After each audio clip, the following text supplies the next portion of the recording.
I mean, this is probably the best day I've ever seen out at Punta Roca. It's just absolutely on fire. Been here for half an hour in heat number one. Already, Brianna Cope looking for her opening ride. Brianna, a good surfer from the island of Kauai, and she's scrapping into this one. This is a good-looking ride for Brianna Otto. Well, look at that. She's got such a nice open face. Kind of hesitant on that first section, but she needs to wind it down now. She starts with a nice little cutback, looking down the line. Bottom turns again. Nice swapping turn off the top right there. Another little turn, looking for that inside section. And Brianna just showing her stuff, why she should be here in this QS 6000 series event. This is what you would call one of the prime events, and as we see, our Japanese surfer in blue. Yeah, Natsuki Suda with a great performance yesterday, Otto. Some nice turns out the back for her.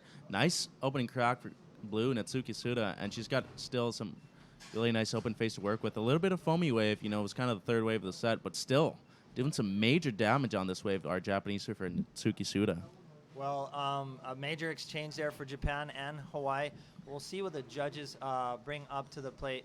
One thing I wanted to allude about is, and you said the waves are as good as they get. I've been here in El Salvador a couple of times, and I've seen it pumping, and I dare to say this morning looks like the best I've ever seen it. And talking about best I've ever seen, we see there on her screen Kira Pinkerton. Yesterday, she pulled it out of the hat. In the last 5 minutes of her heat, she pulled a 13.43 to get the second place position, and very impressive. 13 years old.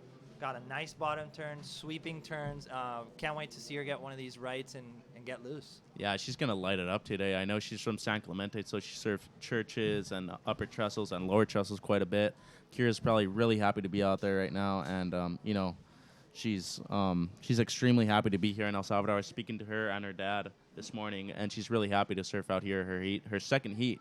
Really good 13.43 combo, as you said, in her first round, and only in the last 5 minutes, Otto. So that's a pretty good, impressive first heat.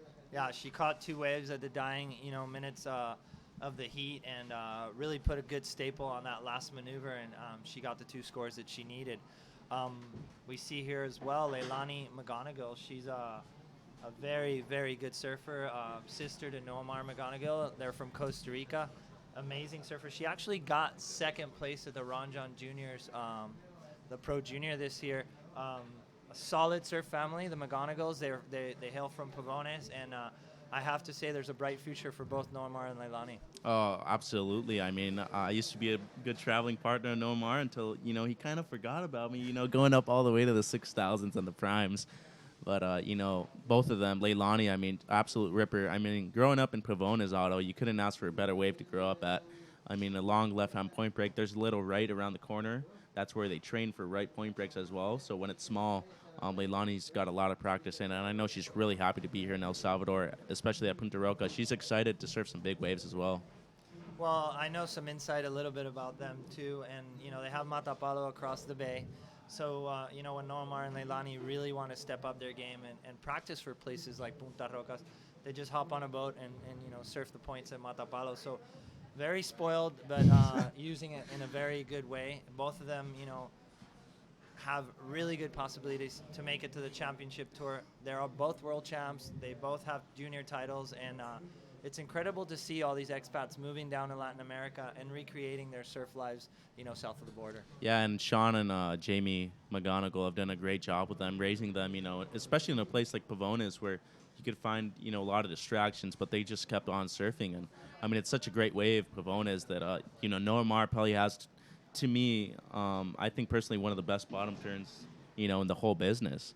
And I think Noamar and Leilani are a very possible future on the WCT on the men's and women's side. Well, talking about Leilani here, we see her on her first wave. She is a goofy foot surfer, nice little off the top. She's looking for some rhythm, another bottom turn off the top again. You see her tail go a little bit there, right under the hook again. So those are three good maneuvers for Leilani. She's looking for another one right here, goes vertical, and unfortunately comes unstuck on that one. When here goes heat leader Brianna Cope out the back. A 6.0 on her opening ride. A nice carve for Brianna on the opening section. She's got a steep wall right here. A nice second turn. Brianna from the island of Kauai is in this right-hand point break of Punta Roca to her favor. And backing up that 6.0 early, Otto. Well, you know what? We were talking about patience yesterday. It looks like she's taking her time, looking where she's going to hit the wave. And that first turn was money. She laid her rail, threw her tail, and didn't lose momentum. as she kind of was already looking at her second turn. So 3 turns, 3 really good turns could look at a good score. I'm sure that's going to better her 6.0 and solidify her lead. Yeah, Brianna, really strong, solid surfer from the island of Kauai. I've known her for a couple of years. She's really happy to be down here in El Salvador. After a kind of disappointing result for her in Los Cabos, she's down here, looking to redeem herself, and she's doing that right now with a 6.0 and scores dropping in for her second ride, looking pretty solid.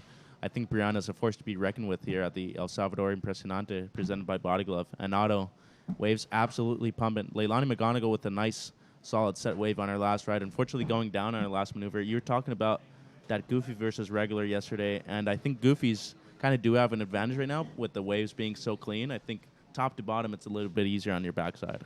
Well, you saw Leilani, she took her time and had those couple of maneuvers. So, in a nutshell, if you compare the two waves in that exchange, both surfer had 3 maneuvers. I think Brianna just had a cleaner, more aggressive approach to it, and she looked more in rhythm with the wave.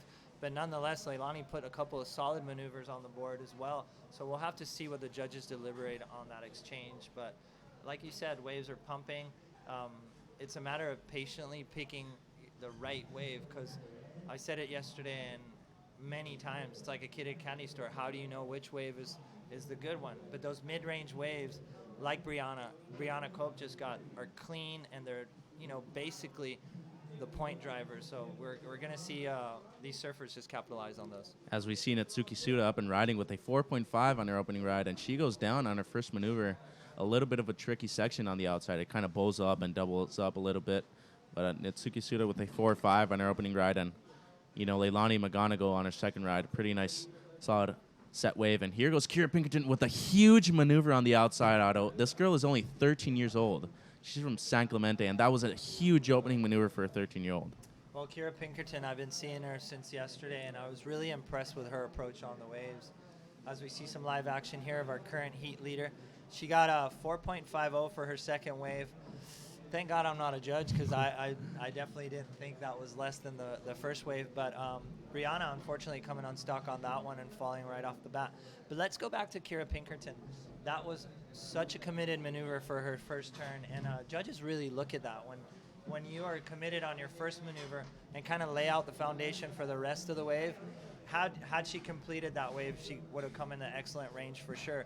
So Kira Pinkerton, amazing approach, power surfer, and only at 13 years old. I can't imagine what the future is going to bring for her. That's going to be incredible, Otto. It's going to be incredible to see as well. And Kira Pinkerton, a girl for only 13 years of age, a lot of power in her legs. I mean, talk about commitment. A 4.03 for one turn on the outside. That's an incredible score. If she would have gotten another maneuver in, that would have gone all the way into the excellent range. And I think we're going to see a really bright future for Kira Pinkerton. But talk about Leilani McGonagill, a 4.93 on her second ride.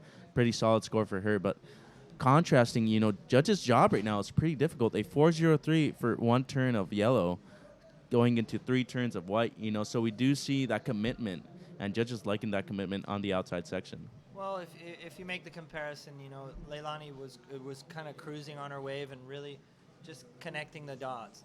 Kira Pinkerton just went off, like on her first turn, through the tail, big off the top, and she's going to get awarded for that. Had she done a couple more maneuvers, I would have fallen in an excellent range for sure. So that's what you want, and these rounds are going to start. We're going to start seeing that. We saw names like Dimity Stoyle out there free surfing this morning. And there's going to be some great action. Alyssa Cousin comboing some rights out here, and with these later rounds, the surfers are going to have to step up their game. The women out there are going to have to step up their game, because there is some solid surfing, and the canvas that they got to play with is a perfect wave, probably one of the best waves, one of the best right point breaks in the world. And I dare to say, on a 1 to 10 scale, it's looking in the upper range today. No doubt, Otto. I mean, this is at least an 8.5. It is absolutely going off right now. And talking about the names, later in this round, we got Annalise Gomez and Dominique Barona, 2 Latin American surfers. Dominique coming off a second place in Los Cabos. Very impressive of her. She was surfing really well. And Annalise, former ISA champion, in her own right. I think we're going to be seeing a lot of Latin American girls, as well as Leilani McGonagill in the water right now, just blow it up. I know they're very excited to surf Punta Roca, only with other 3 girls out, which is amazing, just to surf Punta Roca with other with 3 other girls out in the water is just an accomplishment itself. Well, you talk about Anneli and Mimi and Dominique Verona, and they're sparring partners. They surf around the world together. They feed off of each other. They're really neck and neck all the time. They travel together, and Dominique is sitting in a really good place. She's ranked number 7 in the QS right now, and she has her eye on the world tour. And we've all of us in Latin America, are cheering for her. She's definitely got the potential. But she needs to be a little more vertical here. She showed some really good surfing on those really hard conditions in Cabo, and that was a great win for her. A good point spread for her. But in this wave, we need to see her, get up and vertical and really throw that tail around because the competition is fierce. And she's already in tune with that. So, I know Anneli and her and all the Latin girls are cheering themselves on, and we're going to love seeing those 2 heats today. Dominique Verona, she's going to go against Holly Sue Coffey, who made the semis last year. So there's definitely some talent pool here, even in these earlier rounds. And as we could see here in heat number 1, there's no shortage of good maneuvers and good point spread. So we're going to see the level and the action kind of rise to the occasion, and the waves are just delivering perfect canvases for these girls. Yeah, as you were saying, Brianna Cope out to an early lead, a 6.0 and a 5.4. So right now, 6.0 and a 5.4, not excellent scores, but definitely scores that are going to get you through to the next heat, which is what you want. With 13 minutes remaining, Brianna Cope in a pretty comfortable situation. And as you said, Otto, patience is key right now. You want the wave to dictate your pace, and you want to follow your wave. So you don't want to, pressure things too much, get a turn in too early and kind of miss the next section. And I like what Brianna's doing early, just waiting patiently, sitting for the best waves, and just picking her waves right. I think Brianna is in a really good spot in this heat, and I can't wait to see her catch her next wave. There's some big names out here in this, QS 6000. We have, top 10 CT surfers like Tatiana Weston Webb, Malia Manuel, which I've been seeing in the free surfs going absolutely ham. She's done some crazy tail slides that go up to par with any of the men's side of the CT. Coco Ho, Lauren Enever, Dimity Stoyle, and, Silvana Lima is going to be a force to be reckoned with. So it's a stacked contest here. And being one of the prime events for the women's side of the tour, having such a great playing field, and it's going to be just exciting to see what these girls have to offer. And I wouldn't be scared to say that one of these young girls is definitely going to come up to par and try to challenge one of these tour veterans. Yesterday, we saw Sofia Mulanovic just surfing amazing. She really took her time, picked her waves, and having a chat with the judges, that's what they wanted to see. They wanted to see girls coming off the bottom, hitting it right at the critical section, and Sofia seemed to have the recipe on point yesterday. So it's going to be pretty interesting to see how it unfolds. And like I've said before, this wave today is just absolutely on fire. It does have a little lows, the Pacific Ocean. It's a long period swell, but we've seen non-stop, set by set. And luckily the sets here, they have more than 3 or 4 waves, so these girls always have something to choose from. So, that priority is going to really come into play. And, for those folks out there, why don't you elaborate on the 4-man priority a little bit? Yeah, 4-man priority is great, Otto. I absolutely love it. So 4-man priority isn't established until 3 surfers have caught waves. So the only surfer that hasn't caught a wave does get first priority, depending on how there's a priority judge just for priority. So that judge determines who gets second, third, and fourth priority. Fourth priority has absolutely no priority over anyone else, so she can really catch anything that any other surfer does not want. So third priority has priority over fourth, but second priority has priority over third and fourth. So depending on how far you make it all the way out to the takeoff spot, that's what the priority judge determines. And I think it's great for the sport, Otto. I think it's great for surfing in general. There's really no hassling anymore. And especially at a point break like this, you do not want any hassling. When we see our Japanese surfer, Natsuka Suda, deep, and she's not going to make that section. She has to kick out, and some more bombs out the back, Otto. But priority is amazing for professional surfing now. Well, it cuts a lot of the fat and a lot of the hassling. And sometimes when there's all this hustling, there's no real surfing going on. It's more about defense. And it's like playing basketball. As we see Leinali and McGonagill here on a smoking right. Bottom turns, nice snap off the top right there, looking for the inside section. Snaps it again. Nice little re-entry up there. She's looking for this insider right now. and probably wants to do a little. She almost got a little barrel section right there, and had she hit it more vertical, I would think she would have gotten a better score. But Leilani McGonagill, she's in second place, and she's gonna definitely better that 0.83 that she has on the board. So she's chipping away slowly but surely. Seems like Brianna Cope and Leilani McGonagill just catching the right waves at the right time. One thing about the priority that I wanted to highlight, because it relates to this heat, is Kira Pinkerton yesterday. She caught a bunch of waves under priority, and those 2 waves that she caught to make the heat were under priority. She would paddle back from her last wave and just flip around and get a wave. And so you could really play two faces of the cards. If you're in 4th priority, you could be really active. You know, we've seen Kelly Slater do that a lot, always catching waves on the inside and getting those scores and creating those scores.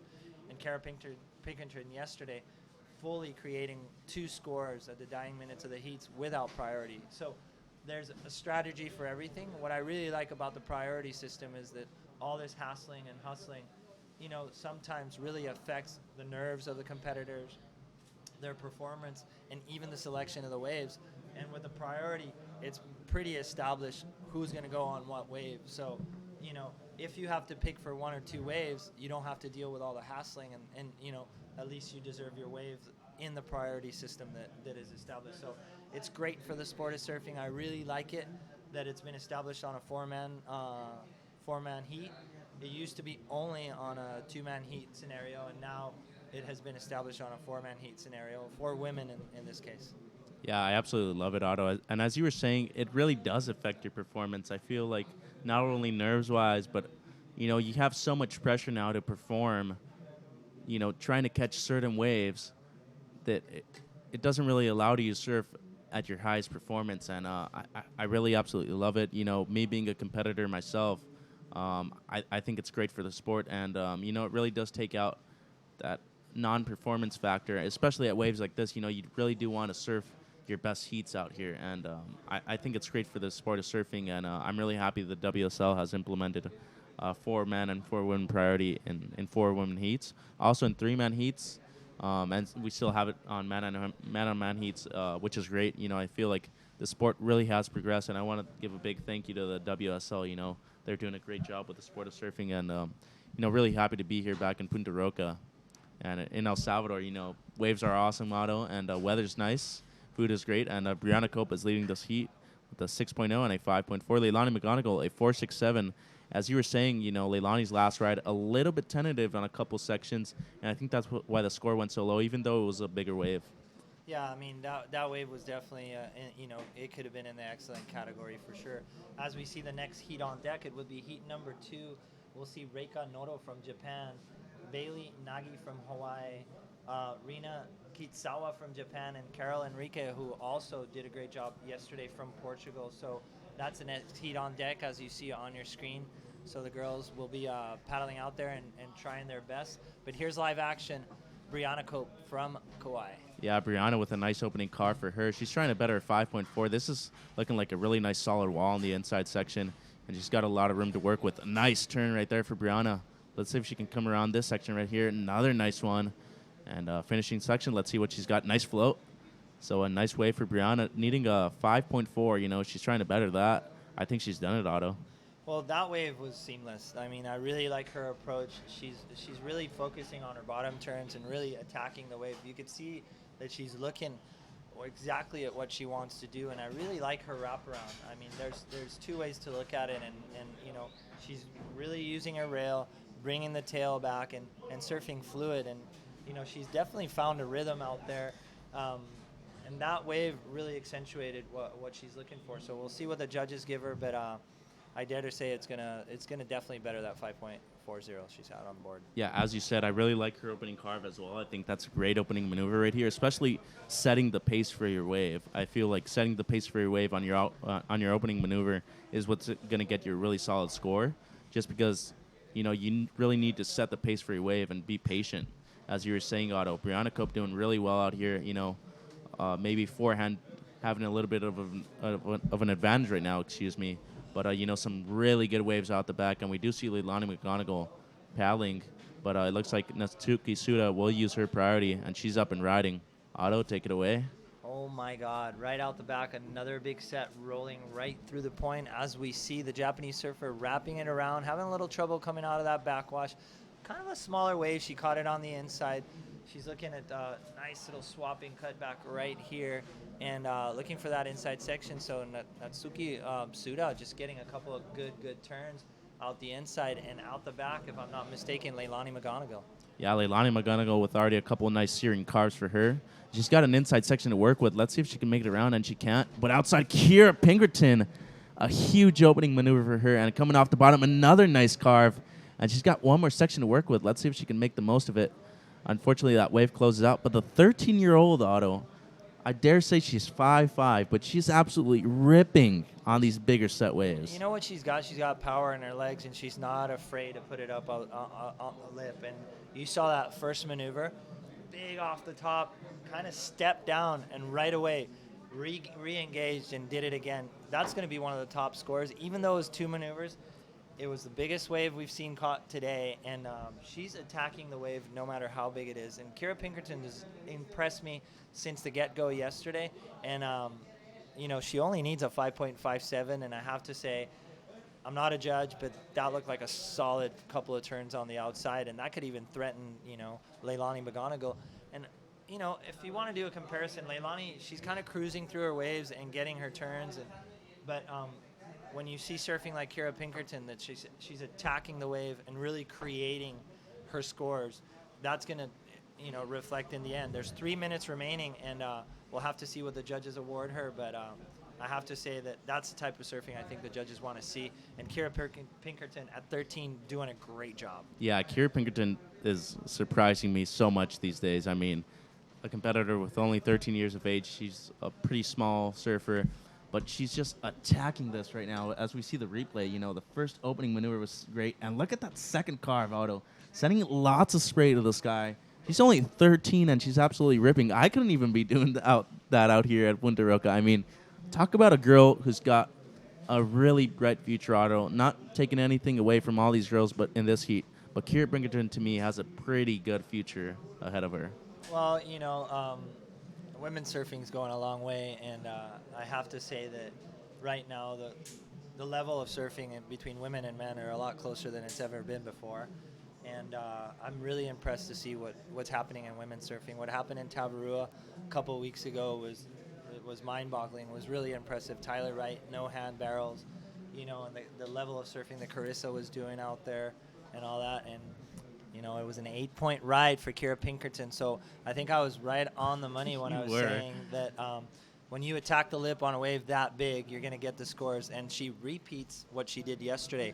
In the dying minutes of the heat, gets the highest score of this heat, and an 8.0 is an excellent ride. And that's what the judges want to see. Had she had a higher score for her first wave, you know, Brianna Cope, surfing an excellent heat, would still have to be facing, you know, Kira Pinkerton as her nemesis in this one. Yeah, well, Kira only needs a 4.87 now, and I'm pretty sure she does have second priority. So, you know, Leilani McGonagill now in third needs a 7.11, so a pretty big task for Leilani right here. Not impossible, though, with a minute remaining, and if a set wave comes and Leilani lights it up, you know, I think she could get the score as well. Natsuki Suda, she needs a 7.54, and you said, you know, the Japanese surfer and the Costa Rican surfer yesterday surfed incredibly well. But Kira Pinkerton and Brianna Cope have just brought the house down in this heat. Well, Brianna Cope has definitely showed what good rhythm is about. She's caught the right waves, not really gone for the big waves, but gone for the waves with a lot of scoring potential. Her surfing is on point. Her board looks amazing under her feet. And then, you know, once again, Kira Pinkerton, just raw power, attacking the wave. Really no holds bar on what she's doing, and you know, I think she deserved that 8-point ride as she really got one of the bigger waves of the heat and attacked it. So heat's over right now. So Brianna Cope in first place, Kira Pinkerton in second place. We're gonna go to a quick commercial break and be back with heat number 2 of round number 2 of the QS 6000 La Copa Impresionante here in El Salvador. Mezclas olas épicas, comida increíble, sol, arena y 80 surfers profesionales, una marea de buena onda. Llega la Copa El Salvador Impresionante, una oportunidad para apreciar el mejor surf femenino con 80 competidoras representando la Liga Mundial del Surf. Ven este 16, 17, 18 y 19 de junio y disfruta de un festival lleno de música, actividades, playa y surf pro. Y cuando baje el sol, empieza la fiesta junto con muchas bandas musicales, zona lounge y un line-up cargadísimo de energía. Las olas y las surferitas te esperan.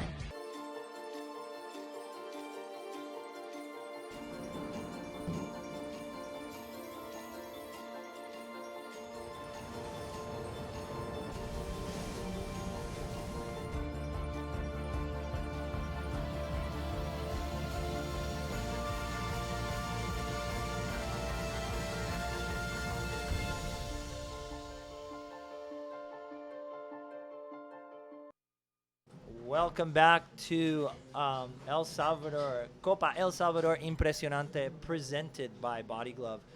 QS 6000 for the WSL Tour, for the women's side of the tour, as we see live action here. And this is Bailey Nagy from Hawaii. Yeah, Bailey Naj kind of digging the rail on her first maneuver, but unfortunately she goes down. Had a nice wall in front of her. And out the back, some sets stacking up. It looks like Carola Enrique from Portugal on a bomb out the back. Let's see if she can pull into the barrel. She cannot, and she has to ditch. But some big sets out the back auto. Really good surfing in the last heat. And we're going to see some great surfing in this heat. Looks like Reika Noro from Japan might be in a good position for this one, and she opts not to go. But, yeah, speaking about last heat, Brianna Cope in first, Kira Pinkerton in second. But Kira Pinkerton, an 8.0 on her last ride. 2 solid turns out the back auto, and that's all you need right here at Punta Roca. Well, you know, she did catch the biggest wave and really attacked it. So very well deserved that high score. Takes her out of 4th place in second place. So Kira Pinkerton and Rihanna making it through. But right now we got a new heat in our hands. That second second heat of this round number 2, and wave absolutely pumping out there. You know, unfortunately for Bailey Naj, she caught a really good wave, but kind of came unstuck on her first attempt for a turn. And Carol Enrique from Portugal, she did a great job yesterday, surfed amazingly, and we see her here on the second round. Early days right now for this first heat, you know, still 22 minutes remaining, and you know, we see a couple of lulls out there, but definitely a very consistent lineup, a lot of waves to choose from, and that patience game and that wave selection is going to be crucial for the girls today. Yeah, I think you're right on point, Otto, and I can't wait to see this next heat. Reika Noro, a really good goofy foot surfer from Japan. You know, she does like a little bit bigger waves, so she never charged in Hawaii before. And Bailey Naj, you know, she lives right in front of Rocky Point, so no different Rocky Point to Punta Roca, pretty similar. You know, down the line surfing, a lot of down the line surfing. And Rina Kitazara from Japan, I haven't heard too much about her, but you know, really good surfer. She had a good performance in Los Cabos, and yesterday as well, making her heat in first place. So Rina Kitazara, the real deal, and Carol Enrique from Portugal. You know, good performance yesterday, solid performance in Los Cabos as well. Seen her for a couple of years now. Really good powerhouse surfer from Portugal. She did win the Portuguese Triple Crown, if I do believe, and she's a force to be reckoned with here in El Salvador. Well, it's an international field here. You know, on the second day, and we're going to see the best of the best, you know, from the youngest girls in the sport to the veterans. You know, we have names like Sofia Milanovic. Yesterday there was a couple of standouts. Bethany Zelasco, amazing approach on her backside. She really impressed me how she used you know, her rail game. Also, another person that really impressed me was Camila Camp from Portugal. She was really loose on her board. You know, her board looked really good on her feet, but she had a nice approach to the wave. Powerful surfer as well. And, you know, Ashley Spence as well, making her heat, and Zoe Clark. So those are a little bit of the standouts yesterday that will be falling into this second round of what is a promising event to be here in La Copa Impresionante in El Salvador. Yeah, we really want to thank the Board of Tourism of El Salvador for putting this event on, as well as Body Glove. You know, they're really bringing the house down for Women's QS 6000 event here in Punta Roca, when we do have action. Rina Kitazara up and riding, in the white jersey all the way from Japan. Nice opening crack for her, coming off the bottom again. A nice second one. You know, a little bit of a setup turn right there. A nice third maneuver. lot of work to do down the line when we do see Recanoro out the back as well. You know, girls getting the job done here in Punta Roca, and waves are really good. When we do see outside Recanoro still doing some damage out the back. She is in pink all the way from Japan. And Carol Enrique also on the back. So 3 surfers in this exchange, as Carol Enrique is still finishing up her opening ride. And the auto girls are surfing pretty well right now.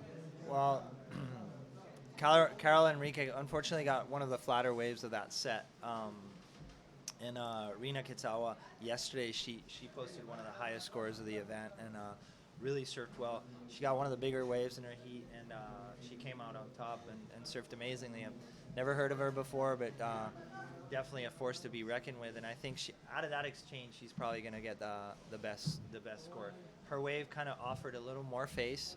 It had a little more room to play with, and Rina Noro or Reika Noro actually got a couple of turns, but also like Carol Enrique's wave, her wave looked like it was kind of flattening out to the shoulder. So I dare to say in that exchange, Rina Kitsawa is going to probably get the better of them. Yeah, I agree with you, Otto, and I do think White did get the better of that exchange. Carol Enrique, a really good powerhouse surfer from Portugal. A little bit flatter face for her on her opening ride, and I feel like the score is going to be a little small for her. But Bailey Naj, when we do see last of pink, this is Reika Noro. As you were saying, Otto, a little bit flatter face for her. Nice opening turn, though, but then goes a little bit flat right there. Kind of has to do the same maneuver over and over again, and we know judges don't like that too much. And they can't set the scale too high. Only the second heat of the morning so far. So Reika Noro doing a nice job on her opening ride, but the score is going to be pretty small for her. Well, she didn't really capitalize on that outside section. It looked a little bit too hollow, so she let that go. She did work the wave really well on the inside section. We're going to have to see how the judges look at, Rina Kitashawa to Reika's in comparison. But looking at that replay, very well surfed by Reika, and she gets a 4.17 for that wave. But as I said before, 6.0 for Rina Kitsawa, and she's playing the patient game. She did it yesterday. Kind of resembled what Sofia was doing there out in the water. Just kind of paced herself, got on the better waves, and posted the highest scores. And I have to say she did a great job. She's opening up with a 6.0. She's got 17 minutes on the board. And, I think the biggest thing that you have to worry about here in Punta Rocas is not to get a little too desperate. This wave is that perfect, but you need to be really calculated where you hit it and which wave you go on. And it seems like Rina Kitsawa has a recipe right on point. Yeah, as you said, Otto, Sofia Milanovic only catching around 3 or 4 rides during her heat yesterday, and that's all you need. So with competitive surfing, you only need 2 top rides to get a good combination. So I feel like 3 rides right now, 3 long rides is all you need. 2 solid opening scores for you, and then like a third, try to even better those top 2 scores. So I really like Sofia Milanovic's approach. But you talk about a competitor with so much experience when we do see ourselves on screen, Otto. Morning, everybody. Good morning. We are here live and direct on day number 2 of what is La Copa El Salvador Impresionante, brought to you by Body Glove. And we're really stoked to be here. The waves are amazing. They're just as good as they get. From a 1 to 10 scale, I think it's on the excellent category. It's definitely on the 8s and 9s, maybe a 10. A lot of impressive competitors showing up today. A lot of action on the free serves. We see the CT competitors. Former event champion Sage Erickson lighting up some waves this morning. So a lot of action here happening. Waves are on point, and I really like the pace of the ocean today. It seems like it's a little more calm than yesterday. Yesterday it was bombing a little bit harder, but I don't think it was as perfect. Like today, it seems like the swell settled down. We still got a solid southwest swell, 8 to 9 foot range, and today seems to be one of the bigger days. It's going to be tapering down towards the weekend, but still very, very good waves all the way to Sunday. So we're really excited about this event and what it's going to bring to the plate. And I'm really excited about women's surfing and what's happening with it right now. And we are here center stage at a QS 6000, one of the prime events for the women's, and a couple of more events during the year, but this is kind of like a midpoint for the girls. So very important for CT and QS girls to get their points and solidify their spots on the World Tour. Not only one of the mid-range events, Otto, but one of the, if not the best event on the women's QS. I just can't deny it. We're here in Punta Roca, and the wave is absolutely amazing. We've been suffering it a little bit here in the booth, but, I mean, the girls are absolutely having a blast out there. Waves are firing, and this is probably the best day I've ever seen out here at Punta Roca, Otto. Girls are absolutely happy to be here back in El Salvador, and I'm extremely happy to be back in El Salvador as well. When Reina Kitazawa doing a good job on her opening ride, only one ride so far for her with a 6.0. That's a pretty solid score to open. Well, she's building her house. We were talking about that yesterday. Is when you put a good foundation, then your nerves get a little bit nicer. Like you calm down, and now she has an opportunity to set herself for a second score. If she gets a good second score, then for her third and her fourth wave, she can go all out and go at it. And that's what you want. You want to set your pace. You want to calculate yourself and give yourself the opportunity. Kira Pinkerton has a different approach. She just goes pretty ham at the dying minutes of the heat. But I think every girl has a different strategy. And Kitsawa right here, she's presenting herself really patiently and getting the scores that she needs. And it looks like Bailey Naj out the back, all the way from Rocky Point on the north shore of Oahu with a screamer of a wave right here for Bailey. Let's see what she can do on her opening maneuver. Nice hack right there for Bailey. Setting a rail on the first maneuver. A nice second one, releasing the shoulders a little bit more. And she's still got some wall to work with on the inside. But waves, Otto, absolutely pumping us. We do see Bailey still on the inside. Let's see if she can get one more crack. And a nice solid finishing maneuver for Blue, Bailey Naj. How perfect was that wave? It was incredible. There was not a drop out of place.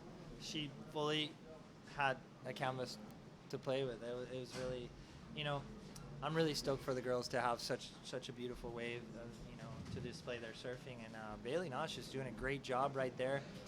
That first turn, a little bit on the flatter side for the wave, but then just really composed herself all the way to the end. And that last turn, that half a point or that point of difference, could be putting her right well in. She only needs a 2.35 to get in the game, and I dare to say that she's probably going to get that score. Oh, no doubt. And then she's got a really good board under her feet as well. Wade Decora doing a great job with her boards lately. I was checking her boards out early this morning, and she says it's probably the best board she's ever ridden in her life. And out here at Punta Roca, your equipment has to be on point.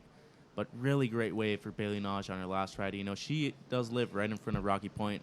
Punta Roca pretty similar to Rocky Point, as well as the very down the line surfing, and I think we're going to see even better surfing from Bailey later in this heat. Yeah, no stranger to those rights, rocky rights. Probably one of the funnest waves in Hawaii, and I don't feel sorry for her. Not at all. She lives at the right place. So we're going to see Bailey Naj definitely have a change of situation. She's going to want to get rid of that 1.83. And, a slower heat, the ocean just not really throwing as consistently as yesterday, but really putting some really good waves out there for the girls to surf in. And it's impressive to see what the girls are doing out there. A little bit of lull in the action right now, and with all the stuff to do here, I'd like to let the people know that El Salvador, beyond being a place with world-class right point breaks, it's a beautiful place, and I encourage everybody to visit this place. There's beautiful volcanoes, a lot of greenery, zip lines, a lot of activities to do, and I want to thank the Ministry of Tourism for putting this event for years. They've been supporting surfing for a long time. Last year we had a great event, and we're repeating that this year for the women's. I really want to thank the ministry for thinking about the girls and letting them have an opportunity at a world-class wave, and I think El Salvador definitely putting their foot forward. As we see, Bailey Naj 4.93 moves her in the first place position, but 6.0 only one way for Reina Kitsawa, so she could really change that really quick. But Bailey Naj getting a nice score for that right. Had she been a little more aggressive on that first turn, I think she would have fallen on a better score range, but that's all she needed, and now she could pace herself into one of these beauties. And I think we're going to see on screen right there Carol Enrique from Portugal on a smoking right. Yeah, Carol Enrique, nice opening car for her. really turning her shoulders on the opening maneuver. A little bit of flat face right there. Maybe mistimed that maneuver a little bit, but still plenty of wall to work with on the inside. A nice third maneuver for her. Coming off the bottom again. Let's see if she can finish strong, and she does.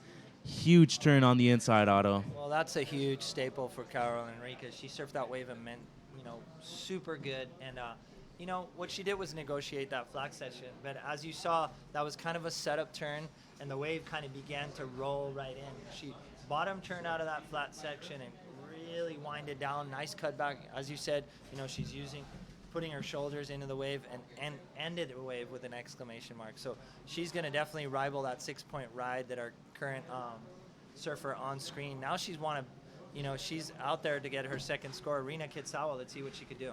Yeah, nice opening crack for Rina. That's what judges want to see. A lot of vertical surfing, especially from the forehand competitors. A nice wrap there from Rina. A little bit of a bumpy face and a little bit of a whitewater on the inside. Nice car for her. And she has a finishing section right here. Nice top turn for Rina. And out the back, Reika Noro. A nice crack for her. Still pumping down the line. And Reika getting some job done here at the Latin American Jeffreys Bay. It is no doubt one of the best waves in the world, Otto. And Reika Noro is having a blast. I have to point out that Rina Kitsawa just does not make mistakes. She really linked up that wave beautifully. Probably not one of the biggest waves, a little bit whitewatery, but just needs a second score. So she knows that. So she wants to get herself on the board. And I looking at that wave, I think it's a good backup score. She's going to probably want to go back there and get one of the set waves, but that's going to put her probably right back in a first place position. She needs a 0.76, very attainable score for that last ride. And I think she'll probably get a mid-range score and move back into the lead. I think so too, Otto. It's only 0.67 when we do see Reika Noro on the replay here. Nice second turn right there, releasing the fins. Then coming off the bottom again, kind of have to redirect. A nice third maneuver. Keeps pumping down the line. And then at the end, this nice little roundhouse cutback for her. And wave kind of runs out in front of her. But a nice exchange there from all girls except Bailey Naj. I'm going to say, Otto, she's going to need a score to get back to the heat. Well, looking at that replay for Reika Noro, she that first turn was pretty solid. She went pretty vertical, and she kind of comboed the wave till the end. So that's going to be a really good backup score. She only needs a 1.84, so it's anybody's game right now. And I think the two Japanese surfers are going to move into first and second after that exchange. Like you said, Bailey Naj needing a backup score. She needs to get rid of that 1.83. And she needs to put an excellent score on the board to maintain that first place position. She's probably looking pretty good. She's got first priority, I would imagine so, sitting out there by herself. And, she needs to get a little more aggressive under the hook. And, she has a chance to maintain that first place. But with that last exchange, I think the two Japanese surfers are definitely threatening that first and second. Yeah, I think Carol Enrique had a really nice exchange as well. And we'll see how the scores drop in for them. But, yeah, I do agree with you, Otto. I think first and second will be both Japanese surfers. I think Bailey and Carol. 6.83 for last of yellow, but score still to drop in for last of white and last of red. But a 6.83 for Carol Enrique. I think most of that scoring potential came from the last turn, Otto. A lot of commitment on the final turn. A really steep section. And Punta Roca is not a very mellow wave. It is a very powerful wave, so you do have to attack the lip with a lot of speed, as last of white a 5.07 and last of red a 5.93. So both Japanese surfers now in first and second with 6 minutes and 30 seconds on the clock. Otto, things looking good for Japan in this heat. Well, what happened, Carol Enrique got the best wave of the heat thus far, but she doesn't have a good backup score. And me looking at the scoreboard, I know that both Japanese surfers had a good mid-range score, but they have backup scores. So Carol Enrique moves into first place with the highest score of the heat, but knowing those backup scores for the Japanese surfers, obviously they were going to take first and second. So Carol Enrique right now looking in a really good position. She only needs a 3.27 to get back in the game. Her surfing is on point. A couple of sets, she's got second priority. She's got a really, really good chance to even get back into the first place. She's got the highest scoring wave of the heat thus far, but some live action happening, and I think the Hawaiian surfer is going to capitalize on this. Yeah, it looks like Bailey Naj actually letting it go, and Carol Enrique from Portugal saying, I'll go. I'll take this. Nice airdrop for Carol, and she's got a really nice section, nice opening car for her coming around this section. Another nice Solid cutback for Carola. And out the back, it looks like Belinage will be on a bomb. Nice third maneuver for Carola in yellow. And she's still going on the inside. A really nice wall for yellow to work with. And out the back, blue, a little setup car for her. As we do stay with Carol Enrique, she's still on the inside. Goes down, unfortunately. And out the back, Belinage with a nice car for her. And still got a lot of section to work with. Nice carve off the top. Let's see if she can make it around. She's still pumping. And unfortunately has to bail out. But Belinage and Carol Enrique, nice exchange from both girls. Well, Belinage really getting the best wave. You know, she used her priority and her patience, and she got on the best wave. But Carol Enrique served her wave really well. So it's going to be interesting what the judges are going to say about that. Belinage getting a couple of good turns out the back. Carol Enrique really winding it down on her second turn. So we're going to see, and I think we might see another change in the situation. As we see the replay here, Belinage on one of the biggest waves of the day, setting up, you know, does a nice little cutty, nice little swap right there. Another one coming up. I like this one. She pulls her tail, looking really good, and then another one just right under the hook right there. So 3 nice turns for the girl from Rocky Point, Hawaii. So it's going to be pretty interesting to see what the judges award Carol Enrique and Belinage for that last exchange. And I could say that might threaten that first and second position once again. So great exchanges going down here. Multiple waves and amazing wave selection by the women out there.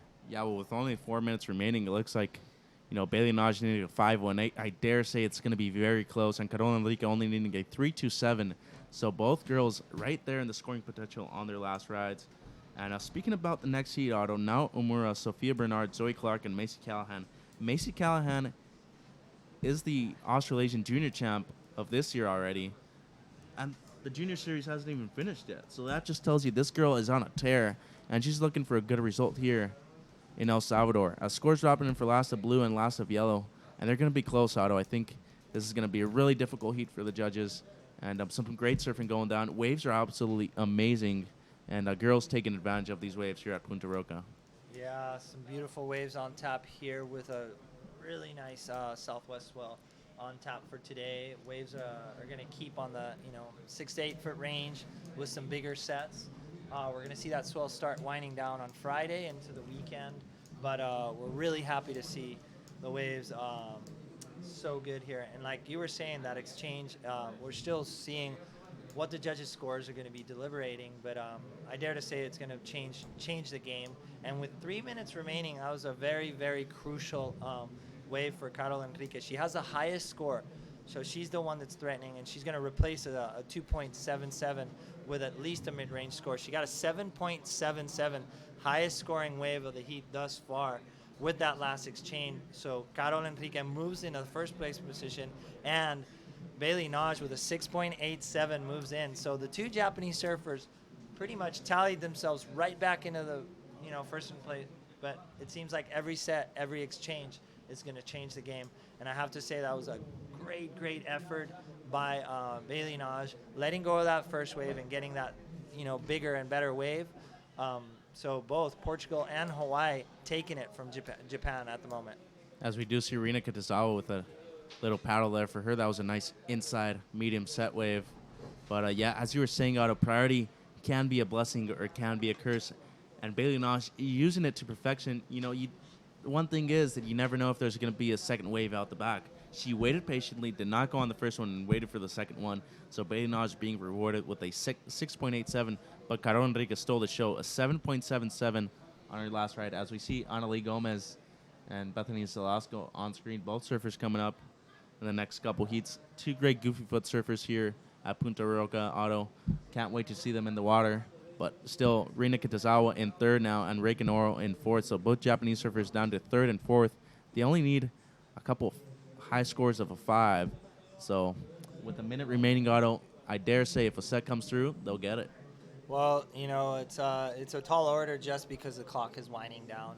Right now they got a minute remaining. There's definitely going to be a little bit of pressure as we see our young girl from Portugal. She did a great job yesterday, surfing amazingly, but Annalie, you could see the drive in her face. She was serious. She was all game. You could see the focus. One of the best Latin surfers, world-class surfer in her own right. And she has that backside approach, and she is not scared to hit the lip. So Annalie pumping herself up. as we see here, surfer in red, Reika Noro, trying to get a 5.88. Nice little carve off the top right there. She's definitely loosening up. Another nice little rebound off the top. Whitewater getting a little bit on that wave as we see out the back. Another surfer, I think it's surfer in blue, taking off. Bailey Naj on the back. So Reika looking for a 5.88 as Naj just really comboing this wave. Nice little set. Really didn't need to do that, but unfortunately our Japanese surfer Reina Kitsawa gets a wave after the horn and it's not going to count. But congratulations to Bailey Naj and Carol Enrique for taking themselves to round number 3 of this 6,000 QS for the WSL on the women's side. Yeah, well, Rekanoro getting a nice wave at the end, so score still yet to drop in for her. I think a little bit of a mistake from Bailey Naj. You know, if she would have completed that maneuver and finished the wave off, I think she would have bettered her 4.93. But Rekanoro only needing a 5.88. I think it's going to be really close auto. She had a really nice wave, a smaller wave, but she comboed it up really well. And I dare say a 5.88 is what she needed. And I think she's going to get it on a smaller set wave. So she did get that before the horn sounded. Yeah, she did. Oh, wow. So in red. My mistake right there. She needs a 5.88, and that was a backside surfer, huh? Reika Noro. So we're going to have to see. She needs a 5.88. She got a couple of turns, you know, a smaller wave. I was mistaken. I thought Reina had caught that wave. She caught a smoker after the horn. So these girls really not giving up. We're going to go to a quick commercial break and be back with Heat 3 of women's round number 2 of this Copa Impresionante El Salvador, brought to you by Body Glove. Mezclas olas épicas, comida increíble, sol, arena y 80 surfers profesionales, una marea de buena onda. Llega la Copa El Salvador Impresionante, una oportunidad para apreciar el mejor surf femenino con 80 competidoras representando la Liga Mundial del Surf. Ven este 16, 17, 18 y 19 de junio y disfruta de un festival lleno de música, actividades, playa y surf pro. Y cuando baje el sol, empieza la fiesta junto con muchas bandas musicales, zona lounge y un line-up cargadísimo de energía. Las olas y las surferitas te esperan.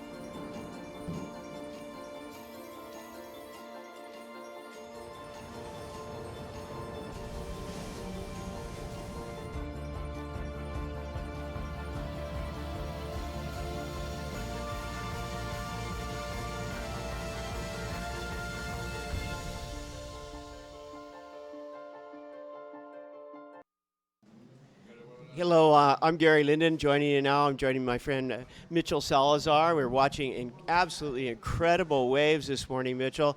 You've been on the mic watching every move. How's it been going? It's been going absolutely great, Gary. I mean, I'm pleased to be back in El Salvador, especially at Punta Roca, one of my favorite waves. And one of the, you know, it's one of the premier waves in the world. They call it the Latin American Jeffreys Bay for a reason. And it's doing its best impression today. And girls have been absolutely ripping. Last heat was very, very close. I do not know if Rekanoro got the nod, but, you know, Bailey Naj surfing incredibly well. Rina Katazawa and Carol Enrique as well. So Macy Callahan with an opening ride of a 2.0.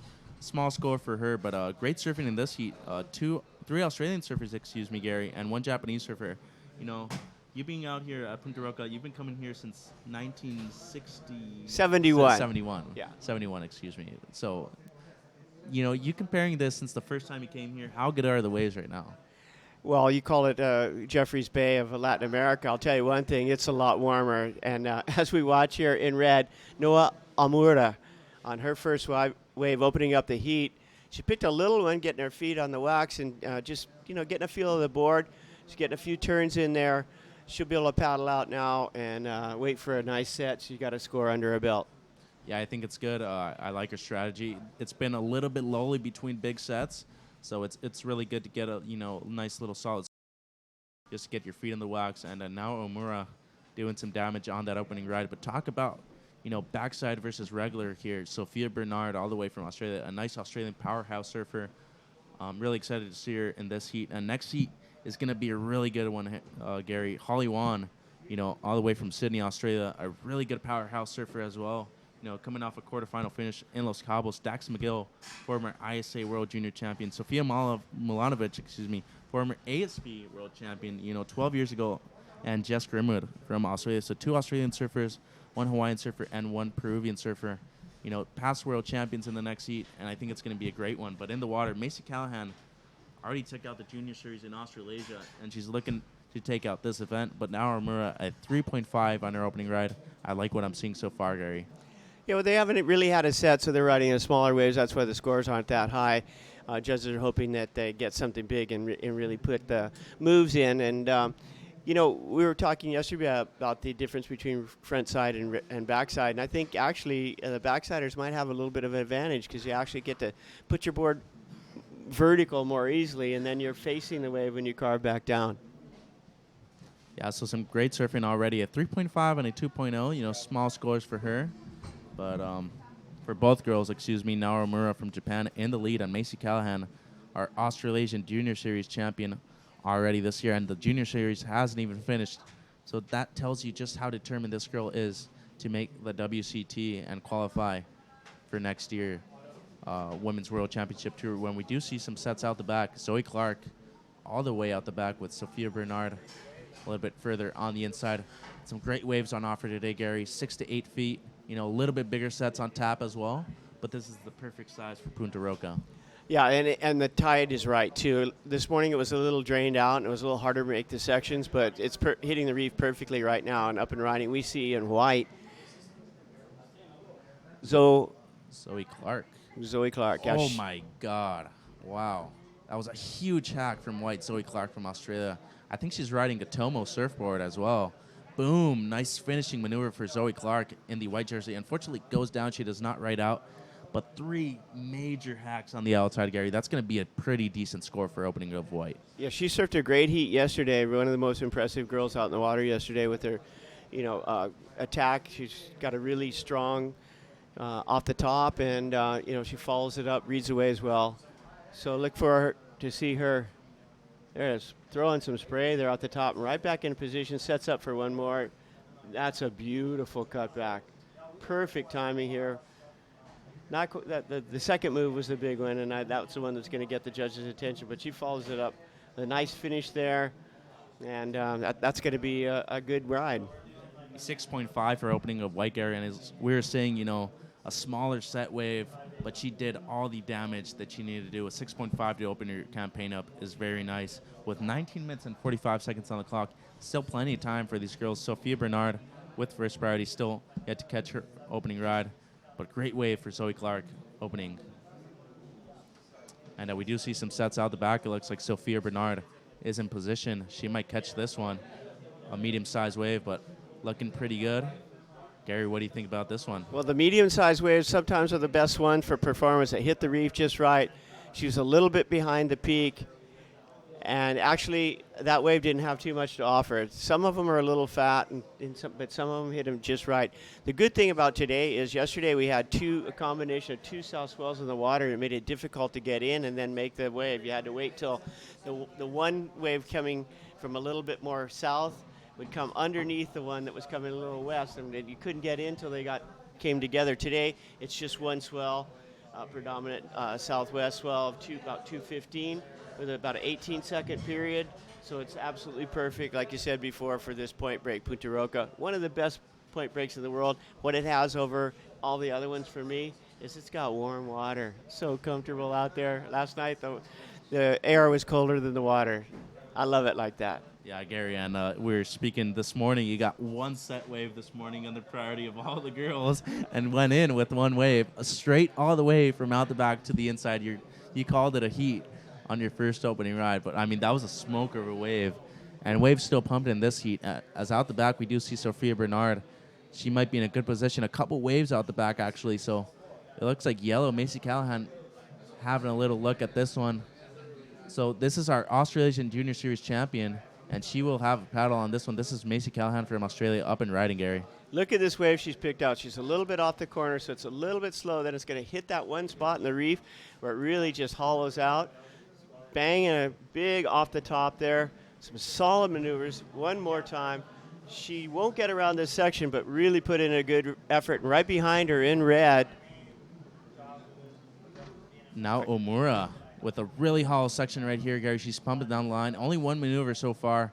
Unfortunately, she's not going to make it across that. But Mason Callahan, 3-maneuver wave, but 3 huge maneuvers on a bigger set wave. I think we're going to see a really nice score for last of yellow, Macy Callahan from Australia. Yeah, this heat is heating up, shall we say. Not to overuse the word heat, but it is hot here. Yeah, absolutely, absolutely. And water's absolutely warm as well. As you said, what this wave has over any other, world-class point break in the world, Gary, is water is super warm. Right-hand point break on cobblestone rocks. And Mama Roca has taken out a couple fins and a couple boards throughout her days as well. But, this is an extremely great wave, and I'm really happy to be back in El Salvador. I want to thank the Board of Tourism of El Salvador as well as Body Glove for putting on this event. And we are still in round 2, heat number 3, Gary. What do you think about last performance of yellow? That was just an amazing wave. I mean, she was right in the right spot. Really good wave selection. Here, when the waves are so good like this, it comes down to wave selection. You really got to pick out the better waves. It's a point break. It's tricky. Being in the right place at the right time. Yesterday afternoon, the girls were sitting too far inside, and there were some great waves breaking outside. You got to really observe things with the tide, because the tide will really affect where the hot section or the premier section is, where you can really score some points. If you study it well and aware of where you are, you can pick off some of the best waves you've ever had in your life.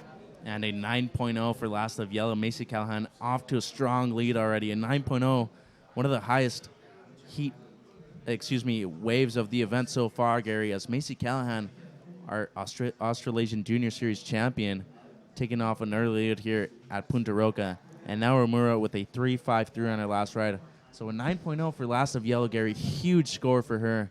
And she's off to an early lead here at the Copa El Salvador Impresionante, presented by Body Glove. Well, you know what? I think all the competitors are just stoked to be out in the water. And this is one event where it's always nice to win, but a chance to surf with 3 of your friends out here in these beautiful conditions is just worth the price of the entry. No doubt, Gary. I mean, just to surf a heat out here with 3 other girls is amazing. Waves are going off. And you're speaking about El Salvador. There's so many things to do here besides surfing. You go volcano climbing. You go exploring into the jungle. There's so many touristy things to do here as well.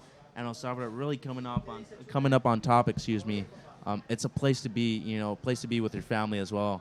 And it's just absolutely beautiful here, as we do see Zoe Clark up and riding from Australia.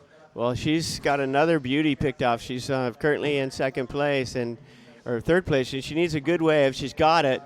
Really powerful surfer, setting up that wall really nice. Snaps a cut back into the whitewater again. Going to do it again. Just got a rhythm going, waiting for the wave to build up. And she's still doing some work on the inside, Gary, as Macy Callahan is out the back as well. And she's up and riding, trying to back up that 9.0, and a nice carve for last of yellow. She's still going. Another one, opening her shoulders up as well as she needs to. And Punta Roca is delivering this morning, as Macy Callahan's still up and riding.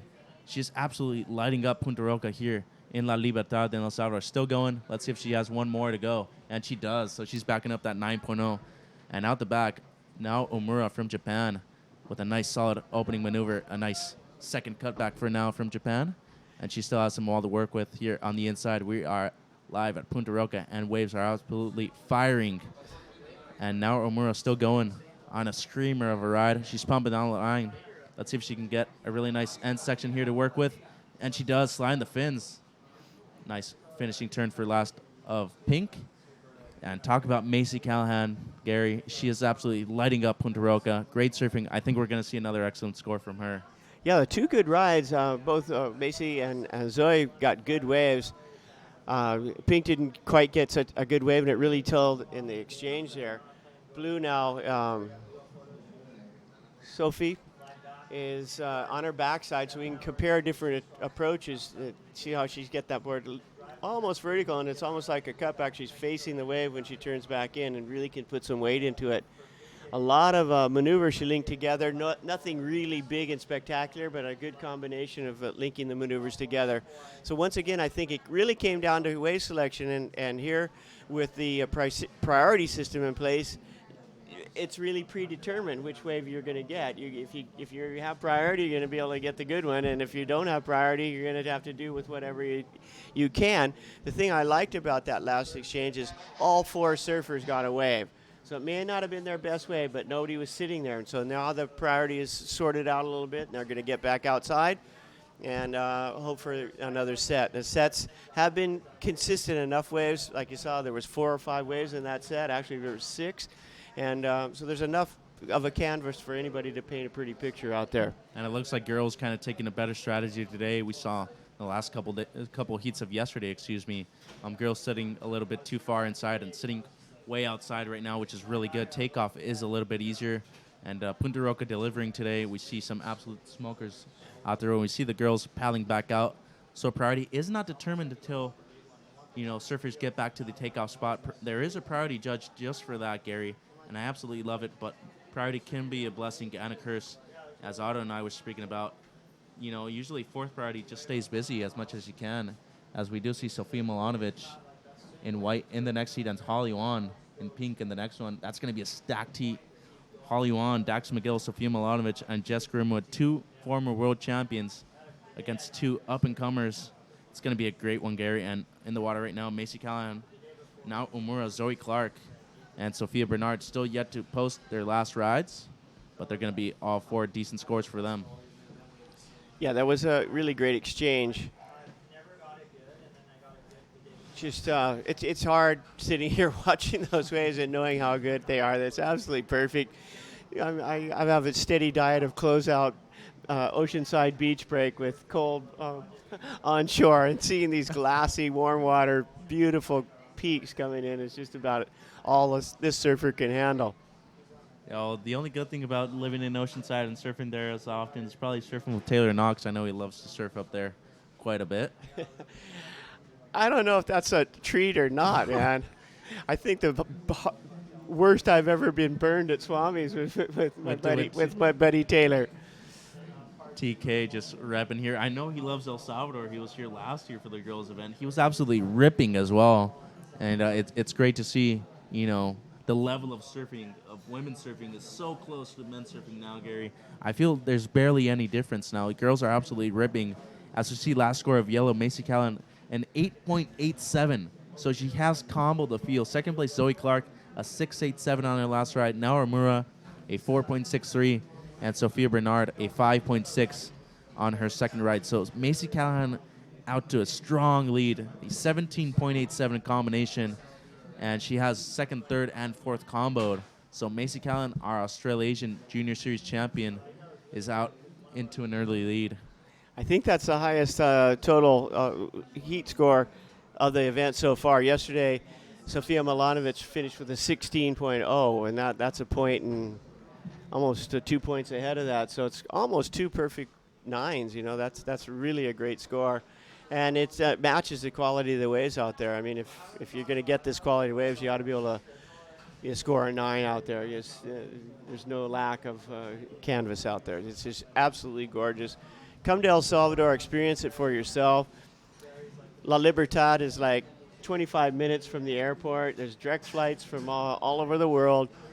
Come in here, get a taxi at the airport. Next, you get it here in the morning, you're surfing that afternoon. You can come in for a swell. You come in for a 4-day swell, having a long weekend. Nice thing you were talking about, that the country has so many variety of activities, and it's a really good place to bring your wife or significant other and their family, because you can go for a surf in the morning, and the country is so compact. It's a small country, but it has everything. It's got a multitude of point breaks, like you said.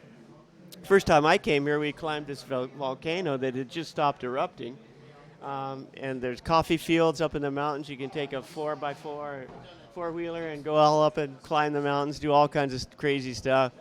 And just hanging out in a hammock after you've had a great lunch is a treat in itself. So come down and enjoy the hospitality of El Salvador. And I want to thank, I can't thank them enough, the Tourism Board of El Salvador for their insight and sponsoring a women's event and showing the really unique, the women really match well with the beauty of this country. There's beautiful girls out there, beautiful waves, and a beautiful country that's verdant vegetation, spectacular hospitality, and very insightful to make this place a prime location on your tourism board and tourism bucket list of places to go. Don't leave the earth without seeing this place. No, El Salvador, an exceptional, beautiful place, as we do see Heat leader Macy Callahan just staying busy on the inside. She's coming off the bottom. Nice opening hack for yellow Macy Callahan, our Australasian Junior Series champion. A nice second turn, but unfortunately goes down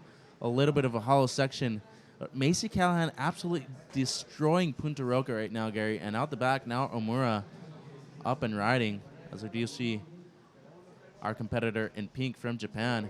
She needs an 8.74, so a pretty big task for her, but she's going to make it a little bit shorter with this ride. A nice float in the boat right there for pink. Going around the corner, nice slide of the fins right on top of the rocks. And Gary, good exchange there from yellow and pink. Pink trying to better 353. She has done that on the last wave. Problem with Pink is she's really a great surfer. She got all the maneuvers, but her wave selection hasn't been equal to the rest of the competitors. She's been stuck with the smaller inside waves, and she's torn the roof off of them, but it doesn't compare to what you can do with one of the set waves, especially when you're going one-on-one with the other surfers. So Otto and I were speaking yesterday about the Brazilian Storm isn't quite that strong in the women's category, but there's a whole lot of Japanese women coming up, and this round we'll see a few of them. As Sophia Bernard up and riding, nice crack off the top for our goofy footer, and a nice second down carve. She's got more room to work with, a nice strong third maneuver. She only needs a 7.77, and she is on her way to that score right now. Still all out of work on the inside. Let's see if she can finish strong. This is Sophia Bernard from Australia. A nice floated finish. Unfortunately, she goes down. That might cost her the score right there, Gary, but a really nice opening strong set of maneuvers. Really nice flow for Sophia Bernard in blue. She needed a 7.77. It's going to be close with 5 minutes on the clock, Gary. Girls absolutely destroying these waves out at Punta Roca. And to me, the star of the day have been the waves. This is probably one of the most perfect days I've ever seen out at Punta Roca, and very happy to be back in El Salvador. But these girls are putting it on the line and risking their bodies as well, to get the score. Well, you commented about her falling on her last maneuver, and the judges have been directed to score up to that point, not penalize them for falling, but they don't get rewarded any more points. But when you're sitting there, we're all humans, and that last impression is really important. So it's nice to finish off the wave. And even though we aren't subtracting points, and we aren't adding points so much for that last maneuver, it just climaxes the whole performance of the wave. And I think that's really important. So I don't think she's going to get the score she needed on that, but there still is a little bit of time, and if she can work the priority system to her advantage and a good set comes, she still has a chance. Right now, pretty much a battle for second place. Yeah, so a 6.0 for Lasted Blue. She now needs a 7.37, so not enough on her last ride. A 3.77 for Last of Red. So as you were saying out here, Gary, even though the waves are so perfect, wave selection is key in these 4 women heats. And 3 minutes and 55 seconds left on the clock.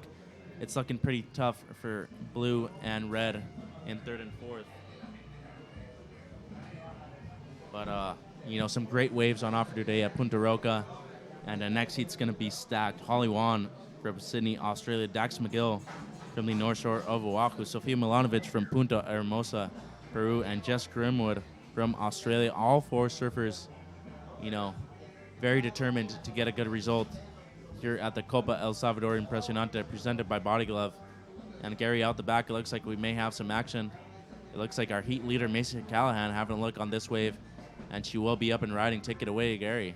Well, it's a medium-sized wave, but it's lining up extremely nicely, and she's making the most of it.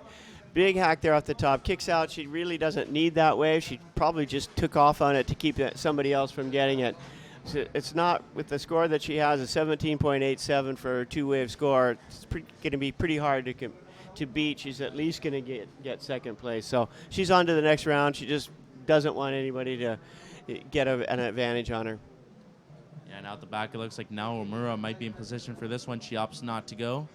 It looks like another wave stacking up the back. It looks like Zoe Clark might be in position, and she is having a look at this one. A little bit flatter face, Gary. I don't know if this would be the best option for Zoe, but she is up and riding with a nice little wall in front of her. A little bit of a flat face, but White trying to make the most of this ride with a nice opening car for her. Nice second turn, kind of floater snap combo. Nice drift of the fins right there, but Zoe comes unstuck. Unfortunately, she needed a better 6.5. I don't know if she was going to do it on that, but I like her flow and I like her strategy. Just trying to stay busy. Yeah, with only 2 minutes and 12 seconds remaining, she's got a pretty strong hold on second place. And with Blue paddling back out, nothing on the horizon, might as well go. Yeah, I like her strategy. So Zoe Clark and Macy Callahan out in second and first right now with 1 minute and 50 seconds left on the clock. So Sophia Bernard in third needs a 7.37. Things are looking pretty hard for third and fourth, Gary. An 8.74 is what our competitor in red from Japan needs to move up into second and advancing position. And next round is the really, determining round for money and points, to get on the QS points board, get into that top 20 where all the top CT surfers and all the top QS competitors are. Coming up in the next round, Keely Andrew, CT competitor against Dimity Soil in Heat 1. That's going to be a great heat. And with time winding down, 1 minute and 10 on the clock. So, Gary, it looks like situation will say the same. I think Blue does have first priority, so Sophia Bernard chasing a 7.37. It is not impossible, but definitely a big task for her. And still plenty of time, 1 minute remaining. If a set wave does come and she lights it up, I dare say that she'll get it. Well, she's got priority against her. I think she's probably last in the priority list, so all the girls that have to do, I think Red has priority right now, and so she's the one that's really has a chance of doing it, and I don't think she really how much does she need? She needs a 9 or something like that? 7.37. So, yeah, that's going to be a big score. She needs a set wave. So far in this heat, she hasn't been able to get anything that even close to a set wave. So with 30 seconds on the clock, things looking pretty difficult for Blue and Red, Gary. Yeah. As Macy Callahan, our Australasian Junior Series champion, will be advancing on with, it appears, Zoe Clark with 12 seconds remaining. And situation will remain the same. And counting down, as we do hear the horn in the background, we will go to a quick commercial break. So Macy Callahan and Zoe Clark advancing on. We'll be back for heat number 4 here at the Copa El Salvador Impresionante, presented by Body Glove.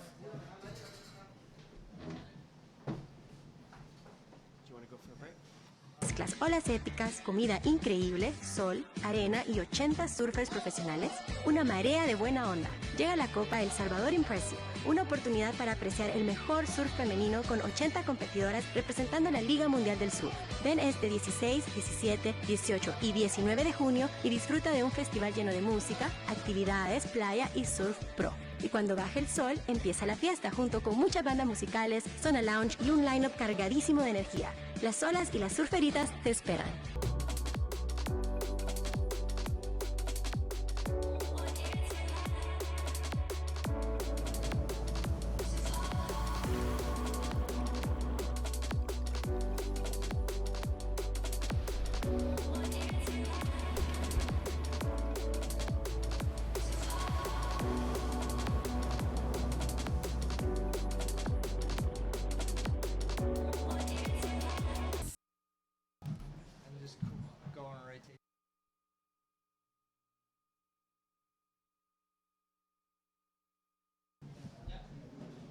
Hello, everybody. We are back here at heat number 4 of the women's round 2 of this WQS 6000.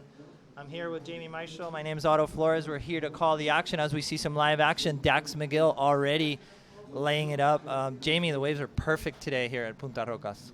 Yeah, it's my first time down here, Otto, and I can't even believe the setup. The waves are coming through 3 to 5, possible 6-foot range on some of the sets, and man, I can't even believe the level of surfing going on out here right now. It's amazing. Yeah, the girls are definitely taking it to the next level. We saw what happened in Tavarua not too long ago on the for girls, and Tyler Wright getting those no-hand barrels, and I think these rounds that are coming up, we saw Sofia Mulanovic yesterday putting a great show, using her patience, and we've been elaborating on that. A lot of patience. This is a point break, so you have to be very selective on your waves, and we do have a 4-man priority, and that's established after everybody catches their first wave. But if you use that to your advantage, like Sofia yesterday, she caught 4 rides and 3 of them were in the excellent range.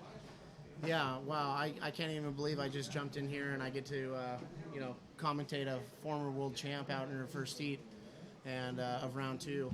And just really stoked to be down here, and I can't wait to see this heat underway right now. It's going to be a definite cracker. Well, we are here at Copa El Salvador Impresionante. It's presented by Body Glove. It is a WSL QS 6000, so it's one of the prime events here for the women's side of the tour. As Dax McGill, she opens up with a 5.33, and these are one of the names that we're going to be looking at. Dax coming from Hawaii. She has a brother, Rips, as well, Finn McGill, and there's going to be some really crazy action. Tide is coming up, so we're going to see a bigger lulls as this morning, but that just means that the wave's going to line up a little bit more up the point, and the swell's pumping. There's a 6 to 8 foot swell in the water right now, southwest, with actually perfect direction and perfect conditions here. And as you were asking me, it's 9:20. It's as glassy and clean as it can get, and we saw in that last heat, women's surfing is just going to another level in performance. Yeah, it's really great to see where women's surfing is going these days. It's like you said, definitely on a whole nother level. And out here today, just seeing these girls just kind of rip these waves all the way down the line, down past the competitors' tents and everything like that. It just looks super fun out there. And like you said also, it's absolute sheet glass, and I can't wait to see some heats throughout the day and actually get this heat underway as soon as possible. Well, I'd like to take a chance to thank the Ministry of Tourism here in El Salvador for putting such a great event, for acknowledging women surfing, and for putting them on such a good wave. This is a small country, but it has copious amounts of things to do beyond surfing. There's volcanoes and plenty of stuff to see. It's considered the jewel of Central America for right point breaks. They offer point breaks like Punta Roca, Las Flores, Punta Mango, and a lot of other waves. But there's more to see just in the waves here in El Salvador. And the people here, they're so warm. The food is great. And, this is a Latin American country here in Central America. And we all feel really right at home when we come visit this place. Yeah, definitely. I got treated with utmost hospitality as soon as I got here. And out the back, it looks like we have a couple waves coming through. We'll see if we have any takers. But back to what I was saying, just the utmost hospitality as soon as I got here. People are great. Food's great. And, I just can't wait to experience more of this place. That is for sure.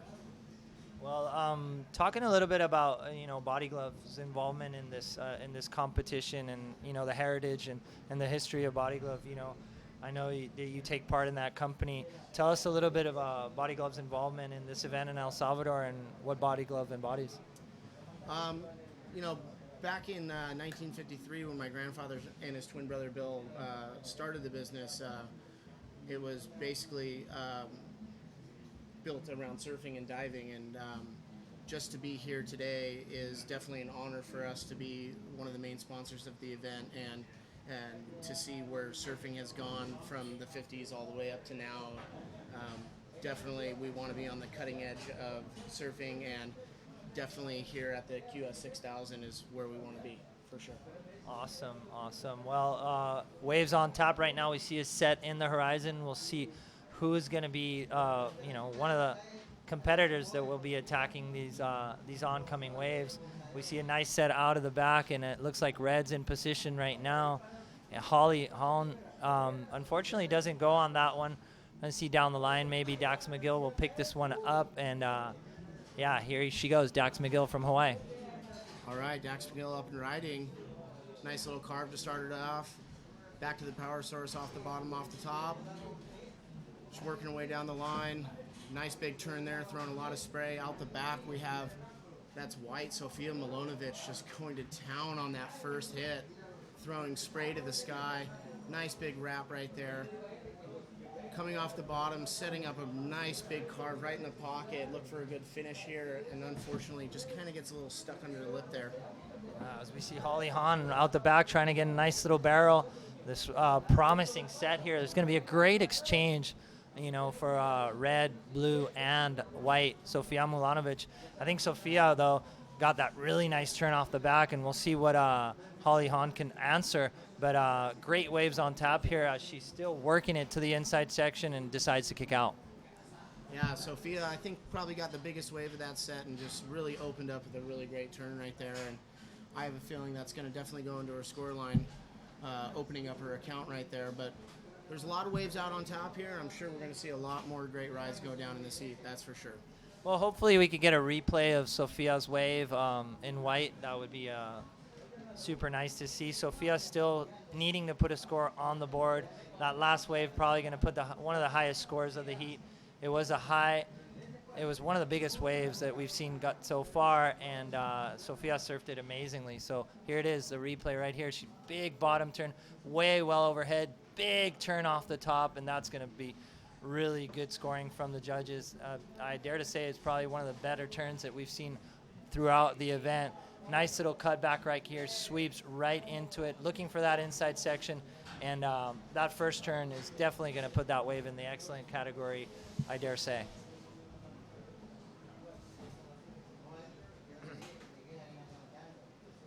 Yeah, it looks like Jess Grimwood out the back still waiting to open up her account, and Sofia Milonovic just dropped a bomb of a score, 8-1-7 for her opening ride. And she's going to get right back out there, put another score in her line, and hopefully we can see a lot more action during this heat. Well, today we are practicing the four-man priority ruling, and evidently Jess Grinwood, she's got first priority, but Sofia is paddling fiercely down the point, wanting to get that second priority from Holly Wan. And Sofia just really pacing herself, really picking good waves, and with maneuvers like that, she'll be a definite threat, for the final stages of this event. Out the back, this is Jessica Grimwood. Nice off the bottom, pulling up into the pocket, maybe looking for the barrel there, coming around the section. Nice carve to open up the wave. Little double hand drag, gets a nice little cover up there. It's going to work her way down the line here, waiting for the section to build up. Nice little top turn, but unfortunately just catches that outside edge and goes down. Well, that's a very nice approach for her, getting a nice little cover up. I think she had to be a little more vertical and attack the wave on the inside section. One of the things that happens in this wave, Jamie, is that you get like two chances. That outside section is really good. You could possibly get a barrel, get a great turn, but it seems like the wave winds up really nicely in the point here and gives a lot of scoring potential as well.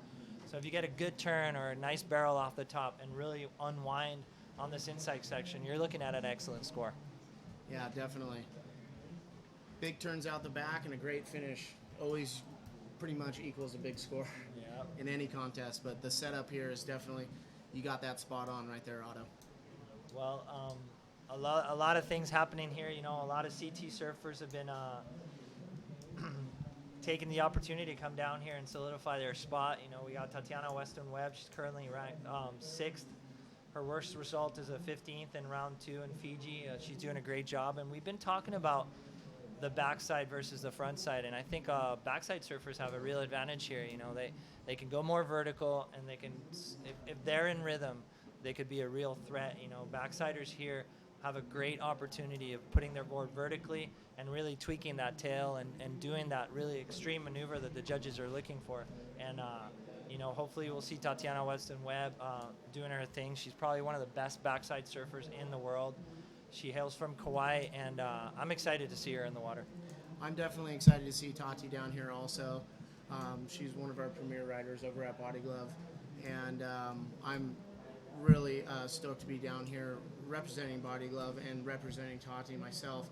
And I also can't wait to see all the other girls just go to town on this wave. And like you said, I really do think that this wave does fit backside a little bit more. You can definitely get a lot more critical on the section, especially going through that section right there where it kind of flattens out a little bit, and you're able to throw a little bit more power on your backhand and really kind of knife it back to the pocket. On your forehand, you kind of have to draw the turn out a little bit more, and sometimes you can kind of bog a rail or something like that. And definitely going through that section, backsiders definitely have the advantage, that's for sure.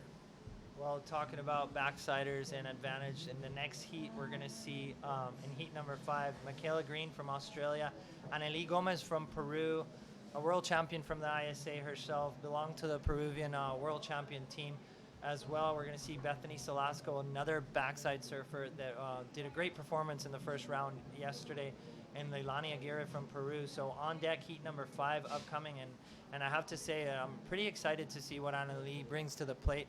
She's a strong backside surfer, and she's got a lot of experience out here in Punta Rocas in La Libertad in El Salvador, and if she gets the right waves, she's one to watch for sure.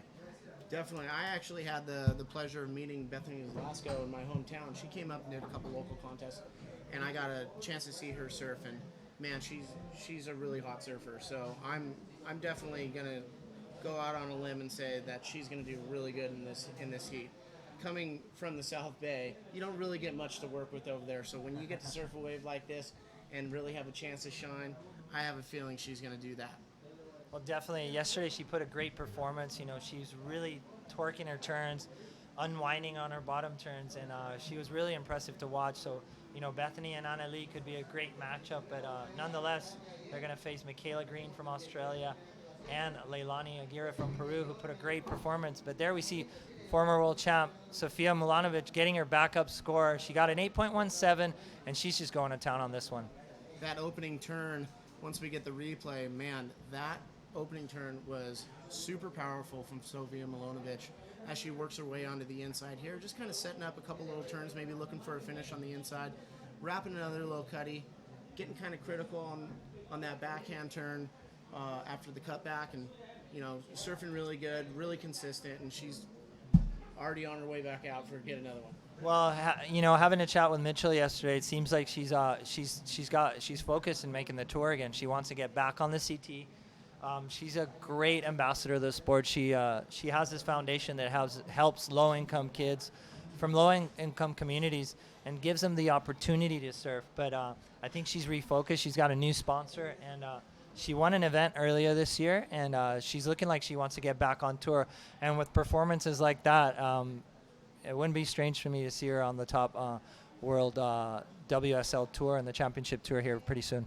Yeah, for me, I mean, Sophie has been a little bit off the radar for me. I haven't seen or even heard about her for a little while, and it would definitely be great to see Sofia Milanovic back on the tour because, man, she was a very good ambassador to the sport, and I know that she does a lot of work with kids and everything like that, and so to see her back on tour, I'm sure she's going to have a huge following and possibly go for another world title. Well, she is the first Peruvian world champion in any sport, so she's definitely a hero in her country. But here we see Holly Hahn on her wave. Nice little turn off the top, right off the point. Another background right there. Hitting a little bit of a little bump right there, but just really surfing this wave with some rail power. And small maneuvers, not too many maneuvers on the wave, but very powerful maneuver. So we'll see what the judges give her. Right now, the situation in the water is Dax McGill. She's got a 5.33 and a 6.67. Still waiting for the score for Sofia Milanovic, who's in second place. She's got an 8.17. And I dare to say that she's going to get into first place. She's got a 7.70 for that second score. So Sofia moves into first, Dax McGill into second. And then we got Holly Hahn in third place and Jessica Greenwood in fourth. Yeah, definitely veteran status from Sofia Milanovic.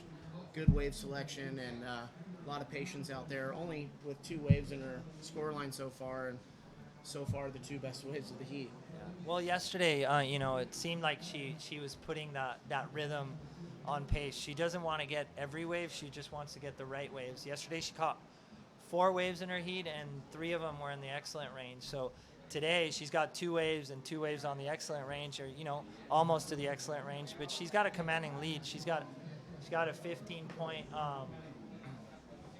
spread for her total score as we see live action from Jessica Grimwood.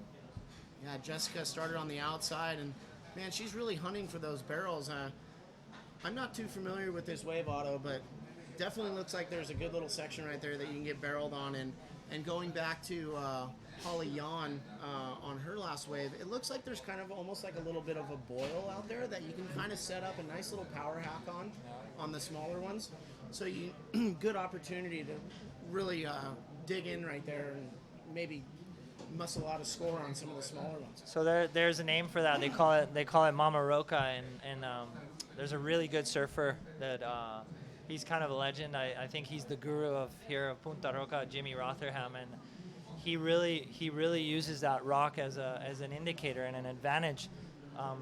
He's probably one of the best people to watch here in this point break, and he seems to like either get barreled or hit it right there or highline it. He just has like that recipe on lockdown. And yesterday we saw a lot of the girls, try to maneuver on there, but usually what we see Jimmy do is he highlines and creates a lot of speed through that section, and then as you see after that rock, the wave just opens up. And it seems like the more you watch this wave, the more familiar you get. But there's plenty of barrel sections in this wave. I mean, I've seen him get countless barrels out here, but it's a very technical wave, and it's a wave that you have to watch. And sometimes I think those mid-range waves that really hug the point and hug the reef are the ones you want to look for. So not necessarily the big ones. You just got to see the shape of the wave, and some of them just pan out to be like amazing scoring potential waves. Yeah, it looks like some of the smaller ones, they really kind of hug the rocks on the inside, so not too much scoring potential there, but all in all, still great waves to be had out there, even if it's the smaller ones, the medium ones, the big ones.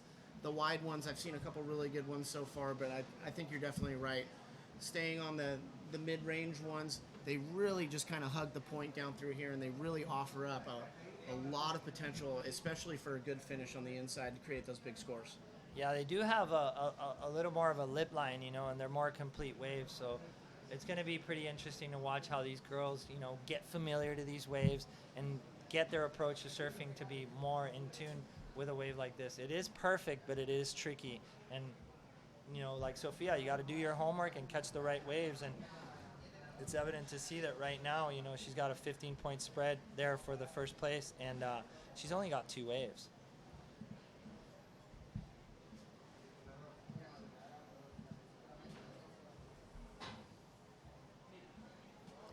Looks like we've got a little bit of a wave approaching right here, Otto. We'll see who's in position for this one. Blue's the deepest. That's Dax McGill. Let's see if she takes a look at this one. She opts not to go, but it's going to be pink right here.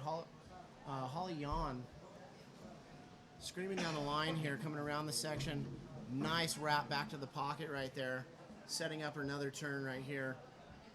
Look for this wave to kind of come down on the inside, like we were just talking about, Otto, the medium-sized ones, and this is a perfect example of a medium-sized wave kind of going toward the inside, had a lot of power toward the end. She got 3 nice hooks in there, and I think that will probably be one of her best scores so far. It will. I mean, she did go to town, and what I was looking at her performance right now is she was actually really coming off her bottom turns and unwinding, but she does need a 7-point score to get back into the advancing position. Dax McGill, she's got a 5.33, a 6.67, holding on to that second place. She probably wants to get rid of that 5.33, and there's 5 minutes on the board right now. A little lowly with the high tide, but it's a pretty tall order for Holly right now. She needs to really get another wave and try to unwind because she's got 2 4s on the board. Yeah, going back to the goofy versus regular kind of situation, kind of tapping into more of the regular foots out here, you really got to go a little bit more vertical to create those scores. You really got to come hard off the bottom and go straight up to the lip if you really want to get those nice sections for the critical maneuvers to create those big scores. And when you kind of get out onto the shoulder right there, you're kind of losing a little bit of your power. But Holly on that last one, the way she came off the bottom and set up those turns, she really had power all the way through those turns and was able to slide out the tail just a little bit. So I really think that is going to be her best score, and it just came in, and it's a 5.77. Definitely her best Well, score. there you go. Right on point there, Jamie. That's a very good observation. Time is winding down. We got 4 minutes on the clock. Sophia with a commanding lead. She's got a 15.87. She's got an 8.17 and a 7.0 with only 2 waves, showing how smart surfing is all about.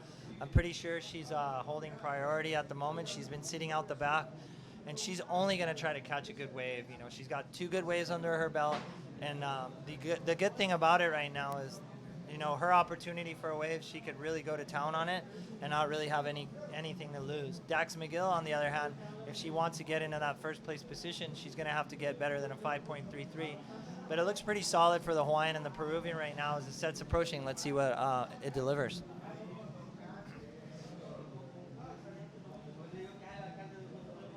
Really nice set approaching right here. This one's kind of wide.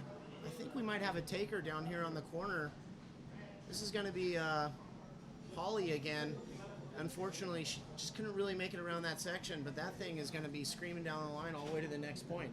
Well, Otto, yeah. what's the next point called down there? I have no clue, but here's Dax McGill live action. She takes off a little bit behind the peak on a smoking wave. And you know what? Talking about Holly, I think she could have made it over that section if she tried. And sometimes these little wide ones, I've seen it on the men's event before, have been the winning scorers. You know, you can totally go to town all the way down to the closeout section.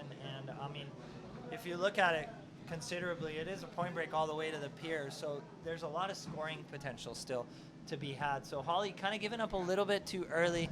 She needs a 6.2724 now to get back in the game. Now she's putting a little bit more pressure on herself. She's got 2 minutes left on the clock. But, you know, Jamie, you were talking about the setups here. Like, as far as you can see, if you look down the point, there'll be beach break after point break after beach break after point break. So it is definitely a dream scenario for a regular foot here. It is the land of the rights. Well, I'm a regular footer, so I can't wait to get there.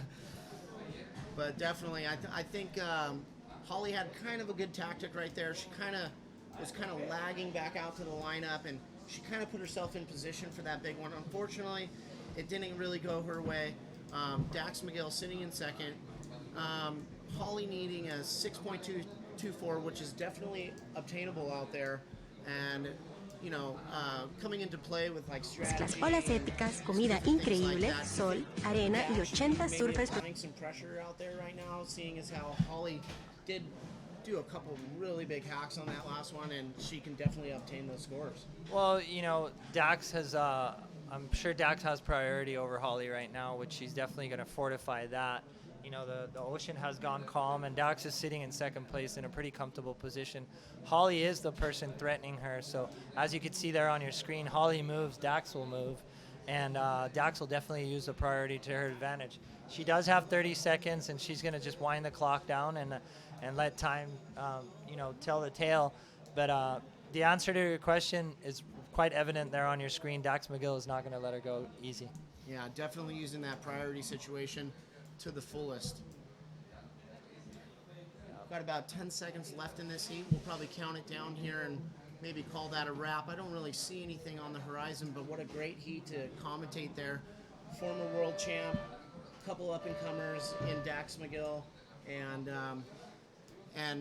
we'll see what the future brings for those two. But out in the water, in the next heat, we have... Hold on. We're going to go to a quick commercial break. Congratulations, Sofia Milanovic and Dax McGill. We'll be right back with heat number 5 of the 6,000 Copa Impresionante El Salvador, presented by Body Glove.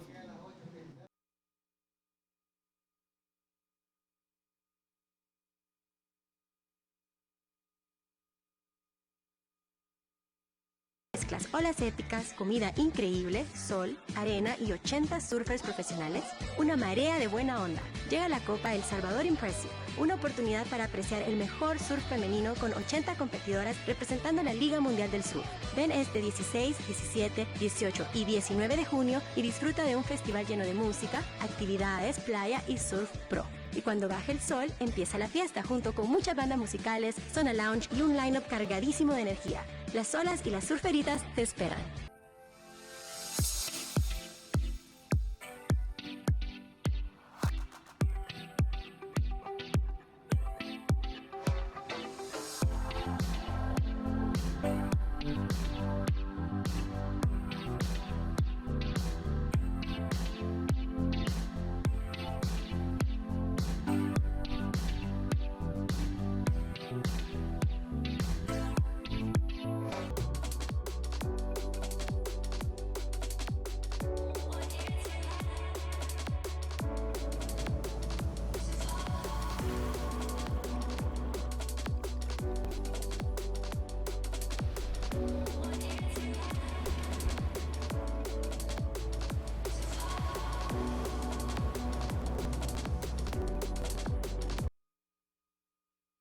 Welcome back. This is heat number 5 of La Copa El Salvador Impresionante, brought to you by Body Glove. This is a WSL QS6000 event, and there's already been some great exchange here on heat number 5 with Micaela Green, Anneli Gomez from Peru, Bethany Salasco, and Leilani Aguirre. And Jamie, there's been a great exchange already while we were on break, and Micaela Green just getting a smoker off the point.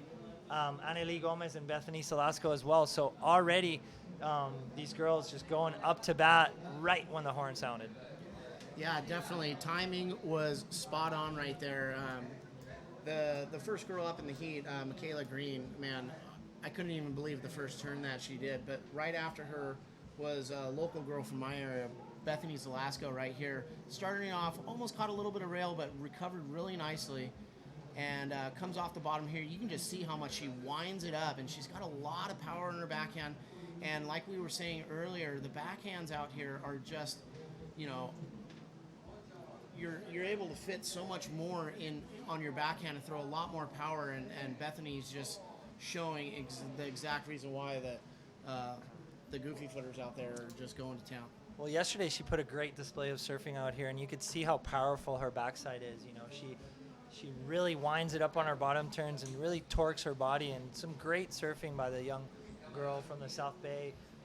She's really impressed me, and she's taking our backside conversation into fruition. Like, she's definitely putting that board right vertically and unwinding that tail and really kind of like torquing her body with her maneuver. So that's going to be a great score, and I'm eager to see, you know, what Micaela Green's going to get, and Anneli Gomez, because I think it was a great exchange, and I'm glad not a judge. I don't have to judge that one. Yeah, because that is definitely going to be some high scores being dropped here for everyone's first wave.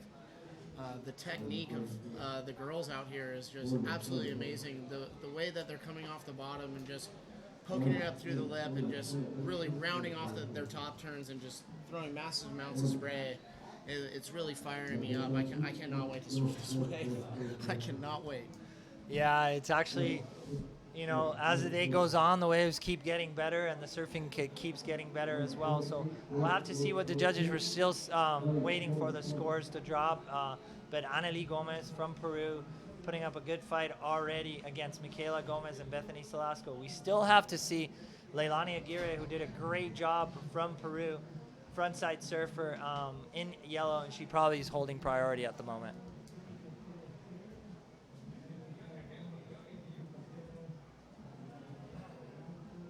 We'll wait for the next set to come in. We'll probably see Leilani on it, and I can't wait to see what she has to offer. The level of this surfing in this heat is going to be really high, so she's really going to have to bring it on her first wave, and I don't doubt it one bit that she is not going to bring it. Sí. Okay, so here we see, no, esa no es. Esa no es. Esa es esa es del último heat. Es la próxima ola después de. So this is a little replay of Holly's last wave of last heat. I think we're going to get Micaela. Thanks to the production team for bringing those replays as we see live action. A little set stacking out the back as we see Micaela Green paddling, seeing if she could approach this one. She had a smoking first wave in this heat. Hopefully we could get the replay. Let's see if she wants to try to get on this one as we see the waves up the point. And I think the priority rule coming into fruition right now. And Leilani, I think, making a great decision and not trying to catch one of those waves off the point. She's going to probably try to catch this one. Let's see what happens. Yep, she's definitely going to use her priority on this one, so the other girl's back right off. Another backhand coming off the bottom, making her way around the section. She's going to make a nice little carve turn right here. She's going to start approaching the middle part of this wave, and she just unloads a really nice turn right there, sending a lot of spray out the back. And unfortunately, just getting a little caught behind that. It was a little too fast for her right there, so she just hops right off. I'm sure she'll get right back out there and get another one. Still a lot of time left in this heat. Still waiting for some scores to drop. As soon as those scores drop, we'll get you an updated situation, and we'll watch some more good surfing. Yeah, and Leilani really being smart about using that priority rule. She did get a really good wave. She got a couple of turns, 3 solid turns out the back. Unfortunately, that last section, she kind of ran away from her. But, putting her score on the board right now, Michaela Green, she gets an 8.0 for her first score. And, we saw it live, and she really took it to that wave. She surfed it amazingly, followed up by Annalise Gomez with a 7.33. So these girls are going up to bat from the get-go. And I think, as the rounds start trickling down, we're going to see better and more precise surfing heat by heat. Yeah, definitely. Like we were talking about earlier, Otto, being on your front side out here, you really got to be a lot more critical going up into the lip there. And obviously, Michaela Green getting it done on her forehand because that first turn was just a smoker. Yeah, I mean, she what happens, and we've elaborated on this before, you get that first turn and lay your foundation on your wave and pretty much ride out the wave with rhythm, you're going to get an excellent score. And Michaela Green just posting an 8.0 for her first ride. Now she's definitely building a house, and her foundation is good. But right here, live action from our current ISA world champion, Anneli Gomez. Big turn off the top right there. Looking at the lip again, goes right vertical again. So she's got a 7.33. She's already got 2 maneuvers out the back. Puts it up again, so 3 solid maneuvers. And Anneli Gomez, I've been seeing this girl surf for years. She is not scared to put that board vertically, and she does great turns, and I wouldn't want to get her in a heat. Oh, definitely not. You can just see the confidence exuding from her after that ride. She probably could have milked it a little bit further down onto the inside and maybe went for another finish, but she knew she got the work done, got those 4 big turns in, kicks right out. That's definitely going to be the meat of the score right there for sure. Well, when you got experience like her, getting that little turn in the inside sometimes doesn't matter, and that shows how well deserved they are. Here you see her, she does her little high line, big bottom turn, nice sweeping turn off the top, sets herself up right there, goes straight up vertically for that second maneuver, winds it down, gets a little bit of a setup turn, goes straight up again, and she's not done yet. She's got 1 more in the bag. And look at this, she looks down the section, he's like, I'm done with it. Meat and potatoes are already served. I'm going back out there. She's got a 7.33. She's going to get a solid score and gain the lead after that one. Definitely. She's, I think, one of the only surfers with 2 waves under her belt in this heat. A couple other scores dropped in while we were talking. Bethany Velasco opened up with a 5.83 and Leilani with a 5.10. So still a tight heat, still anyone's heat, a lot of time left. But Annalie definitely took that last wave to town, and she definitely gained the lead after that. Well, I think wave selection had a lot to do with what's happening right here. Bethany Velasco got a smaller wave. Leilani got one of the better waves, but really didn't attack it as aggressively. Yeah. Oh, look at this set approaching Otto right Look here. We'll see who's in position. Oh, It's going to be White, Bethany Velasco here. Just really winding up on this bottom turn. Kind of checks it under the lip, trying to get around this section. It's going to open up nice and wide for her right here. Nice big turn. Kind of digs a rail off the top, but it's not done yet. This wave is going to go really far, Otto. Nice big turn off the top, regaining composure, and out the back we have Michaela Green. Nice big forehand hook right there, bringing it down to the inside. Off the bottom, another big hook right there. And man, boom, right there. That's what we were talking about right there, Otto. Just getting really critical on her forehand and going straight up, throwing a lot of spray. That's going to be another really solid score, I think. Yeah, we got a great heat on our hands here. These girls are going for broke. Michaela just really not holding back on that lip. That was a great maneuver off the bottom, straight off the top, as we see some live action here from Leilani Aguirre from Peru. Gets kind of a little white one, decides to kick out, but I'm going to go back to Michaela. She's going to back up a pretty good score. She had an 8 on her first score, and you know what? Those were the moves on the inside. She had already done a couple of carves and setup turns on the outside.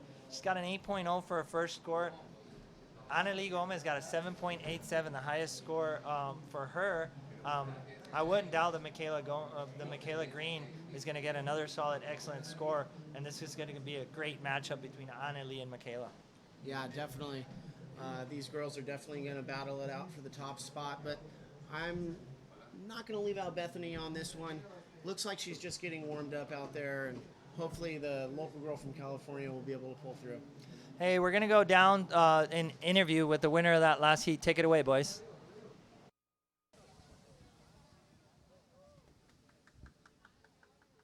All right, I'm here with last heat winner Sofia Milanovic. So Sofia, former world champion out here in Punta Roca, great waves on offer. Second heat already. You know, you had a really nice opening heat and a nice second solid heat. What do you think of the conditions today at Punta Roca? Yeah, the conditions are unbelievable. Thank you so much, Salvador and Punta Rocas, for letting us surf these amazing waves. It feels so good to actually surf good waves. You know, it's been a pretty hard year for me, like starting from round one and surfing really bad conditions, and finally being able to surf from the bottom to the top of the wave feels really good. So yeah, the waves are like the best I've ever think I surfed at contest, like in waves, you know. Well, it's amazing to hear, Sofia. I know you're from Punta Hermosa in Peru. You know, a wave very similar to this is Caballeros. And, you know, we saw that similar style to your wave when you were riding. And a really nice opening turn on one of your waves, a huge set wave. You know, talk about your commitment. You know, you're trying to requalify for the WCT. I think you have the potential, no doubt, to make it back to the WCT. Is that your goal this year? My goal, honestly, is to perform, you know, try and surf good, you know, try and I don't know, like just perform. It's been a couple of years without being on tour, and you know, I just really miss the traveling and being able to surf good waves. And you know, the lifestyle of being a pro surfer it's the best job in the world. So being able to do as much as I can, I think that's what I want. You know, I don't take it for granted. I know how good it is. Performance. Hopefully, that gives me good results. Well, you're a great surfer, Sofia, and I know you've been doing a lot of charity work and a lot of work with young gentlemen and women in Peru as well, you know, helping them out, people with no sponsors, which is a great act of charity of you. You know, not only a former professional surfer and now trying to requalify for the WCT, but helping out younger generations. Do you feel that is a little bit of motivation for you to requalify for the WCT? Yes, of course. Actually, that's one of the main things why I'm back. I think working with these kids in Peru and I seen like how much passion they have for competing and performing on the sport, it's contagious. So I think they have like given me that energy, and I'm trying to, you know, how I said, you know, we have the best job in the world, and so many people would want that. So I'm just happy to keep doing it till as much as I can. It's great to see, Sofia. Thank you for your time, and good luck in the next round. Can't wait to see you again. That was some great insight by Sofia. It's beautiful to see her back on the saddle, doing a great job with her foundation, and also doing a great job out in the lineup. Not a big quantity of waves, but the quality of waves that she caught. And talking about quality of waves, here goes Michaela Green. We're still waiting for her second score, but Jamie, this girl's surfing on fire. Yeah, nice little fin release right there, just showing that she's got a whole bag of tricks. Out the back, we have blue. This is Annalise Gomez. This girl's backhand is just out of control. Look at that wind up and just big old top turns. And like you were saying earlier with the local guy that surfs out here all the time, his name is Jimmy Rotherham. Yeah. She really kind of has like a really nice high line to really gain like a lot of speed to throw into her turns. And I really like that about her surfing. It's very stylish and also very powerful because she's got the speed to back it up. Well, you saw what she did at that section. You know, that section was really getting a little bit in front of her, and she just got on the high line and really focused on the next part of the wave. And, you know, she went high, got her bottom turn, and laid it right up in there. She's got 2 7s. She's actually looking for an 8 or a 9. I could see that. I could smell it right off of here. And Annalise Gomez is no stranger. She's done plenty of, Latin American tour events here. She's done plenty of ISA events here. And now on the WQS side of things, she's definitely one of Latin America's prideful ones. And that backside is, it's a championship backside. She's won ISA contests before. She's done really well in QS events, and she's got 2 7s on the board. Michaela, on the other hand, she backed it up with a 6.83. She's in the second place, but in consistency, Annalise Gomez right now with that third wave is looking pretty good. Yeah, definitely. Going back to Annalise, you can just tell she's got a lot of experience out here, like she has been surfing out here her whole life, and just the way you can see it in her surfing with the speed, the power, the flow, the whole criteria of the surfing fits perfect right out here in this wave of Punta Roca.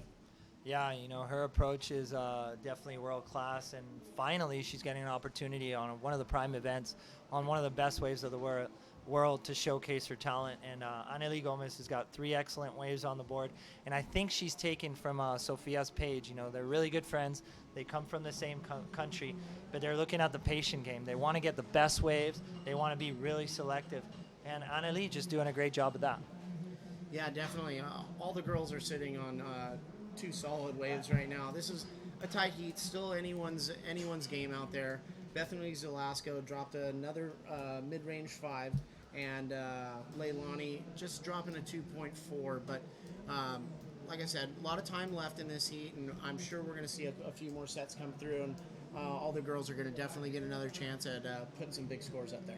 Well, there you have it. That's perfect insight. As we see, next heat on deck would be heat number 6, Stephanie Single from Australia, Zoe McDowell from Hawaii, Ashley Spence from Australia, and Chasey Roy from Brazil. So a lot of heats in play. We might finish this, we're definitely finishing this round and might even run into round 3 where you see a lot of the seeded surfers. Still in this round, some exciting surfing to see. We got Dominique Verona, who got second in the Cabo event, and she's also a backside surfer. Really good friends with Anneli Gomez, and another Latin American surfer to watch. She's currently ranked 7 in the WQS and looking for a spot in the CT. So, you know, a lot of these girls on a mission, you know, just to get their name out there, but also to qualify for that world tour and be in that coveted dream tour that they want to be. Yeah, I'm really stoked to see a lot of the younger girls out there getting an opportunity to travel down here and really get some big points on the board for themselves in hopes of qualifying for the tour possibly next year or years to come. Or just to come down and surf the contest and hopefully maybe make the prize round and maybe put some dough in their pockets. Yeah. You know, that's always a good thing, especially when you're traveling on a budget. So it's always good to make that money back for sure. Well, it is the best job in the world, going out there and surfing on a perfect right point break just to earn your keep. You know, I haven't wanted to let go of that job for a long time. So, you know, I take my hat off to all these talented girls for, you know, commissioning themselves to be down here and being part of such a beautiful event.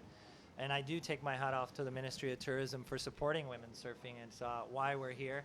And El Salvador, you know, has been supporting, you know, surfing for the last 10 years, and they have a great stadium to display amazing talents, you know, both in the men's and women's category and worldwide. You know, plenty of events have been, you know, celebrated here, and I'm really stoked and honored to be a part of, you know, this event presented by Body Glove and also by the Ministry of Tourism. So thank you very much.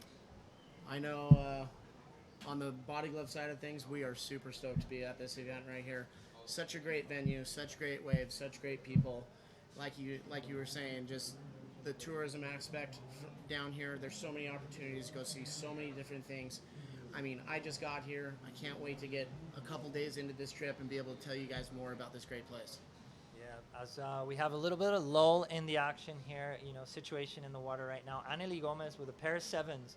She's got a 15.64 for her total score. She's in the lead, followed very closely by Michaela Green. She's got the highest scoring wave of the heat. She's got an 8.0 on her first wave, opened up really solid, backed it up with a 6.83. She's got a total of 14.83. And Bethany Selasco, that last wave, really didn't open up to her as she wanted because she was winding it up, and I know she wanted to just to attack the lip. I love her approach. I love how she served.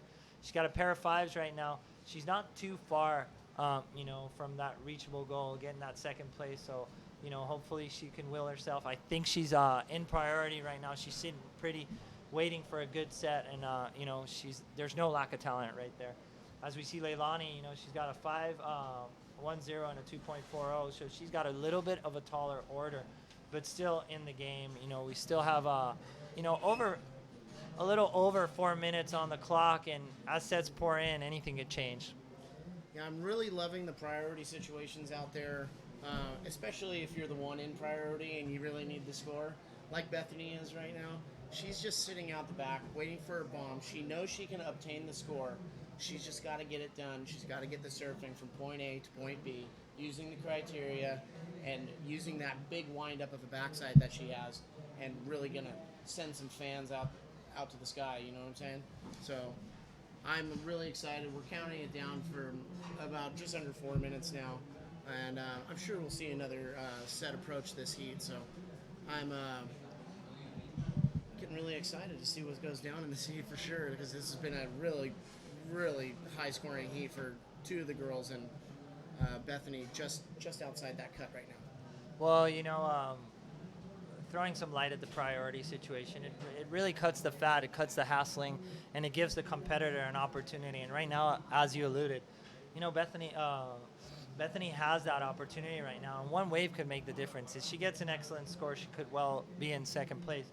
You know, she needs to get a solid score, you know, an excellent score, but her talent's right there, and she's one of those young girls that could totally make that happen. Like you said, you know, we got a little bit over 3 minutes remaining in this heat. The ocean's gone pretty quiet, but, you know, 3 minutes is enough to see a nice set roll by and give all these girls an opportunity, you know, to get more scores on the board.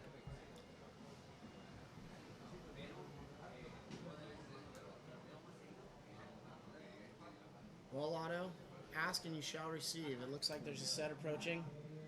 Bethany paddling toward the outside. She's the one with priority in white.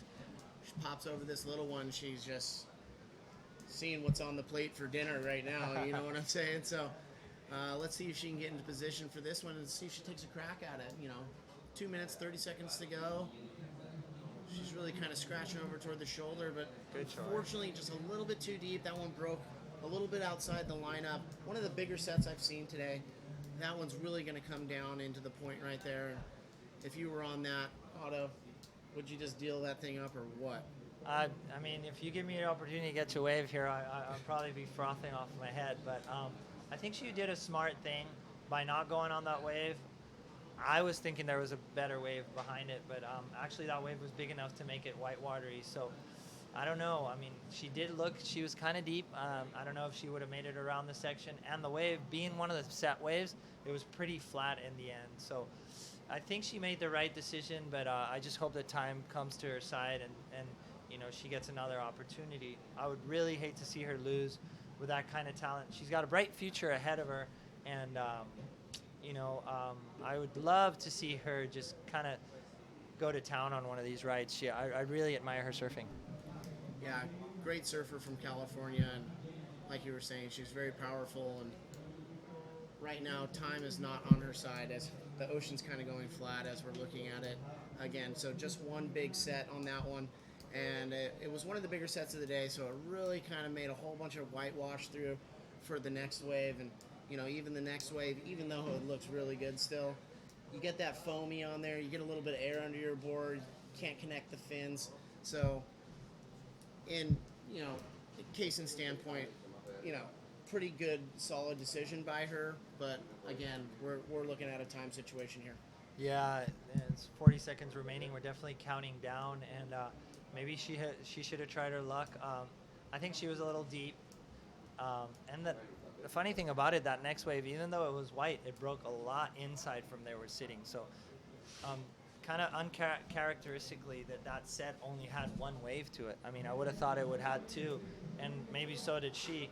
I don't think time's on her side, so we're going to see Anneli Gomez and Michaela Green make it through this one. Unfortunately for Bethany Salasco and Leilani, it's going to be the end of the road for them. But great performances nonetheless. They did great in the first round, and now we're counting down the heat. As we see the horn sound, we're going to go to a quick commercial break and come back with more action. Heat number 6 of the 6,000 qualifying series for the WQS. Copa El Salvador Impresionante, brought to you by Body Glove. Mezclas olas épicas, comida increíble, sol, arena y 80 surfers profesionales, una marea de buena onda. Llega la Copa El Salvador Impresionante, una oportunidad para apreciar el mejor surf femenino con 80 competidoras representando la Liga Mundial del Surf. Ven este 16, 17, 18 y 19 de junio y disfruta de un festival lleno de música, actividades, playa y surf pro. Y cuando baje el sol, empieza la fiesta junto con muchas bandas musicales, zona lounge y un line-up cargadísimo de energía. Las olas y las surferitas te esperan.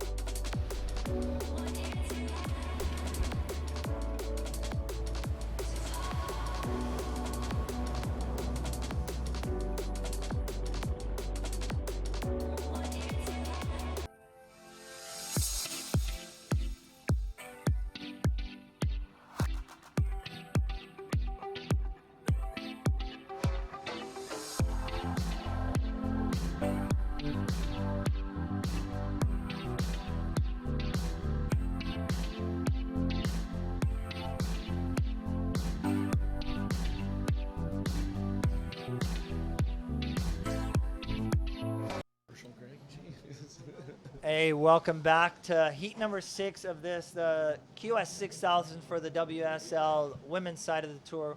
We are here in El Salvador in Copa El Salvador Impresionante, presented by Body Glove, and this is a replay of surfer in blue, surfer from Hawaii, McDowell, and a lot of exchanges going on right now, but great surfing here by the Hawaiian, doing a great job already, Zoe McDowell, and it's just comboing turns all the way into the inside.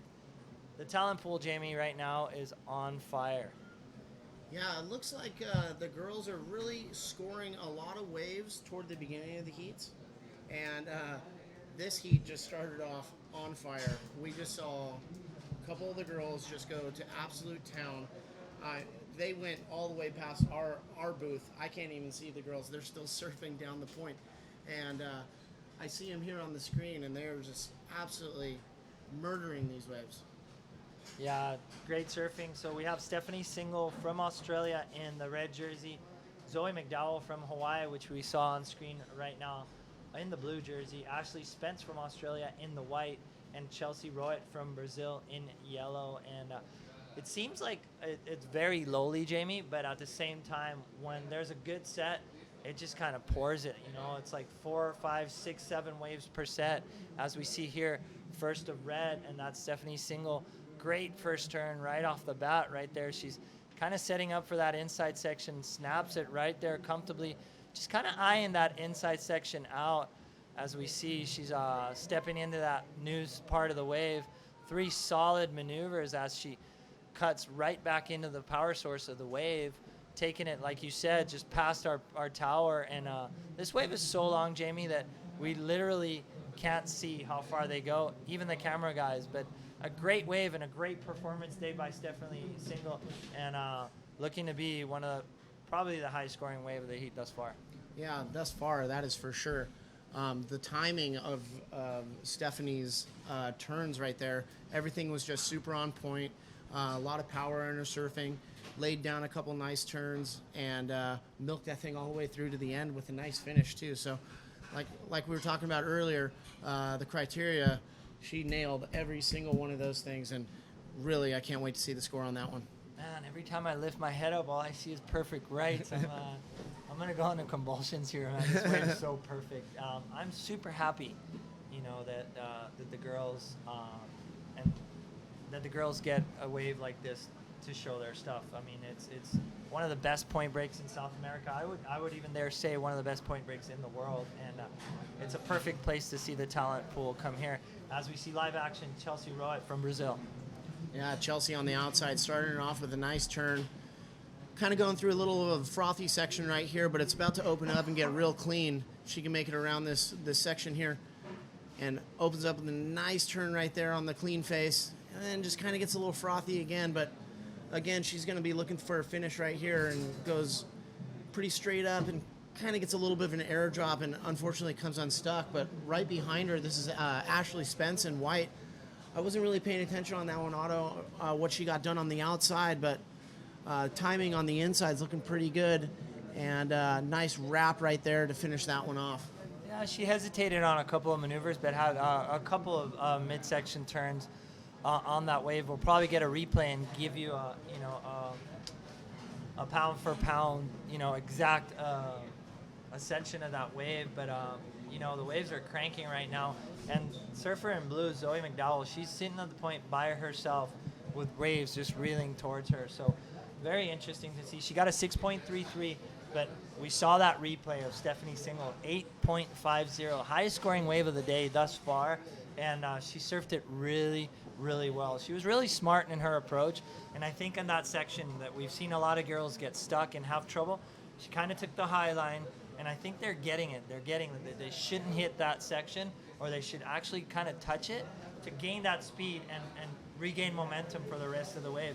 Because the latter part of the wave is so good, and that's what's really cool about this place. You can get ultimate maneuvers off the top, but then the inside offers you plenty of room to go nuts on. Yeah, definitely. You can definitely get a lot more critical on the inside, maybe go for like an air or a big layback or something like that. And as we see in the replay, that was a really nice turn. And then just kind of backing up with a nice check and then coming down through the inside. This is where she kind of gets a little bit more busy. She's going to come off the top right here and just kind of gets a little stuck right there, but ends it with a nice wrap right here. And I have a feeling that's going to be a pretty good score. Yeah, she was a little hesitant on that second to last turn, but Ashley Spence, she looks like she's definitely from a point break. She has that style. She's got that low center of gravity. Had a couple of good maneuvers off the top, and she will definitely fall into that mid or higher mid-range score for sure on that last wave. I really like her style. I really like her speed, and I'm looking at these girls, and they look like they're reading the wave a lot better than they were yesterday. So it's really exciting to see what's to come of the heats coming on the rest of the day. Yeah, just my quick assessment of the lineup out there. It looks like the girls are kind of moving down the point a little bit. Maybe they saw in the last heat a couple of the girls were getting stuck behind that first section because of the wider ones on the set. But I'm not too sure. But Otto, is this wave break better on a high tide or is it break better on a low tide? Well, it has two faces to it. You know, on a high tide, you could actually make it from deeper. So, you know, to your point, they should be actually going up the point. And what you do is, excuse me, you take these two turns, the first two turns, like you saw Sophia, like you saw Anneli, big turns off the bat, highline that midsection, and then regain all that composure on the inside. And a lot of what these girls are doing, and we saw it happen yesterday, is they're staying a little bit on the shoulder and just kind of surfing the second part of the wave. But to my knowledge, if they were to go deep like that last heat, you got so much scoring potential off the top that would be a much better score. So to your point and to my assumption, my opinion would be paddle up the point and get those ones that run right through. Sometimes with a low tide, you get Mama Roca to be kind of a stumble on your wave, but with a high tide, they should be up the point riding the whole wave. Yeah, Mama Roca being that boil, right? Yep. Okay. Yeah, definitely. You know, as it gets higher tide, obviously the waves are obviously a little bit harder to catch. So, you know, you really want to be on your paddling game out there. You really want to get in early so you can get those big top turns like Sophia and Michaela in the last heat and really get the majority of your score going on the outside and then really kind of finishing up through the midsection and then always going for that finish. Yeah, for sure. I mean, great insight on that. And, you know, Michaela doing a great job on that last heat. And, you know, fellow Australian, same color jersey right now. You see them paddling. And I think they might have heard us from in here because they're going to that point. Definitely. And somebody's trying to gain priority. You know, we got a great priority system with the WSL. There's somebody that is their main job is just to delegate priority. And what they're doing is right now they're paddling to gain, you know, first, second, and third priority, I think. So there's a little bit of a paddle battle going out there. But I think they heard us. They need to go to that peak and get those waves. I think for sure Zoe's got the first priority, but for second and third priority, I think that Stephanie and Chelsea Roy were fighting for that position. Yeah, definitely. Getting a little bit of feistiness in the girls out there right now. I really like seeing that battle, you know. I really like seeing the girls really kind of go at it and get a little bit more aggressive because you really know who wants it at that point, you know? Yeah, for sure. And obviously Stephanie's single. She wants to keep that first place position. She needs to back her 8.5 with a solid wave just to be sitting comfortably. Okay, we're going to go down to an interview with Mitchell Salazar and the winner of that last heat. Take it away, boys.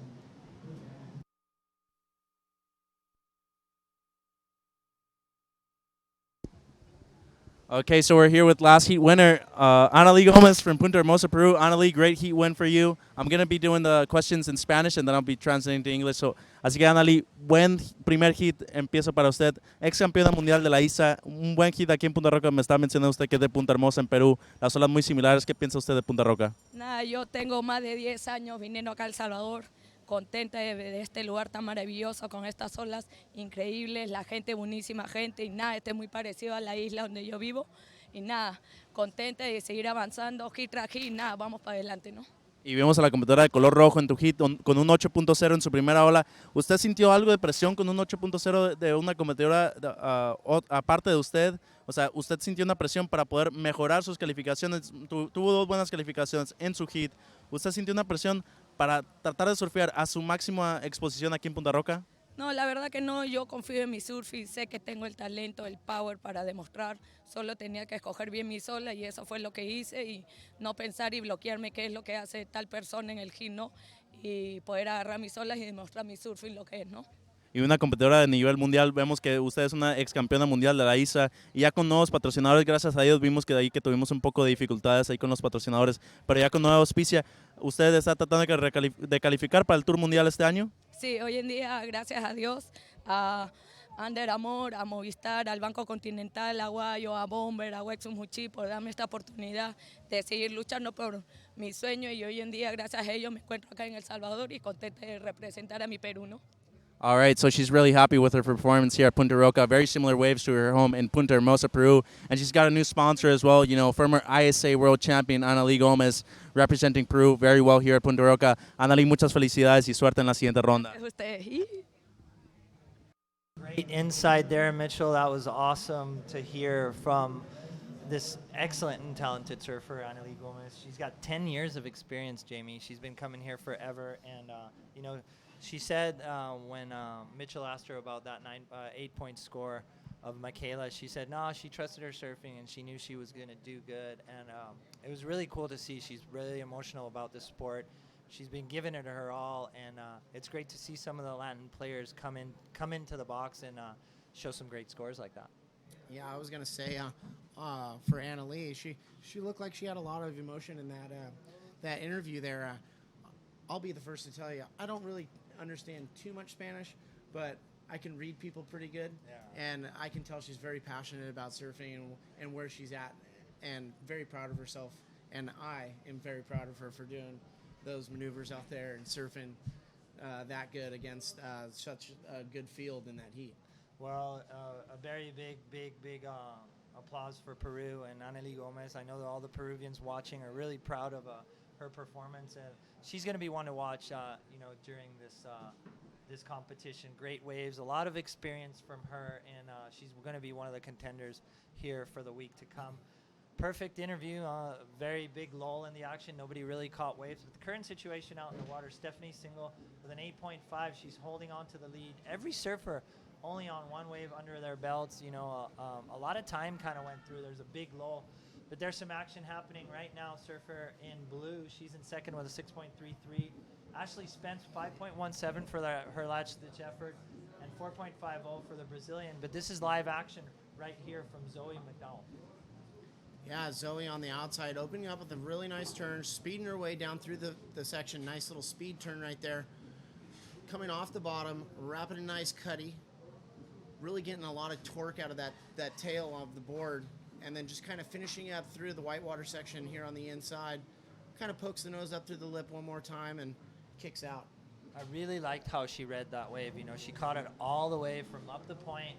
And those are the small ones that really hug the point. And, you know, she's probably going to get a mid-range score for that, but it's going to be a good follow-up score for that 6.33. So she's, you know, trying to build house, trying to gain some momentum. But I really like how she did that mid snap on her second turn, and she's got a good flow going on her board. Really smart. You know, there was a big lull, and she caught one of those waves that probably not the highest scoring wave, but definitely a good backup score that she needs. As you could see live on the replay, big first turn right there. And this wave kind of unwinds all through the point. Nice little setup carve right there. Gets through the speedy section, unloads right here, puts it on rail. And then the wave gets kind of whitewatery, but that doesn't stop her from just keeping on her scoring potential. As we see out the back, we see surfer in red, Stephanie Single, just milking this one all the way to the end. She's our current heat leader. Yeah, Stephanie Single on the outside just threw up a couple huge turns and works it all the way through, keeping every single turn consistent, keeping every single turn powerful. And out the back, we also have white, Ashley Spence. Nice big old float the boat right there and comes around, gets a nice little check turn, and now she's going to go to work on the inside. Nice big roundhouse wraparound right there. And just doing a couple little more setup turns and kind of catches the rail right there and goes down, but not before she got a lot of work done on the outside. A couple really big maneuvers on that one. Well, that was a great exchange, but I'm really impressed with Stephanie Single. She was like unwinding, even on that last turn where she probably didn't need it. It was one of the best carves she did, and some great surfing by the young Australian in red. She's going to back up that 8.50 with an excellent score, I might add, and also using patience to her advantage, picking up a really good wave, and her fellow countrywoman Ashley Spence really milking that one, getting a variety of maneuvers in that last wave. So this exchange is going to probably change the situation right now in the water, but great display of surfing by the Hawaiian and both Australians on that last exchange. We'll see what the judges deliver for that one.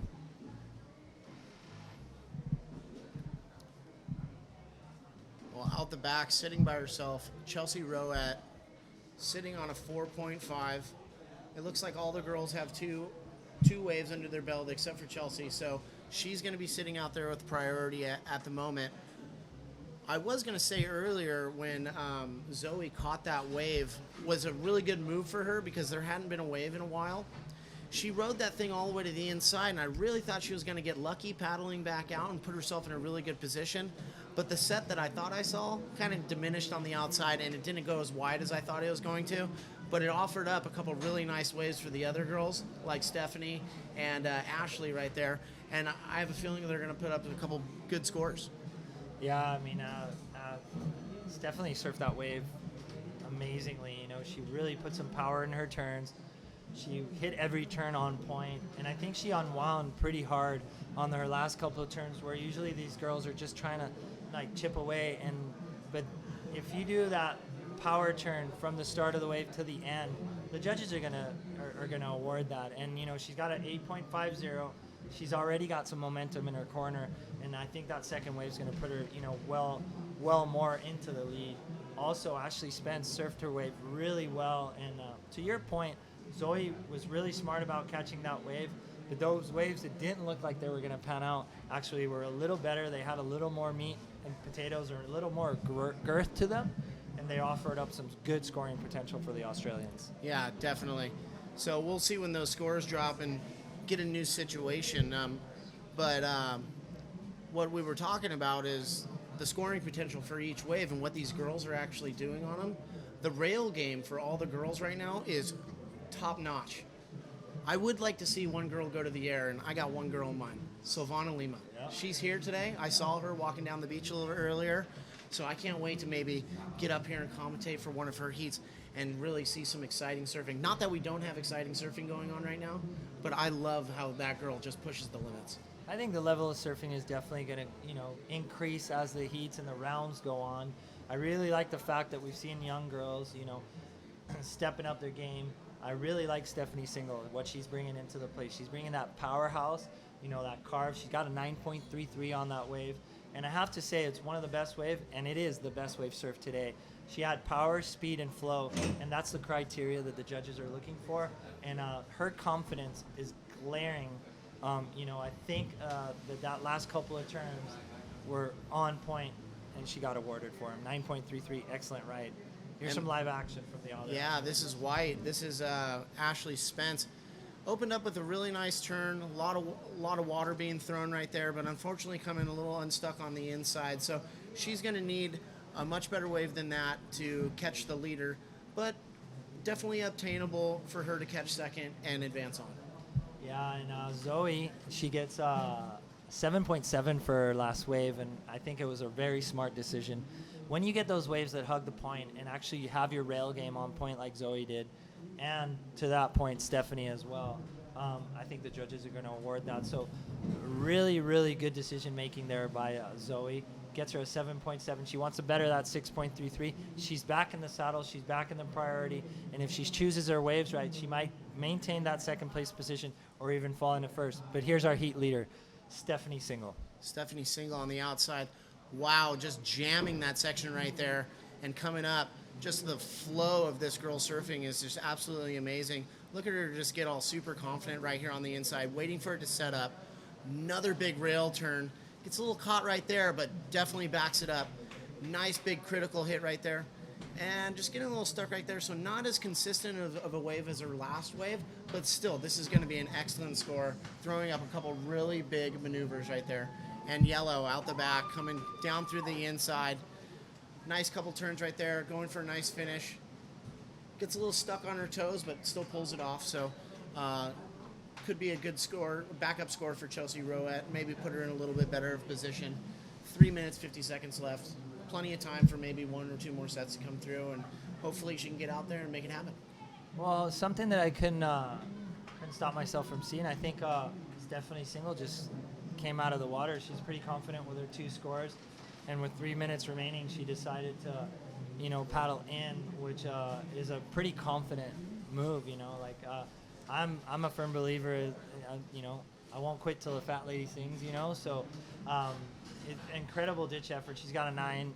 She's got almost 2 9s. She's got an 8.5 and a 9.33, 17.83 total. So amazing surfer by the young Australian, and she kind of resembles a little bit of Tyler Wright. She's got that power, that speed, and that flow. And I have to say, that last wave was kind of like a victory lap. I don't think she needed it, and she even wiped her hair, a little water off her face, and still went to town on the inside. So, I take my hat off to Stephanie Single, doing a great job, great heat, and Zoe McDowell out the back, just waiting patiently to solidify that second wave. She wants to get rid of that 6.33, and she doesn't want to give Ashley Spence a chance.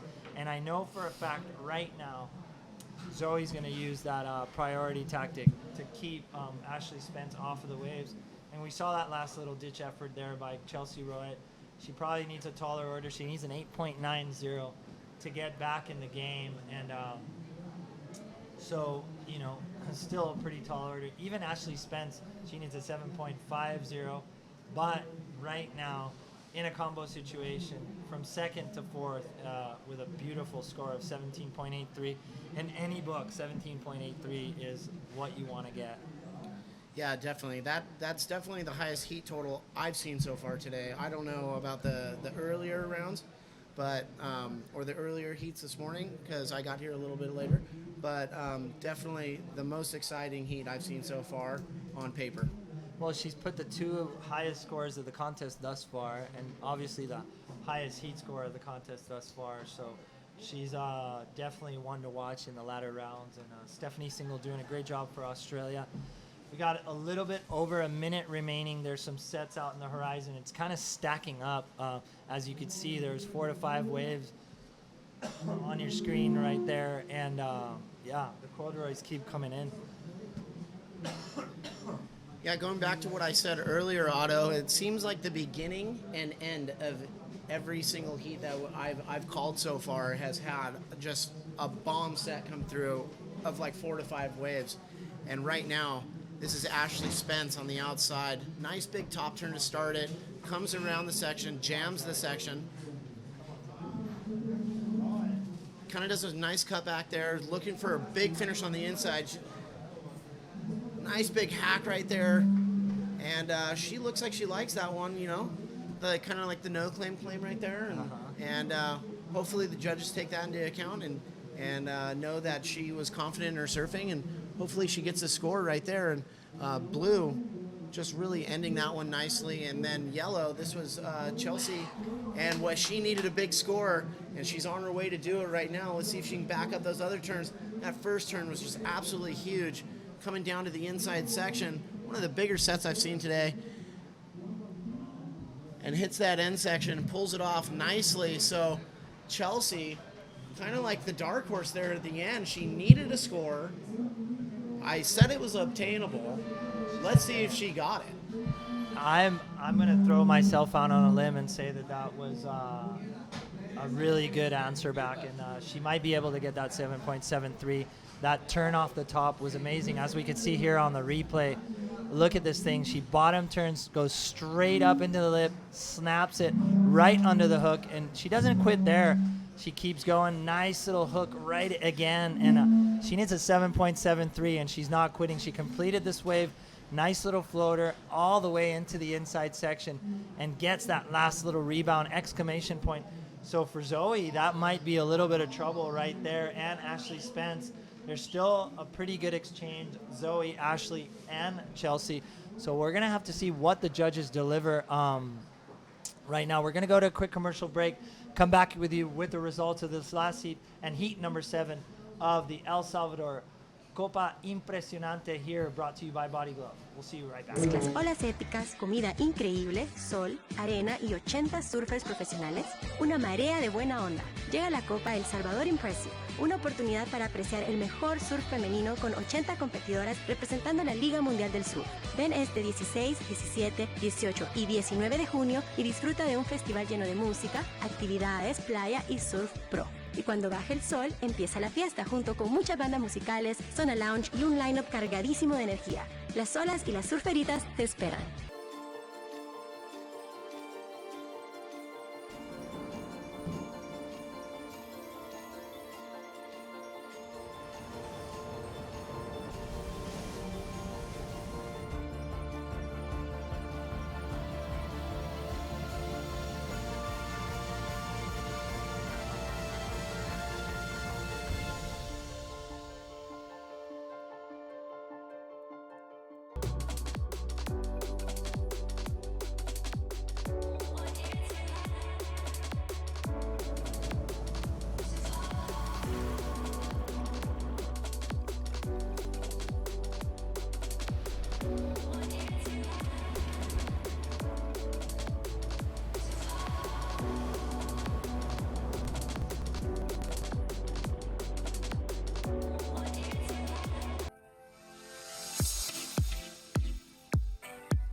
Welcome back to Copa El Salvador Impresionante. We're here presented by Body Glove. This is a QS 6000 WSL event for the women's side.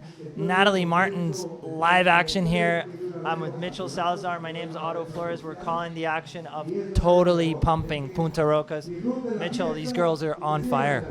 Otto, I cannot believe what I'm seeing when out the back. This is Sophie McCulloch from Australia, just tearing apart this wave here at Punta Roca. She's still going down the line. Nice turn for white Sophie McCulloch. And nice ending section. Nice little layback jam in the pocket. She's still got one more. Nice little float on the rebound right there. But great opening waves for yellow and white. Sophie McCulloch in the white jersey. And yellow is Natalie Martins from Brazil. So 2 Australian surfers in this heat, 1 Hawaiian surfer and 1 Brazilian surfer. And Chelsea Roet making it through that last heat, knocking out Zoe McDougal from Haleiwa, Hawaii with an 8.0 on her last ride auto. Great opening turn for her, probably, if not one of the best turns of the event so far. You know what's funny, man? She was really in the background of that heat. You know, really, these girls had great exchanges, and she brought it in. She was like the dark horse in the heat and brought it in the last wave, the dying seconds of the heat. That first turn was up to par with any of the best surfers of the contest, and I feel really stoked for Chelsea Roet. You know, 8 points score, still comboed by the winner, but at the same time making it. And Zoe McDonald doing a very, very great performance, but unfortunately coming a little short after the Brazilian on her last wave. So a great heat to watch, and the exchanges here are amazing, like tenfold. Like a wave gets caught and the situation changes so much. And that last exchange by Ashley Spence, Zoe McDowell and Chelsea Roet, Chelsea coming out on top, was a great one to watch. Yeah, definitely is absolutely ripping. I can't believe the level of surfing we have now in women's surfing auto. It's just incredible to watch. I was down there calling the action, you know, doing beach interviews for a while. And, you know, Sofia Milanovic absolutely tore it up as well. Former, you know, world champion in her own right, then former world champion Annalise Gomez as well. So 2 Peruvian surfers taking out back-to-back heats. And I just can't believe what I'm watching, Otto. I'm just really happy with the way the girls are surfing. And, I mean, waves, Punta Roca is freaking, you know, doing its thing right now. I can't believe what we're watching, Otto. It is. And we have have heat number 7 right now in the water, where we see Freya Prum from Australia, Milene Kinemaka from Hawaii, Sophie McCall from Australia, and Natalie Martins from Brazil. Great waves on tap. I think one of the things we were talking about with Jamie last heat is that you know, a lot of the girls were sitting on the shoulder, Mitchell, and they might have heard our little spiel from up here, because as soon as we said that, 5 minutes came around and there was a paddle battle going into the point. With the high tide, you don't want to let those waves from the point go away. And I think that last exchange was a perfect example of the potential waves you can get from up the point. So the girls now going really deep, knowing that the high tide is a good opportunity to get those long waves from, you know, as far as deep up the point as you can, and you know, capitalizing on that. Natalie Martin's already opening up with a 6.50, followed by Sophie McColt with a 6.43. So the Brazilian and the Australian, you know, taking firsthand what Punta Rocas has to offer at the moment. Yeah, if I'm not mistaken, I think Sophie McCulloch made it to the round of 16 or quarterfinals during the Los Cabos Open of Surf, and she also won the Pro Junior division in her category as well. So Sophie McCulloch has been impressing me the last couple weeks. And Natalie Martins, you know, a surfer from Brazil, pretty under the radar for me. I'd never heard of her before, but a 6.5 on her opening ride is a pretty good keeper of a score, Otto. And the girls don't stop impressing me. I mean, last heat, Stephanie singled really much. I don't know. I don't even know if you could call that surfing anymore, because that was so well served that, you know, it's out of control how these girls are surfing right now. And Punta Roca just delivering so many open canvases here. And I'm really happy with how the girls are surfing right now, Otto. Well, talking about Stephanie, we're going to throw it down to Jamie. He's got an interview with the winner of that last heat. Take it away, Jamie.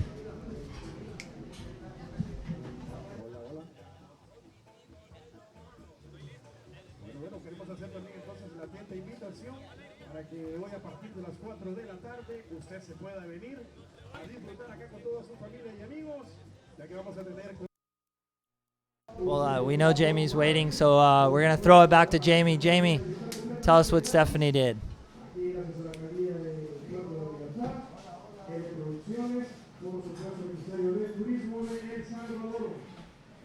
Well, we're having a little bit of technical difficulties. We'll be right back with that interview. But some great surfing by the Australian, and it wouldn't be strange to me if we see her on the CT here sometime soon with that quality of surfing. She looked really confident with her equipment, and Stephanie, one of the powerhouses of the event thus far. I really like how she surfed. I liked her confidence. She looked really mellow, but at the same time, she was putting her board on rail and just attacking the lip as well. So good things to see with Stephanie in the future.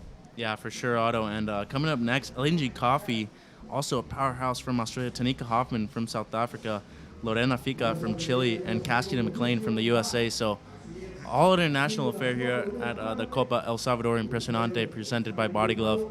And Otto, high tide right now, so conditions the best they are going to be throughout the whole day. And a little bit of a lull every now and then as well, which is really good with these long period swells. We get those really clean faces on the waves, and some big sets still on offer here at Punta Roca. But waves, I mean, just turning on for the last couple heats. A little bit of a lull right now in the action, but still, you know, girls are tearing it up here at Punta Roca. Natalie Martins from Brazil, a 6.5 on your opening ride.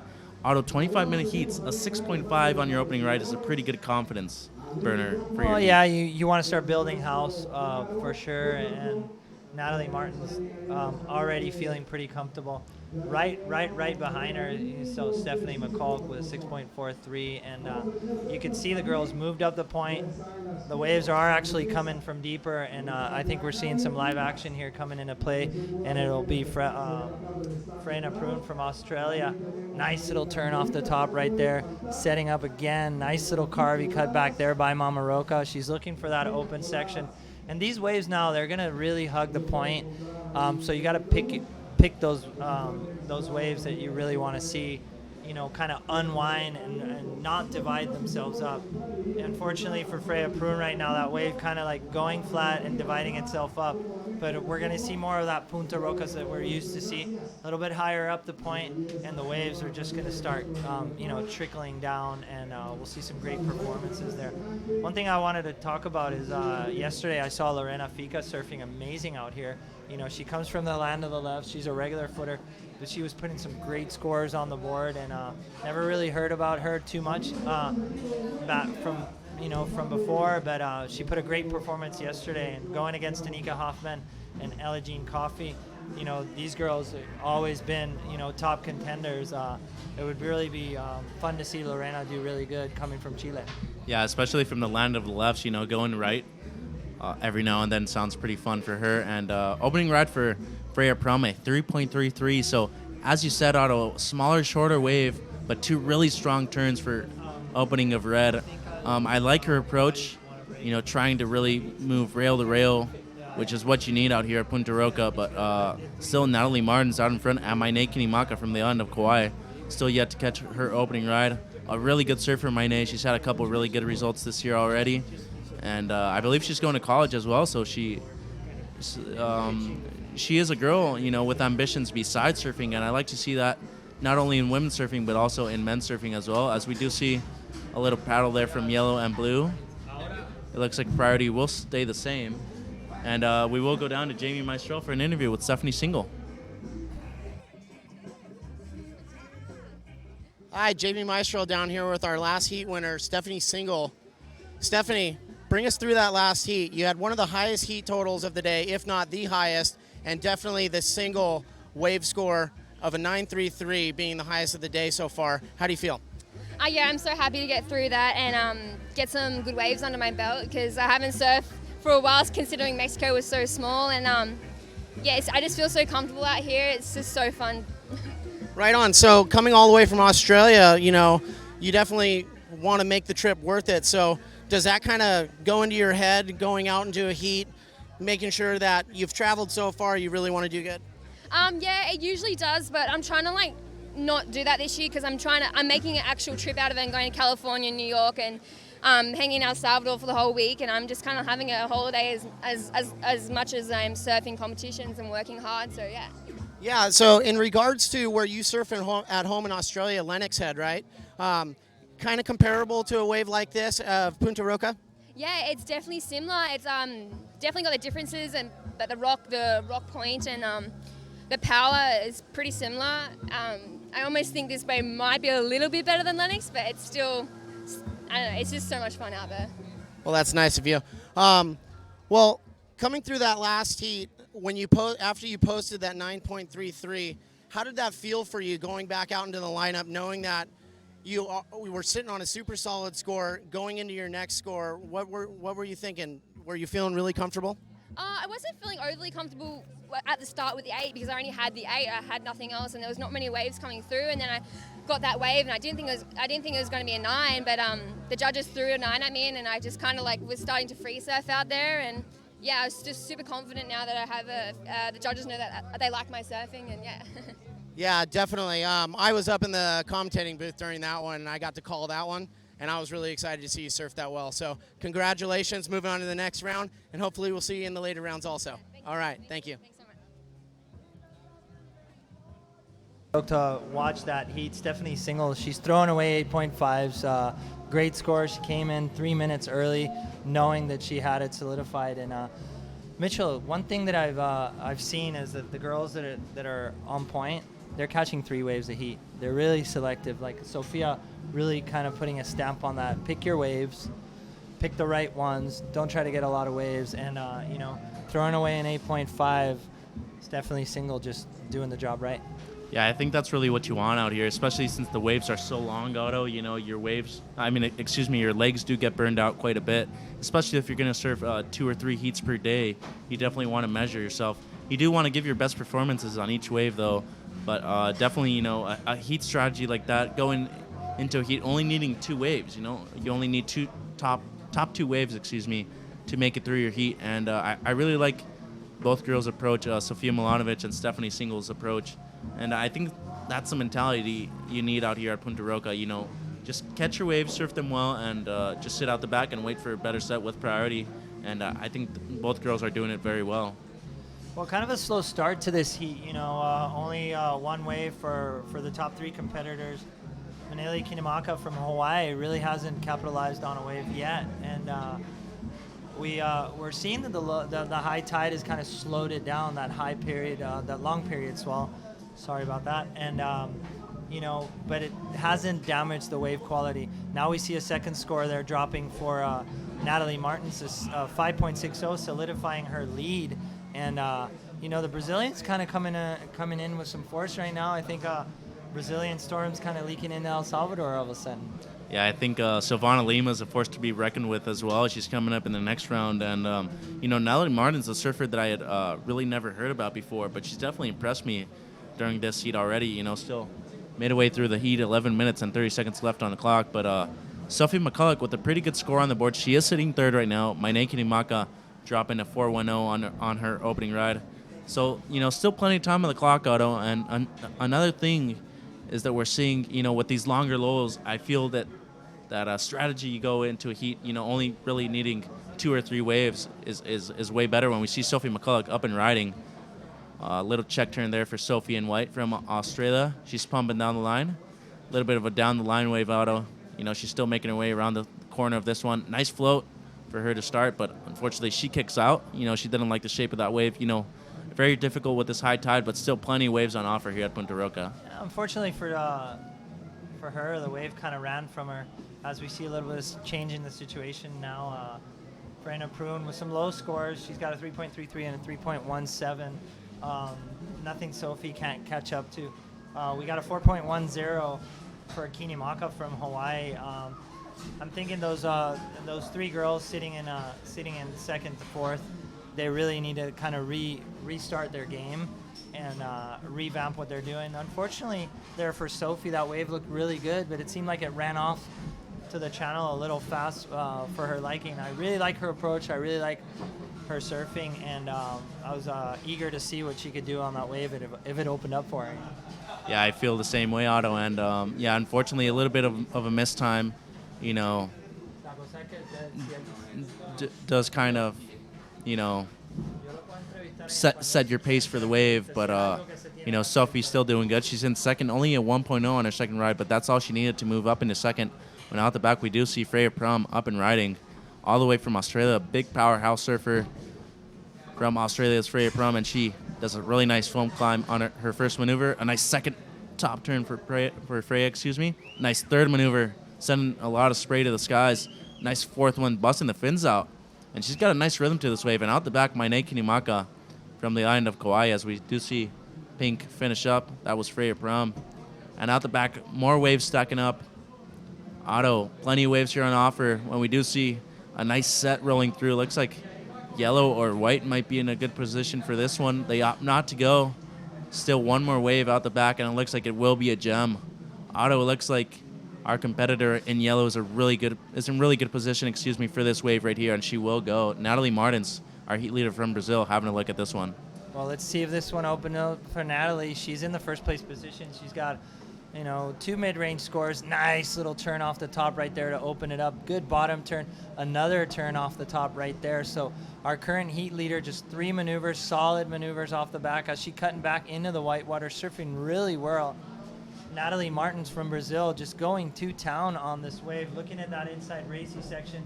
Goes Whoa. to the air and What? sticks it. No Natalie way. Martins right there taking the Brazilian Storm into effect. And Jamie was asking for an air, and Natalie Martin delivered. So I know you guys are listening to us in the website. That was some great surfing by the Brazilian, and I'm going to throw it out there. I know the judges are going to shoot her an excellent score.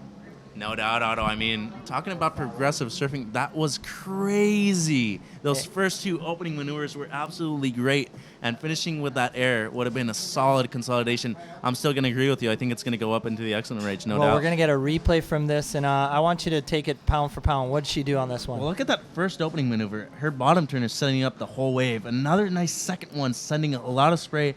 I really like how she times that third one. Just a little check turn to get back in the pace of the wave, little cut back. And this is where she goes to town again, setting up. Nice turn right there. And here's when she's pumping down the line for the air. Look at this boost, Otto. Boom. Grabs the rail a little bit, lays back. Unfortunately, I don't know if she rode out all the way, but still going to be a huge score for Natalie Martins from Brazil. That was very surprising to see. Definitely pulled the trick out of the bag. I really liked her form. She was going to grab her rail. almost kind of rotated that tail through it. She knew what she was doing, and that was some excellent surfing.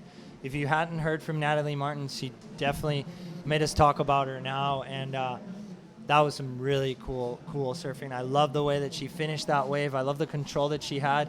I even like the little layback. You know, had she ridden out of it, it would have been an excellent score. But you know what? 8.67. The judges liked it, and that's the kind of surfing we need to see.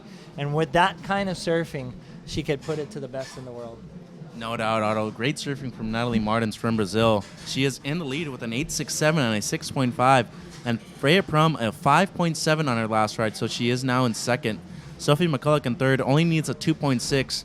Not very a tall requirement with the waves like this. A 2.6, very obtainable score in great conditions here at Punta Roca. And wow, just awesome surfing in you know, the whole round, Otto. I can't believe, you know, women's surfing has come a long way, and I feel like if we don't take action soon, they're going to be catching up to us pretty fast. They already caught up to us, dude. I don't know if you saw that Tavarua contest. But, Oh, you my know, God. Tyler Wright and everybody, they're surpassing a lot of the mediocre men surfing and the best men surfing in the world.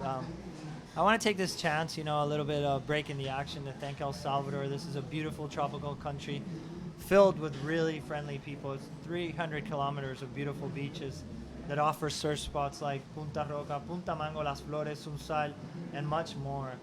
The beaches, the natural places to see include volcanoes, you know, and a lot of national parks.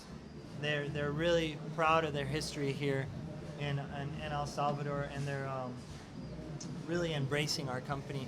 You know, we want to thank the Ministry of Tourism for supporting surfing for the last 10 years, and we really embrace the fact that they're supporting women's surfing. And we've had 2 events. You know, last year we had a great event, and this year coming again, La Copa El Salvador Impresionante, brought to you by Body Glove, and it's solely responsible to the Ministry of Tourism. There's a great culture, you know, they follow the Mayan culture here, and they attest to their roots really well, so we're really grateful to take part of this special week, and thank the WSL and the Ministry of Tourism for putting this event together, and looking forward to put more events on in the future. I know the men's are craving to come back to Punta Rocas in El Salvador, but it's the women's turns right now. We got a 6,000 QS event for the WSL, a prime event in the women's series. You know, we're like mid-year mark for them, and you know these girls are hungry to get a result, and with surfing like that, 8.67 by Natalie Martins in this heat, we're going to see some new faces in the game. No doubt, Otto. I mean, I want to give a big shout out as well to El Salvador, you know, a country that's been through a lot in the last 20 years. I'm only 22 myself, but I know about their history a lot, and they've come a long way. I'm very proud to say that we are back in El Salvador at Punta Roca in La Libertad, and I'm just really happy to be back here, Otto. Waves are amazing, food's amazing, you know, the climate's great, and there's so many things to do here besides surfing. It's an awesome country to see, you know, and it really does open your eyes to be grateful for anything that you do have in your life, and we're just really happy to be back in Punta Roca. I'm just absolutely amazed to be back here, and, you know, watching all the girls surf, they're absolutely ripping, Otto. You know, I can't believe it. It's great. Talk about ripping, sets stacking in the horizon right now. In situation at hand, Natalie Martin's in first place. Freya Prum with a 5.70 gets into that second position. Sophie McCulloch only needs a 2.60, and there she is up and riding right now. Sophie McCulloch, great surfer from Australia. Yeah, really nice opening turn for Sophie right there, sending a lot of spray out the back. Nice cutback for her. A little bit of a mid-face cutback, excuse me. And out the back, Freya Prum on a bomb, but we are sticking with Sophie McCulloch. Really nice top turn for her, and a nice finishing maneuver for white Sophie McCulloch. She only needed a 2.6.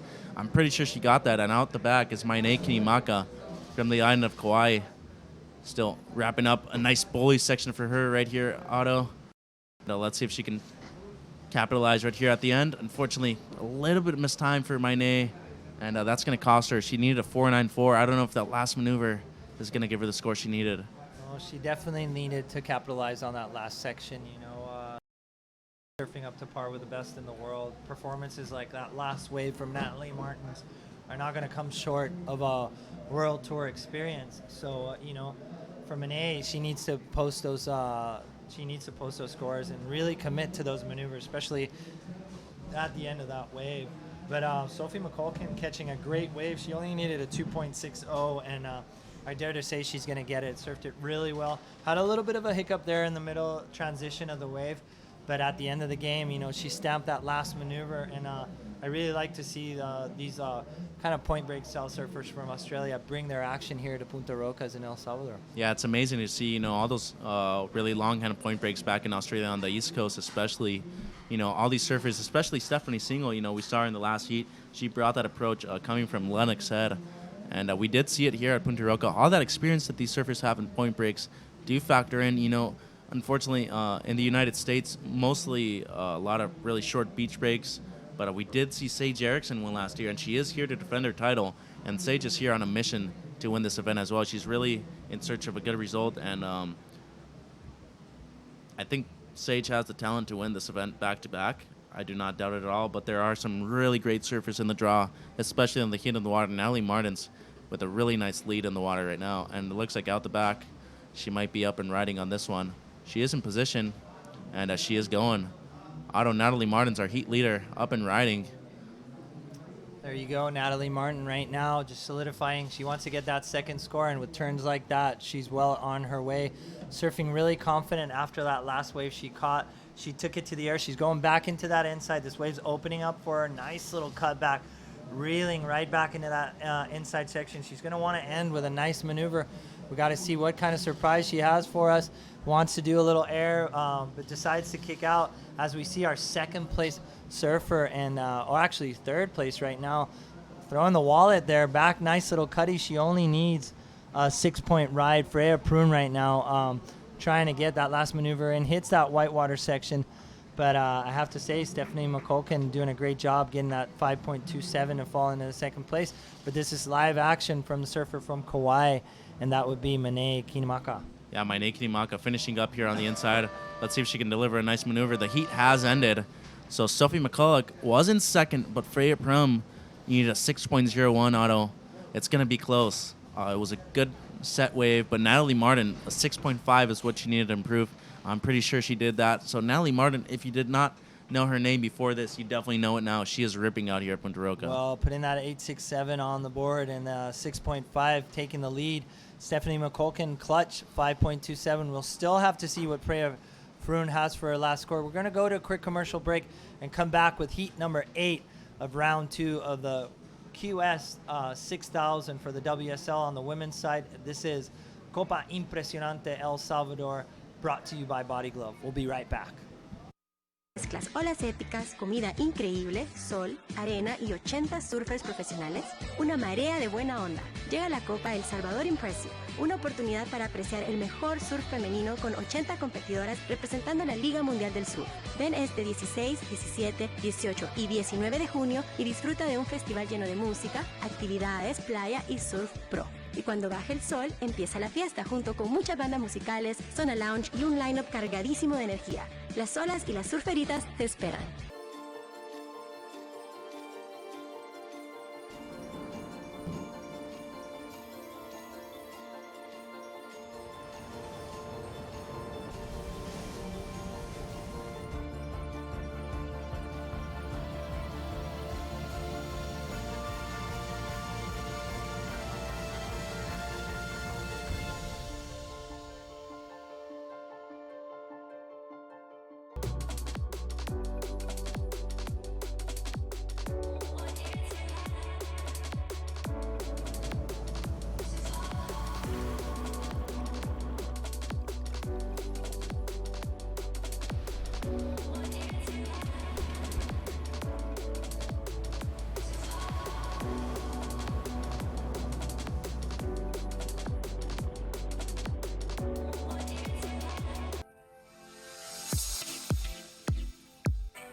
This is our competitor from Chile, Lorena Fica, and she did a great job. This is Otto Flores bringing you live action with Mitchell Salazar, and I think the action's winding up right now, Mitchell. Girls are on fire, surfing to their utmost potential, and the waves are just delivering. Yeah, up and riding. This is Cassidy McLean from the east coast of the USA. I believe she's from New Jersey. You know, all these girls are absolutely ripping right now, Otto. You know, we saw Lorena Fica with her opening ride. Pretty good. And we can hear all the girls, all the Latino girls just cheering her on. It's great, all the, you know, sisterhood they have here. And Cassidy's still finishing up. She's not wanting to leave anything behind, as she will get an end section. Nice little hit for Cassidy McLean to finish her opening ride off, And in the water right now, Ellie Jean Coffey in the red jersey, Tanika Hoffman in the blue jersey from South Africa, Lorena Fica in the white from Chile, and Cassidy McLean in the yellow from the USA. My name is Mitchell Salazar alongside Otto Flores from the beautiful island of Puerto Rico. We're reporting live from Punta Roca in La Libertad in El Salvador. Otto, waves are firing, and girls Lorena Fica and Cassidy McLean already off to an early start. Well, talking a little bit about that last heat, unfortunate for Preya Prune. She got a 5.57 on her last score. Not enough to take Sophie McCulch from the second place. So Sophie, with her last-ditch effort, she got a 5.27 and solidified that second place lead. But the woman on fire, Natalie Martins, you know, putting 8.67, but just kind of putting a staple and starting the charge. You know, she took it to the air. Great last maneuver on that last wave, and we're really seeing a little bit of more of a push and more of aggressive surfing going on. So great showing there by Natalie Martins. I'm sure all the Brazilian people are fired up right now seeing her performance, and I'm sure you know, Silvana Lima is going to get a little inspired and a little fire under her, you know, to take it to the air. So we're really excited. I mean, Jamie was asking a girl to do an air, and I think right up to the order there came Natalie Martins and showed a great score. Lorena Fica opening up right now, the heat in the water. That's heat number 8 of round number 2, 22 minutes remaining, and she opens up with a 5.33.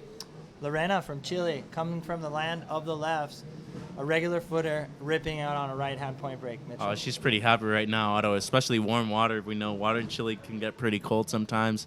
And Cassidy McLean also opening with the 5.17, so both surfers starting up early, 21 minutes still off the clock. But Ellie Jean Coffey, former World Junior Champion, runner-up in the water right now, and Tanika Hoffman from South Africa, So all international heat this one, Otto. You know, really good heat on our hands. And next heat is looking like a great one as well. Dominique Barona coming off a second-place finish at the Los Cabos Open of Surf against Brittany Nicol. Holly Sue Coffey, last year's semifinalist here at the Copa El Salvador Impresionante presented by Body Glove. And in yellow, we will have Keisha Silo Iyer from Great Britain, a competitor with also a lot of experience. You know, she surfs in Portugal a lot, and I can't wait. You know, heat in the water right now is great as well. Lorena Fica starting off with the 5.33.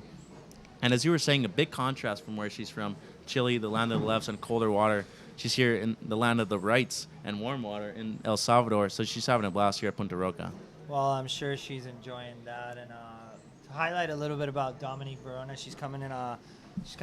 She's coming with a second-place performance. She's ranked 7th in the WQS, in the mid-year mark, I would say, and she's got her sights set on the WCT Tour for the women's side of the WSL. And I have to say that she could be one of those girls. You know, she spars a lot with Anneli, and you know, the Latin American charge is coming into play right now, and I'm really excited to watch this heat coming up as well. You were mentioning, you know, and Dominique Verona, she's got momentum on her side. I know Ecuador, all the Ecuadorian team, you know, Nico and all the boys down there in Ecuador, I got to send a big hello. They got good support, and you know, they got great waves. And Dominique, she comes from a wave called Montañitas, which is a right point break, so she could definitely be a force to be reckoned with here in the waves at Punta Rocas.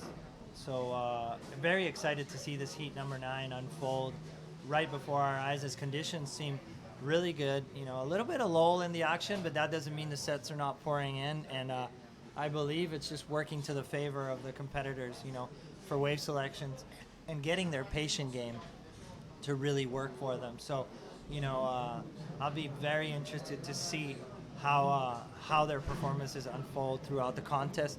I know there's a lot of CT surfers here. Defending champ Sage Erickson looking really good in the warm-ups this morning, free surfing. So I'm really excited to watch and see who comes out on top in the end. Yeah, right you are, Otto. And, I mean, talking about the Latin American contingent in the women's side, I mean, it's looking great. Annalise Gomez with a great performance. Sofia Milanovic with a great performance. Out on the water, Lorena Fica right now with a 5-3. She is in the lead right now, but Ellie Jean Coffey out in the red wants to say no. I want to take the lead right now as Ellie Jean is up and riding a goofy footer on her backside here at Punta Roca. Nice little check turn for Ellie Jean on her opening maneuver. Big section right here. She blasted off the top, and Ellie Jean still coming around this corner. Another nice little setup maneuver for her. Getting a little stuck on that maneuver, but coming around the corner. Nice little car for Ellie Jean again. Another one. So sending a lot of spray out. Judges like that, Otto. And still one more section to work with here at Punta Roca. Bang. Nice turn for Ellie Jean Coffey to finish things off on her opening ride. She only needed a 5.18 to move up into second. Pretty sure she got that on that ride. Well, really cool to watch that aerial perspective. Ellie Jean Coffey, no stranger, the Coffey family.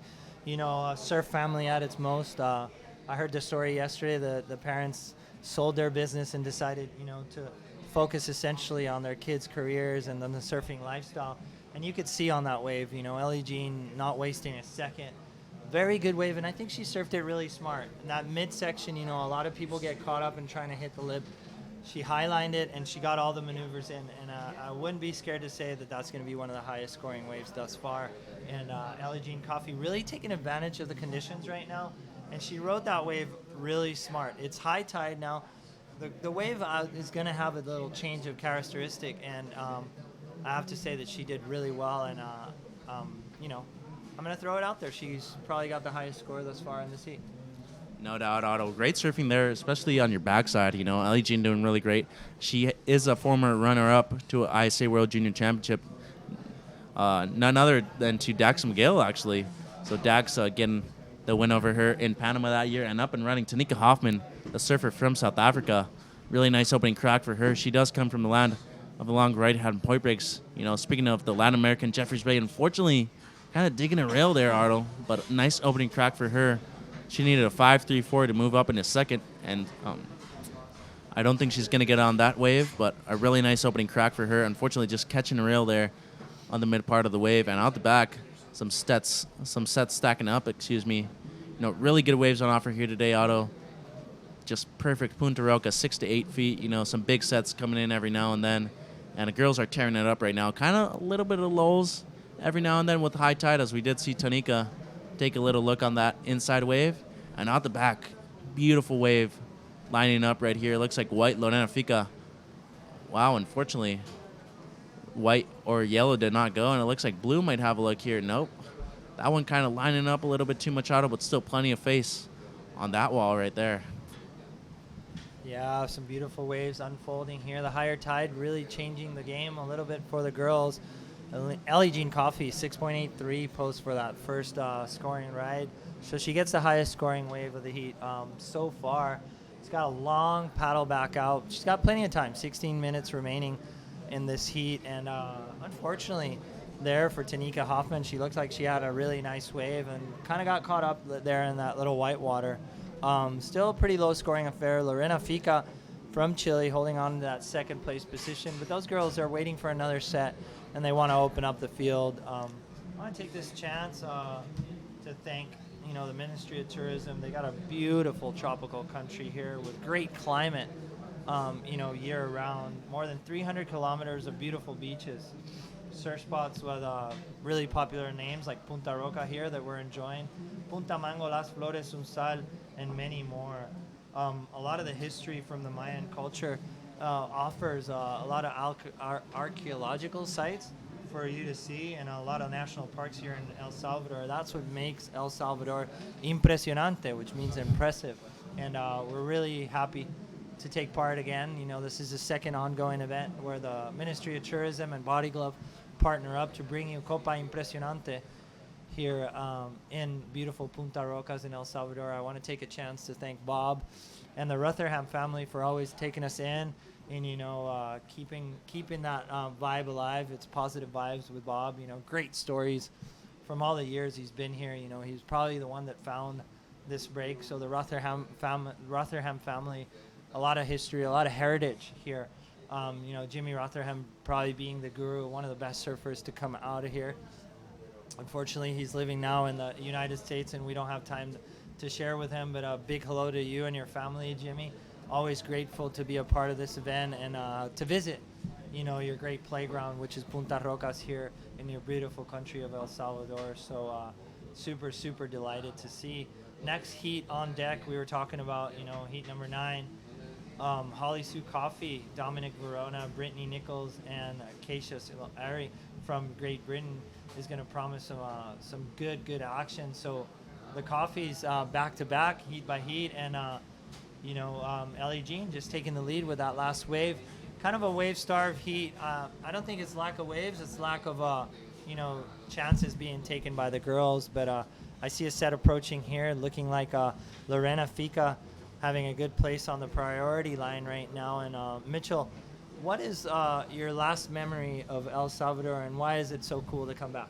Oh, it's just absolutely lovely. I think every memory I have here is great. Getting through heats is awesome as well, especially surfing waves like Punta Roca. But really just being here with my friends and just surfing great waves, absolutely love it here. The food's great, vibe's awesome. And as you said, I've known Jimmy and his dad and his family for a couple of years now. And they're probably the nicest people you could ever meet in your life. And they really are the nicest, guests to have. And, they just treat us like family every time we're down here in El Salvador. And I'm really grateful to be back in El Salvador when we do see Lorena Fica from Chile up and riding. Nice bottom turn for Lorena. Nice opening crack for her. And she is still going. Beautiful waves here at Punta Roca. Lorena Fica from the land of the lefts going right now at Punta Roca. Nice little down car for her. Nice little float the boat. She's got a good section right here. Let's see. She does open her shoulders up quite a bit. And we do see that aerial view right there, Otto. As Lorena's still going. Really nice ride for her. And boom! Oh, unfortunately, she comes unstuck, sliding the fins. But Otto, great wave for Lorena Fica. She only needed a 151 to take the lead. She definitely got that. Well, Lorena really capitalizing on that. You can see that big smile on her face. And right here on the sidelines, I could just feel the vibe. All the Latin American girls just screaming out of their lungs, supporting the Chilean surfers out in the water. And that Latin camaraderie, Mitchell, it always seems to play a big part. And I call it sabor, I call it flavor. All the Latin people always sticking together. But let's focus on the action. Here's our East Coast surfer out in the lineup. She decides to kick out and not really capitalize on that wave, but revisiting that. Being part of the Latin culture and being a little bit biased, I love to hear the roar. I love to hear the support. And right now, up and riding, Ellie Jean Coffey. Or actually, sorry, yeah, Ellie Jean Coffey. Yeah, nice opening crack for Ellie Jean on her first maneuver. A nice second down car for her. Speeding down the line, she's got a lot of speed right here. It's got a really good section to work with. Nice maneuver for Ellie Jean and a nice carve. She's still got one more section to work with here. Boom! Ellie Jean going to town on this wave here at Punta Roca. And she needed a little score to get back into the lead, as Lorena Fica will take the lead with her last ride. A 151 is what she needed to take the lead. But Ellie Jean Coffey from Australia just absolutely ripping out here at Punta Roca. So a 4.73 for last of white. And red needed a 3.23 to take the lead. She no doubt got that, Otto. And Ellie Jean ripping out here at Punta Roca. And as we were talking about that Goofy versus regular, it looks like Goofy's kind of have a little bit more of an advantage right now, just with that little more spice in the pocket, as we do see Tanika Hoffman from South Africa up and riding. Nice opening turn for Tanika all the way from the continent of Africa. And she's been ripping here the last couple days at Punta Roca. Nice little car for her. Unfortunately, she goes down on that maneuver, as we do see the drone shot right there. Beautiful shots from our production crew here at the El Salvador Impresionante, presented by Body Glove. And Otto, good exchange there from white, red, and blue. But Ellie Jean Coffey, no doubt, getting the better of the exchange. She only needed a 3.23 to retake the lead. She definitely got that and more. But Tanika Hoffman, again, two solid maneuvers on her ride, but going down on the third one, it looks like she still maybe hasn't found her footing in this heat. Well, it could be nerves. It could be, a little bit of rhythm. But Tanika Hoffman is definitely one of the contenders in this competition. I've seen her in world events before. She's a really good representative of our mother country of South Africa. And just kind of being unfortunate today here as we see Cassidy McLean out the back trying to look for a wave. But I dare to say Ellie Jean Coffey, really consistent on every wave she stood up on. There you see on the screen our scaffolding. This is exactly where we're bringing all the action, live action here. Cassidy McLean from the East Coast. Mitchell, let's see what she can do. Yeah, nice opening crack for Cassidy. Unfortunately, going to get hung up there and not make it around this section. But yeah, great event here on Offer Auto. Really glad to be back here in El Salvador. And the Minister of Tourism doing a great job putting this event on alongside Body Glove. Really happy to be back. And I mean, what more can you ask for than a women's event in great waves here in El Salvador? Well, I'm getting comfortable right now, man. I really like the fact that these girls are getting, unwinding and getting more familiar with the break. I'm kind of, getting my feet wet as well here up on the booth. All the boys are here. I want to thank Gary Linden. He's our contest director. He's making some really good calls. He's been here since last Saturday and just assessing the situation and looking at the swell. Gary's got so much experience. He's vice president of the Big Wave Tour. But he's got years of experience shaping, forecasting, and it's a great opportunity for us to have him as a contest director. He'll be joining us in the webcast here shortly as well. He's a great commentator and a great ambassador of the sport in his own right. He's got plenty of years, and what I really like about Gary is he's always out there still surfing and still part of the game. At 60 odd years old, he charges harder than a lot of people that I know, and I have to take my hat off to him. One of the best boards that I ever had in my life was shaped by him. I remember I rode it till it died because it deserved it, and just want to take this time to thank Gary, for being such a great addition or a great asset to our sport and being part of the WSL and bringing events like this to life. Yeah, as we do see Ellie Jean Coffey up and riding. Nice bottom turn for her. Nice opening crack for Ellie Jean. Let's see if she can come around the corner. Unfortunately not. And a huge set out the back. Just cleaning the lineup out. But yeah, as you said, Otto, I mean, as we see some huge waves, these girls are going to get pounded on the inside if they don't move on time. But Ellie Jean about to get clobbered, and the girls paddling out for the next heat are just getting destroyed by this set. This set is huge, Otto. Definitely the biggest set of the entire event. When we do see Cassidy McLean up and riding on a huge wave out here at Punta Roca. Bottom turn, really nice car for Cassidy McLean. This is a huge wave, and she is down the line, still running. Cassidy McLean, let's see if she can get a solid re-entry here to finish. Unfortunately, she does not. But these waves are humongous, Otto, for Punta Roca. This is probably the best Punta Roca I've ever seen. Hey, I gotta say that it's well over double overhead out there right now, and this is definitely the biggest set we've seen on the contest so far. And wow, I'm kind of baffled right now to see what happened. All these girls from the upcoming heat were paddling out. So were the girls from this heat, and as we see the replay here, Cassidy McLean just trying to outrun this beast, and she's on the inside and it's well overhead there, and she got a good snap on the outside. She needs a 4.90. We'll see what the judges deliver on that. Unfortunately, she didn't have a lot of breathing room in that wave, but I do give her an applause for taking off on one of the biggest waves in the contest already. And wow, I'm kind of baffled to see that this swell's still pumping. And what that tells me is that we're going to have some good waves throughout the event. I'm eager to see these rounds unfold.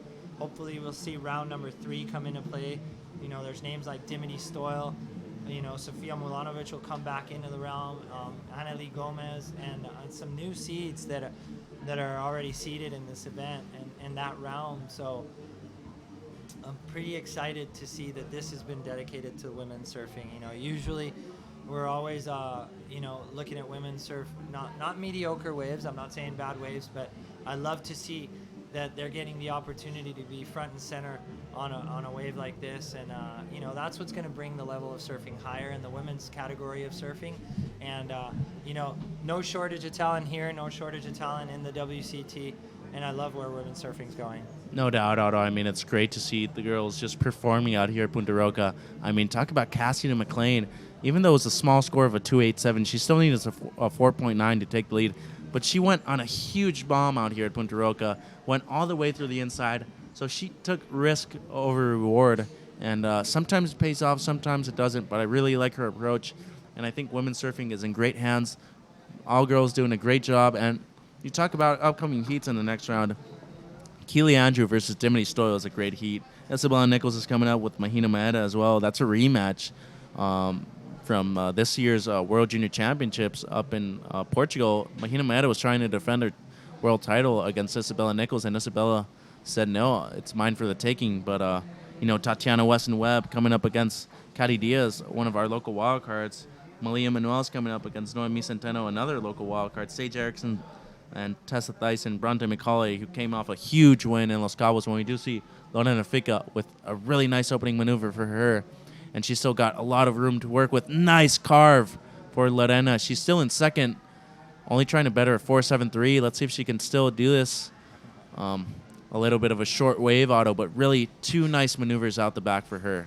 Well, I really love that aerial view. She's pumping her fish. She's really happy with that performance. She needs to better a 4.73. She's looking for an 8.43. I don't know if that waves is going to do it, but definitely is going to better her situation. Lorena Fica just showing some really good colors on a right-hand point breaker. Very impressive to see. I don't know what area of Chile she's from. Excuse me. If she's from Reñaca or from down south in the point breaks, but she's showing some great colors and some good poise surfing out here at Punta Rocas. As we see out the back, and that's Tanika Hoffman looking for this right-hander right here. She's paddling pretty hard. Let's see what she could do, Mitch. Yeah, Tanika up and riding on a bomb out here at Punta Roca. It looks like, unfortunately she cannot make it across. So Tanika kind of having a hard time here at Punta Roca. This higher tide kind of makes it a little bit difficult to get into the wave, but still plenty of waves on offer and definitely clean. Unfortunately, if I were her, I probably would have waited for the second wave of the set when she was out the back by herself. But, Tanika, her strategy this heat so far has not paid off. Still, only needed a 6.76 to move up into second, as score still dropping in for last of white. A 4.0, so it does not better Lorena Fica's situation, Otto. So Tanika Hoffman still in fourth, needing a 6.76. But still 2 minutes on the clock. Plenty of time still. If a bomb comes through, she will definitely be able to get that score. And Cassidy McLean, only a 4.9 needed to move up into second. So Cassidy, unfortunately, that huge bomb that she went on kind of cost her a little bit of time paddling up the point. Still, a minute 45 left on the clock. Girls in third and fourth needing a score. And they better hustle out the back because time is running out, Otto. And we can see some situation changes. It looked like Ellie Jean Coffey will be in first throughout the end of this heat, as Lorena Fica in second needs an 8.43 to take the lead.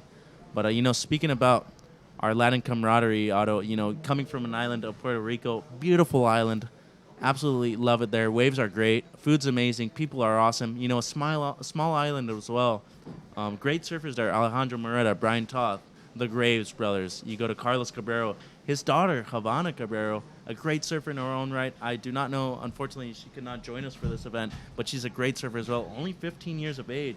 So Puerto Rico, kind of a Latin jewel in the Caribbean side, but, great waves on offer, and it's good to see, Havana making her way up as well, and I hope that we get to see, Carlos experiences in Havana coming up in the near future. Well, we're going to see Havana in these events, obviously, in the future. Havana placed really well in that last ISA Junior World Championships. I think she got like a 15th or 14th. She's the highest placed surfer from the whole team. Definitely coming from the, daughter of a legacy of surfing, the Cabrero family, Carlos Cabrero, former pipeline champion. And, I had the luxury of growing up with Carlos and, surfing with him all the time. And I have to say that Havana's shown some true colors. She's shown some great surfing. And, she's surfing with the boys at home and focusing on her act. So it'll be pretty cool to see what holds for Havana's future. But here's Tanika Hoffman once again trying. She needed a 6.76 to move up into second, Otto. I don't think that's going to do it for her. That's all she needed to move up into second. When we will go to a quick commercial break, we are at the El Salvador Impresionante 2016 presented by Body Glove. Thank you, and we'll be right back. Mezclas olas épicas, comida increíble, sol, arena y 80 surfers profesionales, una marea de buena onda. Llega la Copa El Salvador Impresionante, una oportunidad para apreciar el mejor surf femenino con 80 competidoras representando la Liga Mundial del Surf. Ven este 16, 17, 18 y 19 de junio y disfruta de un festival lleno de música, actividades, playa y surf pro. Y cuando baje el sol, empieza la fiesta junto con muchas bandas musicales, zona lounge y un line-up cargadísimo de energía. Las olas y las surferitas te esperan.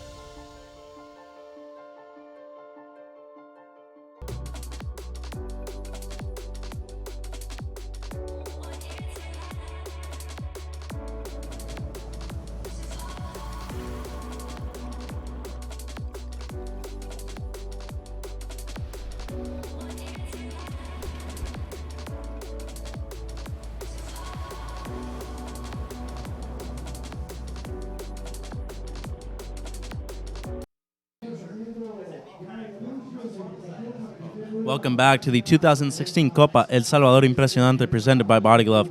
My name is Mitchell Salazar from Mazatlan, Mexico, alongside Gary Linden from San Diego, California. We are at Punta Roca in La Libertad in El Salvador. And in the water right now, up and riding blue, Brittany Nicol, all the way from Australia. Gary, great heat in the water. Brittany, up and riding. Oh, look at that maneuver she just pulled off. So straight through the roof on that one. Got a nice little line to work over. Just linking the maneuvers together. How good are these waves, Mitchell? On the break here, I was just watching, and last heat had a giant set, ran all the way down the point. Couldn't believe it, how fortunate we are. Yeah, great surfing here on action. Brittany Nicol starting off, that first combination she did, Gary, was absolutely beautiful. And women are absolutely tearing it up, you know. Girls in the last heat, Ellie Jean Coffey taking it out with 2 6s. And her strategy is one to be remembered for. I think girls are kind of finally catching up to a good strategy that you need out here, today. Only catch 2 or 3 waves, but do as much as you can with those 2 or 3 waves, because waves are so long, Gary, that your arms are pretty much falling off after 1 wave. Yeah, wave selection is really important, especially when you get sets like that. And, you know, we're only going to count their best 2 waves. So you sit out there and you know the spot a little bit, and you studied it and know how it's, the tide is letting the waves come across the reef. You can just catch 2 waves. Like I went out this morning, and my goal was just catch 1. I sat out the back, got a bomb, came in, I was done. And if I was competing, I would just definitely just sit there and wait. Time the period, because it's about 1 every 15 minutes. There's a big set, and then there's a backup set, and then there's a lull. And so if you get in a rhythm there and get your priority allocation straight, you can really put into a good strategy and come through the heat with just actually surfing two good waves and a backup. Oh. 3 to the beach, as we always say. 3 to the beach is probably the best strategy you can come up with, Gary. As Brittany Nicol, 6.77, and your insight is great. You know, Brittany getting off to a really good start at 6.77. No better way to start than getting your feet in the wax with a good wave, and Brittany doing just that. I like her strategy with 21 minutes remaining. You said a couple long lows with high tide right now. You know, tide differential not very big, but definitely playing a factor here at Punta Roca. Yeah, it doesn't go to the extreme where you get a real low, washed out low tide, and then it gets really difficult, especially if we get a swell this size. Actually, ideal tidal conditions for an event, because you can virtually surf all day.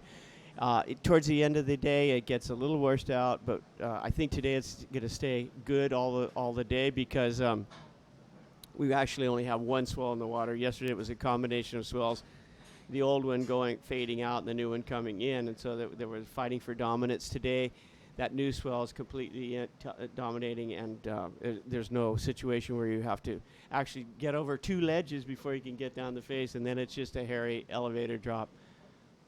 So Brittany Nicol, 6.77. Talk to me through that wave, Gary. You know, really good combination of maneuvers off the top, off the bottom. You know, her bottom turn right now is setting up her first maneuver, and pretty much the first maneuver of the wave is pacing your timing for the rest of the wave. Do you think patience is key right now? Well, what you got to do out here is you've got to really get into the wave as quick as you possible, and as far over towards the point, top of the point as you can. And if you can get in really quick, do a real high line top turn, and then set up as the wave starts to peel off, and you can come down there and then come hard off the bottom, go through the top, and then the wave is just going to wind down the point. But that first turn or that first positioning is really, really crucial. Some of the girls aren't as far over as they could be, because you can actually make it from all the way up to the top of the point if you use that strategy. Well, Mama Roca already taken out a couple boards and fins earlier this week, and I know you've been here since Saturday, Gary. You know, scoring some waves without us, unfortunately, but you know, some great waves on offer here today at Punta Roca. This is probably as good as it gets, and we're just going to see even better surfing coming up in the next couple heats. Next heat will be Cody Klein, Ellie Brooks, Lucy Callister, and Malia Ward. And in the water right now, Dominique Barona, Brittany Nickel, Holly Sue Coffey, and Keisha Silo R. So Dominique Barona in the red jersey, Gary, coming off a really strong, solid second-place finish at the Los Cabos Open of Surf. And she's trying to redeem herself. She's at 7 in the rankings right now in the qualifying series. She's trying to move up quite a bit more. And if she gets a good result here at the Copa El Salvador Impresionante, that'll do just it.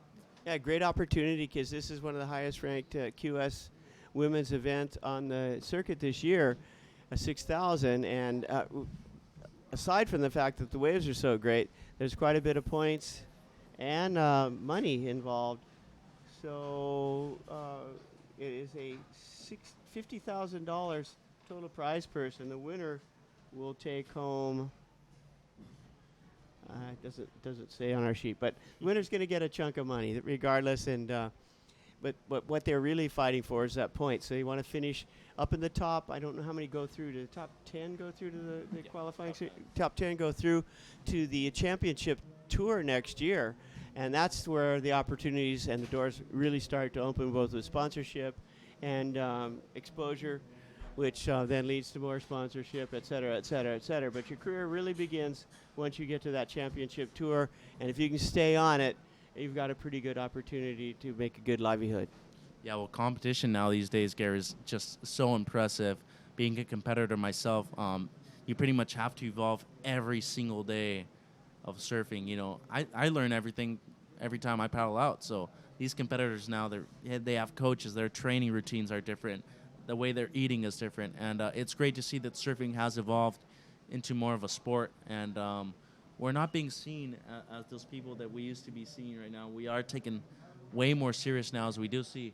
Red, this is Mimi Barona from Ecuador. Great waves in Ecuador, and Mimi trying to make the most of this, Gary. A lot of right points in Ecuador, and she's taking that high line, making that section, got some open face now with a big turn off the top there. She's on her backhand. She's going to have to throw that board vertical and snap it down, back down like that last maneuver.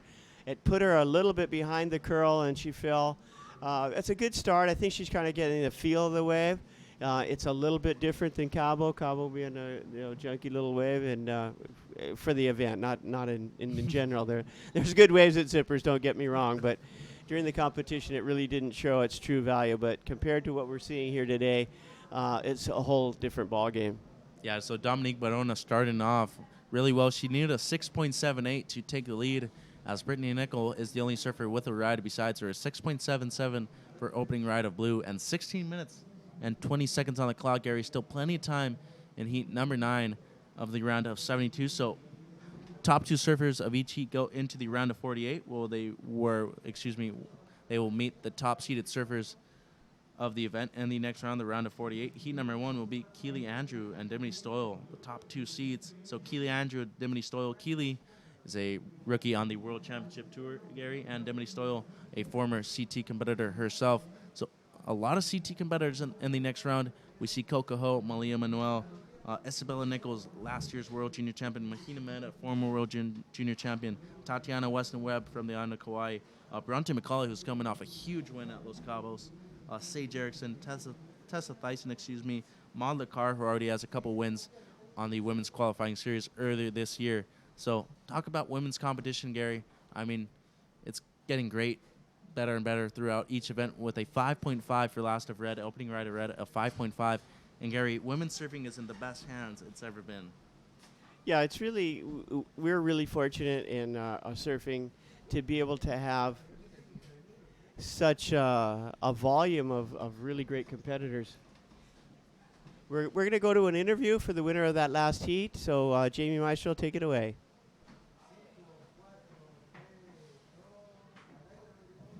Hi, Jamie Maestro here with the winner of that last heat, Ellie Jean Coffey. Ellie, how are you feeling after that last heat? I'm feeling good. It's good to kind of shake the nerves off and get that first heat out of the way. And the waves are pumping, so I had that extra level of expectation for myself to perform and get some good scores. But it's such a long paddle back out. I was just like, just loving it out there, just having a good time, really. Right on, yeah. You surfed a really good heat. You had a pair of sixes out there on your backhand. Do you think this wave caters to your backhand? 100%. I think it's such a fantastic event for waves. It's obviously, it's basically making everyone's ability is what's getting through, not a wave catching competition, which can be the case for a lot of events. So I'm really stoked to be here in El Salvador and to get a few more heats under my belt. Yeah, that's great. Being all the way from Australia, do you feel like you always want to do better when you travel this far? Yeah, absolutely. We just came from America and Mexico, so it wasn't that big of a travel, but I'm so far from home, so yeah, I definitely have a level of expectation. Little glimpses of snapper out there?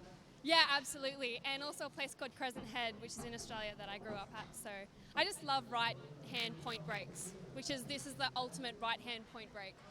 Right on. Well, good talking to you, Ellie. Good luck in the later rounds, and we'll see you soon, okay?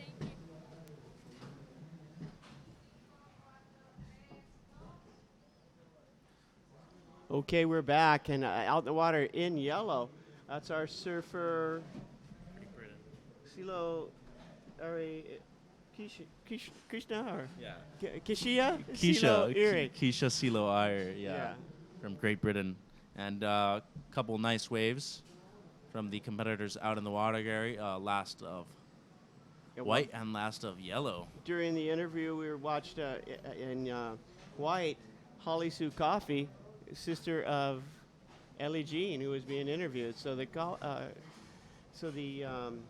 Coffey sisters really bringing it on here. You know, last year they did pretty well. Holly Sue getting to the final or semifinal. And Brittany Nickel up and riding, Gary, with a really nice top turn on her first maneuver, a nice second one coming around this section. This thing is bowling up. Has a really nice inside to it, and she's running down the line. Let's see if she can capitalize here on the inside section. Really nice float for Brittany Nickel coming around this section. Really nice foam climb as well. So she's trying to better a 6.77 and increase her scoreline, as Dominique Barona also caught a second wave. Kind of a bit of mistake from Dominique, but great exchange there from all girls, Gary, and a lot of action in the water right now as Dominique is still paddling out the back. It looks like a couple waves stacking out the back, so she might be in position for this next one. And Dominique coming from a nice place in Ecuador, Montañita, and her brother Israel, her training partner, and some waves coming through. It looks like Dominique might be having a look at this one, and she opts not to go. Some more waves out the back still. And Punta Roca delivering today, Gary. I mean, talk about you being event director.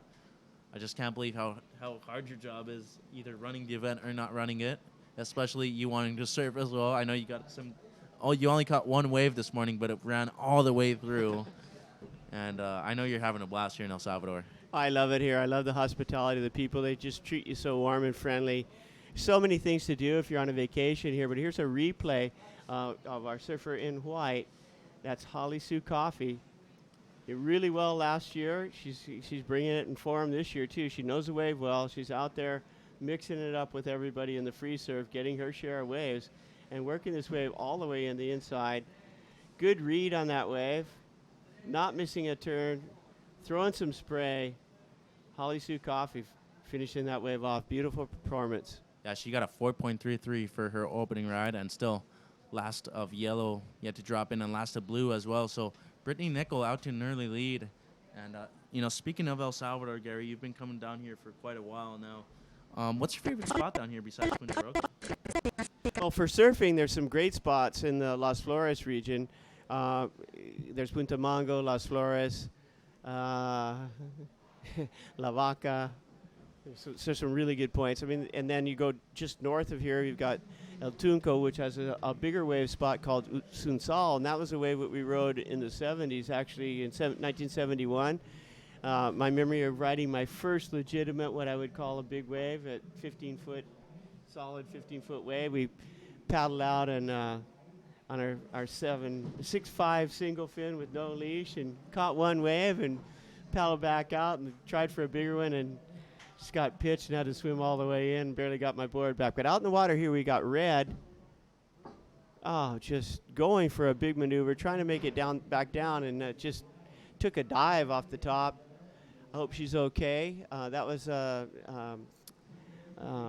Dominic Barona, yeah, our second place finisher in the Cabo event. She's from Ecuador. Ecuador having a number of great right point breaks too. It's one of the, I lived there for about 6 months, and my first daughter was born in Ecuador. She's Ecuatoriana. So I got a soft spot in my heart for Ecuador and all the surfers that come out of there. Yeah, so many great surfers from the land of the middle of the equator. Ecuador, you know, a great a great country filled with great waves. And, you know, speaking pretty similar to Punta Roca is the wave that Dominique Barona has grown up at, Montañita. And I was talking to her earlier. She's feeling very comfortable out here at Punta Roca. It's looking that way. Unfortunately, her last couple of rides coming up a little short. I'm hoping she's okay because that last maneuver looked a little bit sketchy. Only a 1.0 on the last floater attempt. But, you know, speaking of the Latin contingent here at the Copa El Salvador Impresionante presented by Body Glove Gary, you know, really big Latin contingent. We saw Natalie Martins from Brazil have a really great heat win a couple heats ago, and I was really impressed by her. And out in the water right now, Dominique Barona keeping that second place solid. She's looking for another great result. But, you know, all these Australian surfers that travel so far to get to the Americas, they want to get good results while they're here. And we do see Brittany Nicol, our heat leader, up and riding. Gary, take it away. Well, look at that first maneuver. She just smacks it off the top, goes straight up in the white water, brings it back down. She's still got a good line, timing this perfectly. And, oh, man, what a case of bad luck. She happened to fall on her last maneuver. That would have been a really high score.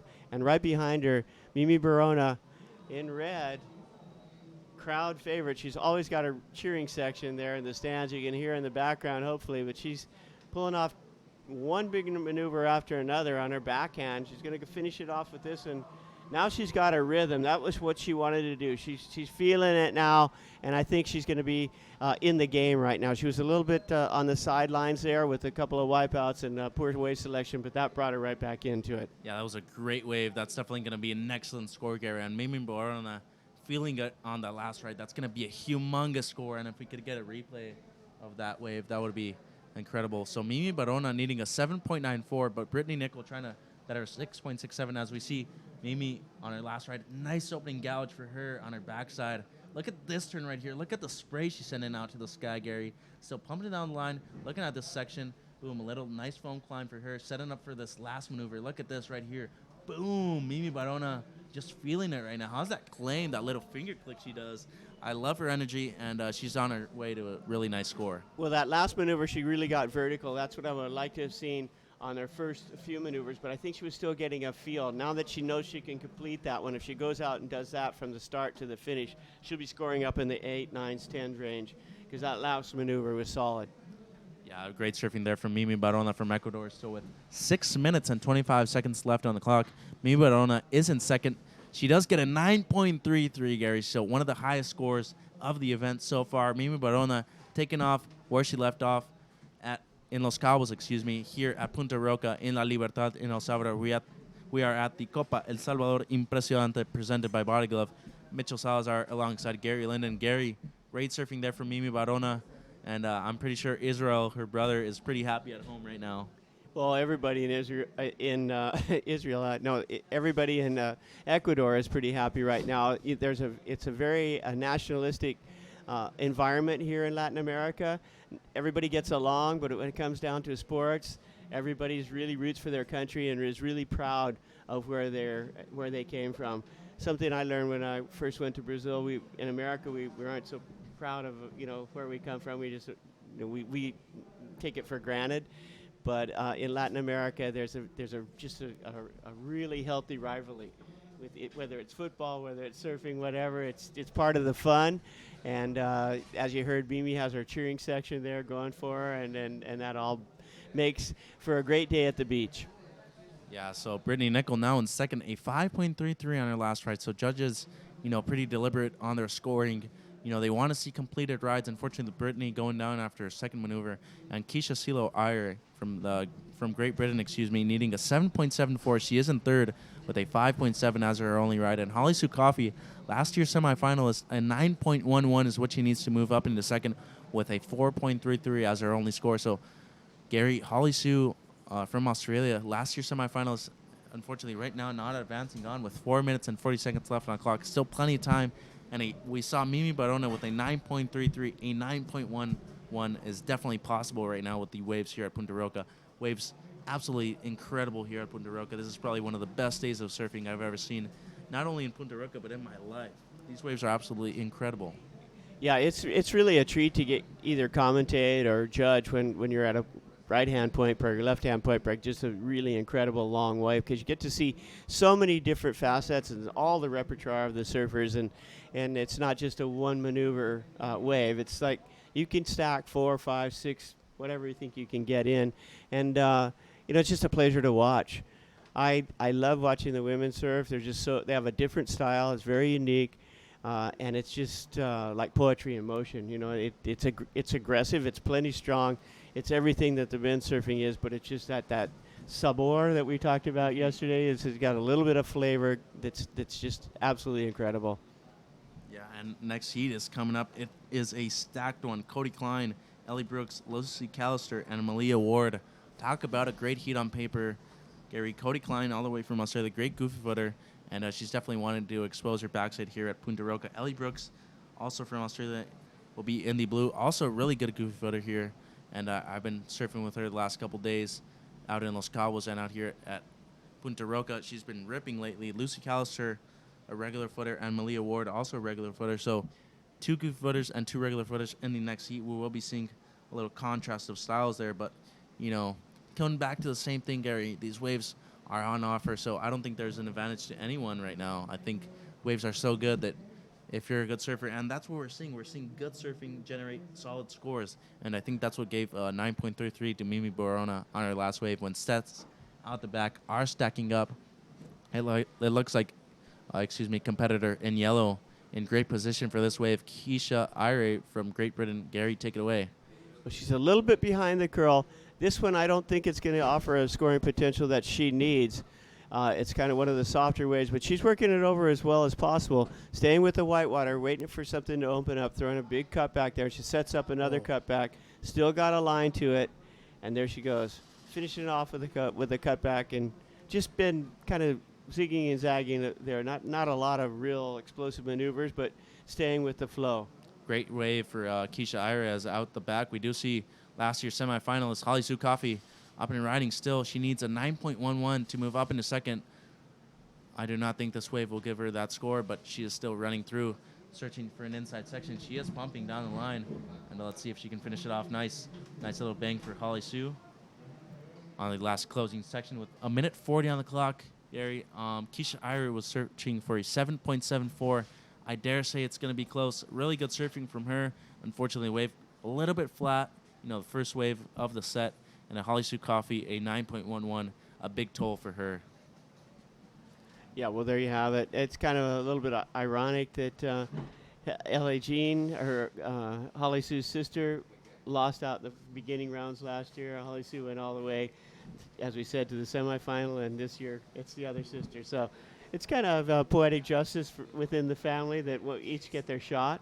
And so if Holly Sue doesn't actually get the score she needs to advance, at least her sister, Ellie Jean, is moving on to the next round and a chance for the rest of the family to still participate in the event. And out in the water here, Dominique Bonarona's carving this wave up. Our heat leader in that fantastic wave where she got a 9.33. This wasn't quite in the same category, but she had a strong lead. Yeah, Dominique Barona really feeling the flow right now. I think she's one of the top contenders to win this event. In my eyes, I think Dominique has been surfing incredibly well. And out the back, it looks like Brittany Nickel will hold on to that second place position. And she is searching to better a 6.67. Let's see if she can do it on this wave with 20 seconds still on the clock. She's only trying to better 6.67 to protect her second place position, and she's still got a lot of ball to work with right here. Nice floater there from Brittany, all the way from Australia. Still pumping down the line, pretty close to the rocks right here, and this heat will come to an end in 5 seconds, Gary. So great surfing there from Dominique Barona and Brittany Nickel. Yeah, really good heat to watch. I mean, they've all been super. I think we're going to go to a commercial break in about 5 seconds, a little bit. But, yeah, I hope you at home are enjoying this event as much as we are here watching it live. We're trying to bring the action to you with a great webcast from our local company here, all Salvadorian. And we're going to go to a commercial break now. Mezclas olas épicas, comida increíble, sol, arena y 80 surfers profesionales, una marea de buena onda. Llega la Copa El Salvador Impresionante, una oportunidad para apreciar el mejor surf femenino con 80 competidoras representando la Liga Mundial del Surf. Ven este 16, 17, 18 y 19 de junio y disfruta de un festival lleno de música, actividades, playa y surf pro. Y cuando baje el sol, empieza la fiesta junto con muchas bandas musicales, zona lounge y un line-up cargadísimo de energía. Las olas y las surferitas te esperan.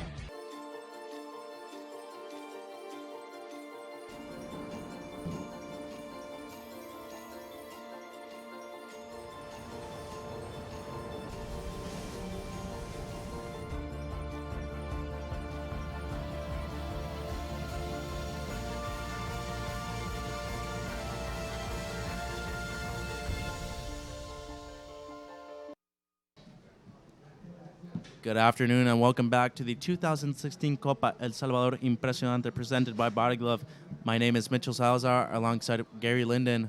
Gary, event director, having a hard time looking at these waves out the back right now, but in the water right now we do have Cody Klein, Ellie Brooks, Lucy Callister, and Malia Ward. So 3 Australian surfers against 1 competitor from the USA, and up and riding it will be Cody Klein with their first ride. Opening it up in red, she's picked off a nice one. That was timed well. Mother Nature came through for her. And she's got a beautiful right-hander, racing it down the point. She's got herself a little bit behind and won't be able to make that last section. That first wave we've seen, they have a little bit of trouble reading her as the tide changes, and the spot to take off from switches around as the tide comes closer over the rocks with the high tide. And off the back now, they're in blue. That's Ellie Brooks, and just a big smack out there. And Ellie Brooks going to town on this one, Gary, sending spray to the gods in the sky, and Ellie Brooks still pumping down the line with so much speed. Let's see what she can do on the finishing section right here. Another nice little down car for Ellie. Nice top turn for her, and still plenty of section to work with here on the inside. And still pumping down the line is Ellie Brooks all the way from Australia, and she'll kick out for a great opening ride for her. And I do not know what part, unfortunately, of Australia she is from, and it looks like Cody Klein might have broken her board on that opening ride, Gary. Unfortunately for her, glad it's the start of the heat, and 2 competitors have not yet caught opening ride, so pretty unfortunate there for Cody, but it looks like her board caddy is on the way to help her out. But did she break her board or just break her leash? Because I don't see anywhere where her board is, and maybe she's got a friend bringing her a board, but that's rough. Yeah, it's hard getting over those rocks when you're not in a hurry, but when you're in a heat and know every minute counts, running across those things is stressful. It's very difficult. These look at this set. Oh man, she's got to paddle out through this set. These rocks are very slippery as well, and a lot of barnacles on top of them, Gary. Oh, not nice. And it's quite a task, but Cody Klein is a warrior, and she's already making her way out the back when a huge set is stacking up. It looks like competitor in yellow, Marie Moana Troja from France, unfortunately going under that one. So catching both girls that are out the back a little bit out of position, and a huge set, Gary. That wave is humongous. Really, really nice. That's the one I wanted to ride. I mean, I like to catch the bigger waves. That's my fan of big waves, always has been. Like to sit out the back and catch the biggest one that comes in. And that was the biggest one I've seen all day. Yeah, well, Ellie Brooks coming through with a 7.67 on her opening ride, so great way to start the heat for Ellie Brooks. And it looks like all heat winners or second-place finishers in this round, Gary, have come through like that, pretty solid score on their opening rides, and they've just been cruising through the heat.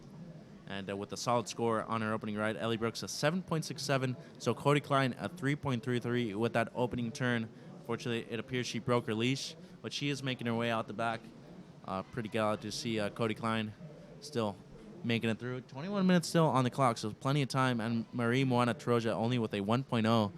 So plenty of time still on the clock, Gary, for Cody Klein to make it out the back. And Lucy Callister from Australia still yet to catch her opening ride. What a beautiful name, Marie Moana Troja. I know you like to spend a lot of time in France, Gary, so is that a very popular French name? I don't think I've ever heard of it. Marie's very popular. Moana, I think that's got to be, parents loved Hawaii, and probably South Shore Hawaii. And Troja, I don't know. That sounds more, I really don't know where the origin of that name is, and I don't want to offend anybody by taking a guess. But it just all flows together. The parents gave her a really nice name, and that's an important thing. When you have children, it's really, that your child's going to have to carry that name all through life, and a lot of us got names that we like, and some of us were unfortunate and had to adopt nicknames, just to be able to be out in public. Well, you got a pretty nice name, Gary Linden. It's nice and simple, Gary Linden. It's like pretty easy to say, and it's like nobody gets confused. I have a pretty long, full name. It's Jose Mitchell Salazar Parker. So I got one Mexican first name, then English middle name, then I got one Spanish last name, and then one English last name. So it gets kind of complicated there. So when I'm in the States, I usually just use Mitchell Parker, and then when I'm in Mexico, I don't know. I don't even know what to say anymore. It's just, what happened to Jose? That's what I'm saying. I don't even know what to say anymore because people know me so much as Mitchell that it's like Jose isn't even out there in public anymore. It's crazy. But, my dad's name is Jose de Jesus, so I gotta rep the Jose a little bit every now and then, get the Latino side in me. But, yeah. My middle name, I'm Gary Lance Linden. So double L. Yeah, double L. G-double-L. G-double-L. Oh, Gary's a pretty nice name, Gary. Yeah, I like it. It's, I've grown accustomed to it. And next heat in the water will be Leticia Canales Bilbao, our surfer from the Basque Country of Spain, Gary. I know you like the country of Spain quite a bit. Some big waves over there in Spain. And Leticia Canales, a great goofy footer in the next heat. Lucia Martino, also from Spain, great powerhouse surfer from the country of Spain. Camila Kemp, another powerhouse surfer from Portugal. We saw her with a great performance yesterday, one of my favorite performances of the day. And Autumn Hayes from the USA will be in the next heat as well, as we are going to go down to the beach with an interview. I think Autumn Flores is down there with Dominique Barona.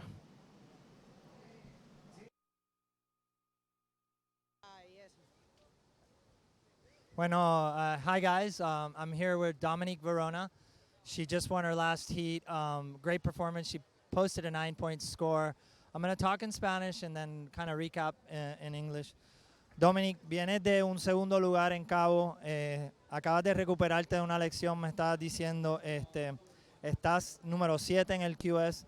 ¿Cómo te sientes y cómo va el momentum en tu recuperación, pero también en tu surfing, porque estás surfeando increíble?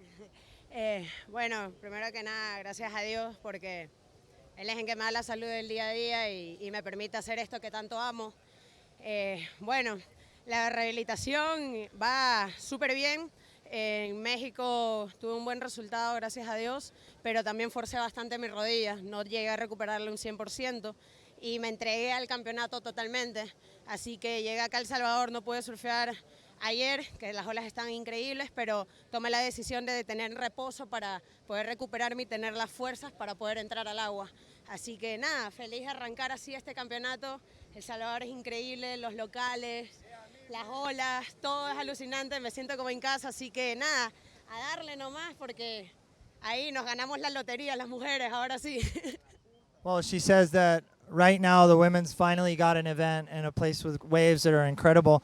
She's coming off an injury and she decided not to surf yesterday. She said she pushed herself in Cabo and it paid off. Her knee really hadn't recovered 100%, but she pulled through and got a result. She said that yesterday she was kind of cringing. She wanted to surf the waves, but she decided not to. and I think she got her prize today. She got a 9-point score and surfed really well, and she's super stoked to be here. Otra pregunta que te quiero hacer, con este momentum, Annalise haciendo bien, ustedes son amigas, un montón de latinos aquí en el estrado. ¿Cómo se siente estar en Latinoamérica consiguiendo resultados y con una posibilidad de llegar al CT? Sí, bueno, trato de vivir el día a día, el presente en realidad, no me quiero adelantar, sino feliz, agradecida de poder estar aquí, poder disfrutar de esto. Nada más increíble que estar con los latinos, ¿no? Es la unión, es puro amor lo que nosotros tenemos y tratamos de disfrutar y ser felices con lo que nos rodea. Así que nada, nos apoyamos entre todas, siempre queremos lo mejor para cada una de nosotras y verla a Sofía cómo destruyó, luego verla a Annalise, es algo increíble en realidad.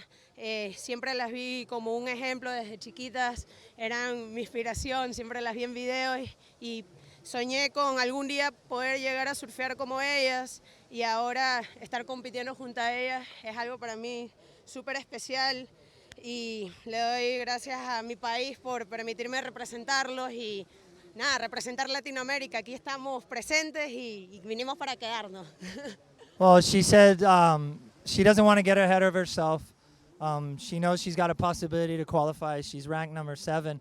But the thing that's inspired her the most is seeing Sofia, Annalise, and her gather all these scores. She always dreamt about being like Sofia and Annalise, seeing them in videos and stuff.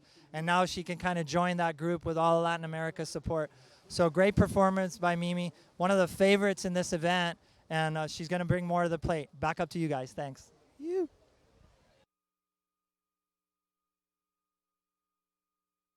Otto, great job down there with Mimi Barona taking the win in the last heat. As up and riding, we do see Marie Mona Troja from France. Nice opening crack for our competitor in yellow.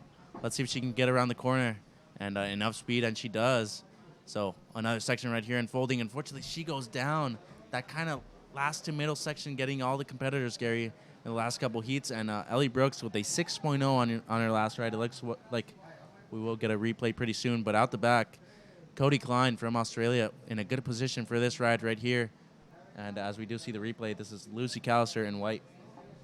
This was going on during the interview, and she really got a nice wave, white, and get it set up for this section here.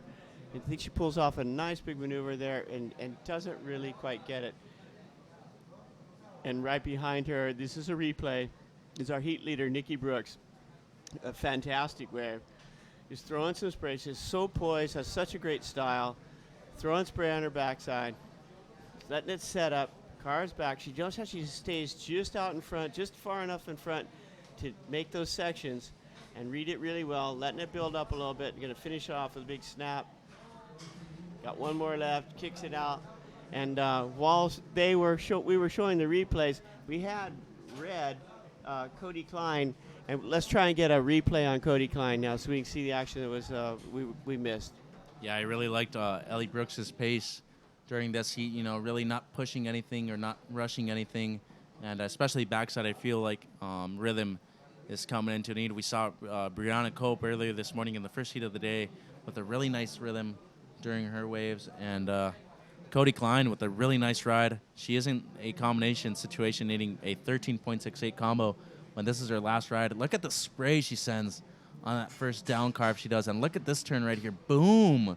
It's sending spray to the gods up in the sky. And Cody Klein just absolutely destroying the waves up here in El Salvador at Punta Roca.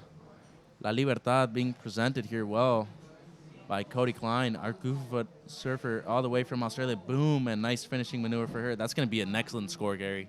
Well, I like that wave as much as any other waves I've seen ridden here today. I mean, it's just perfect timing. Positioning was excellent. She hit every section. She didn't miss a beat.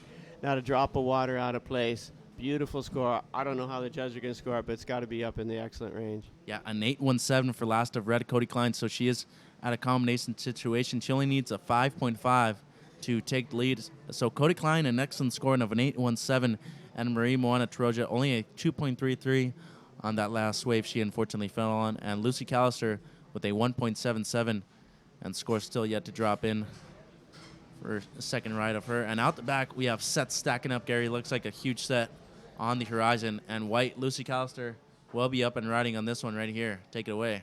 Well, she should have waited. There's a much bigger wave out the back, but she's got an inside wave.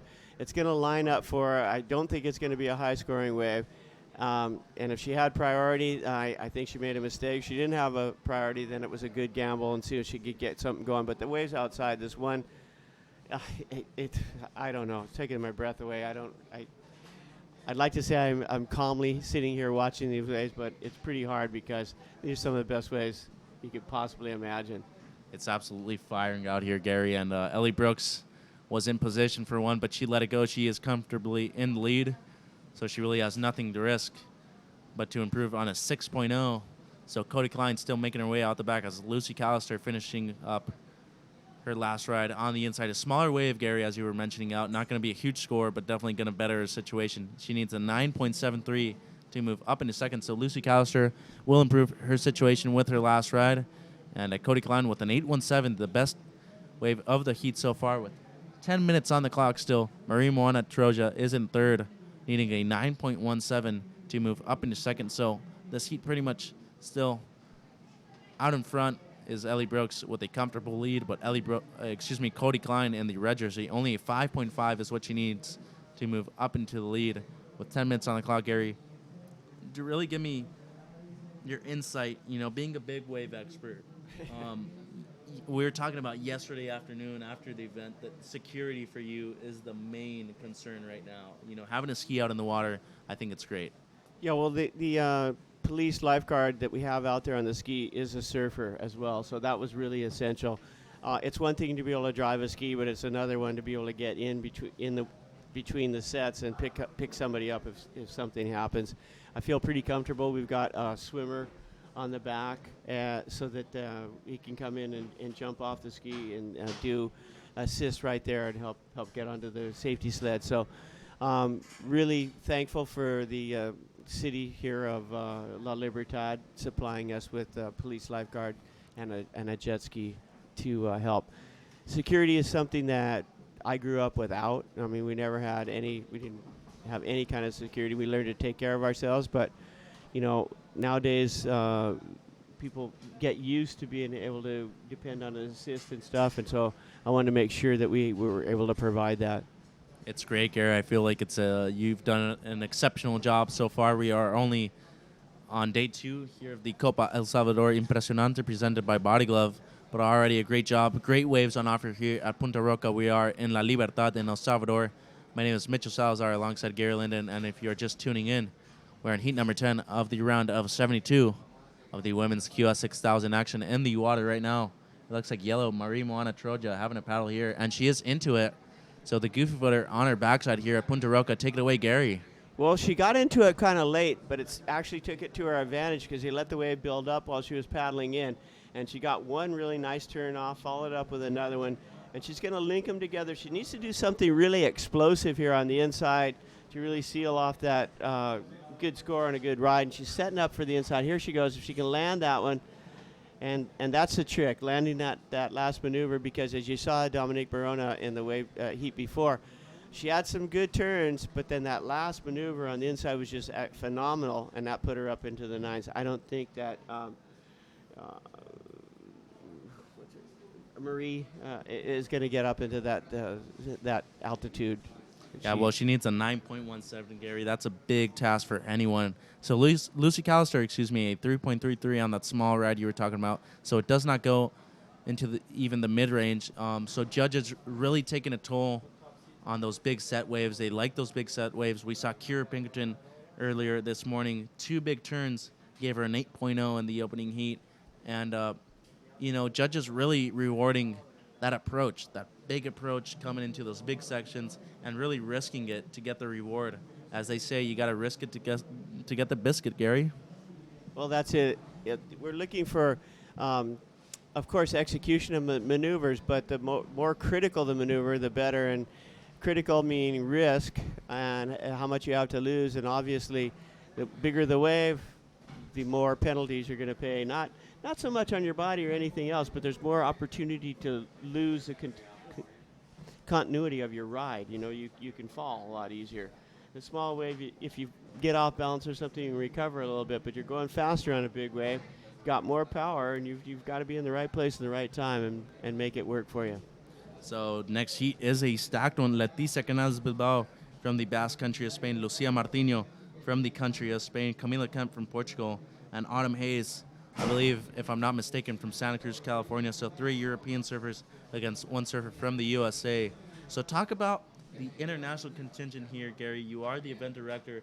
A lot of international surfers, a lot of Australian surfers here on offer at the QS 6000 Copa El Salvador Impresionante, presented by Body Glove. And, you know, speaking about these international surfers, a lot of points on offer here at the QS 6000, you know, and really essential event for the QS.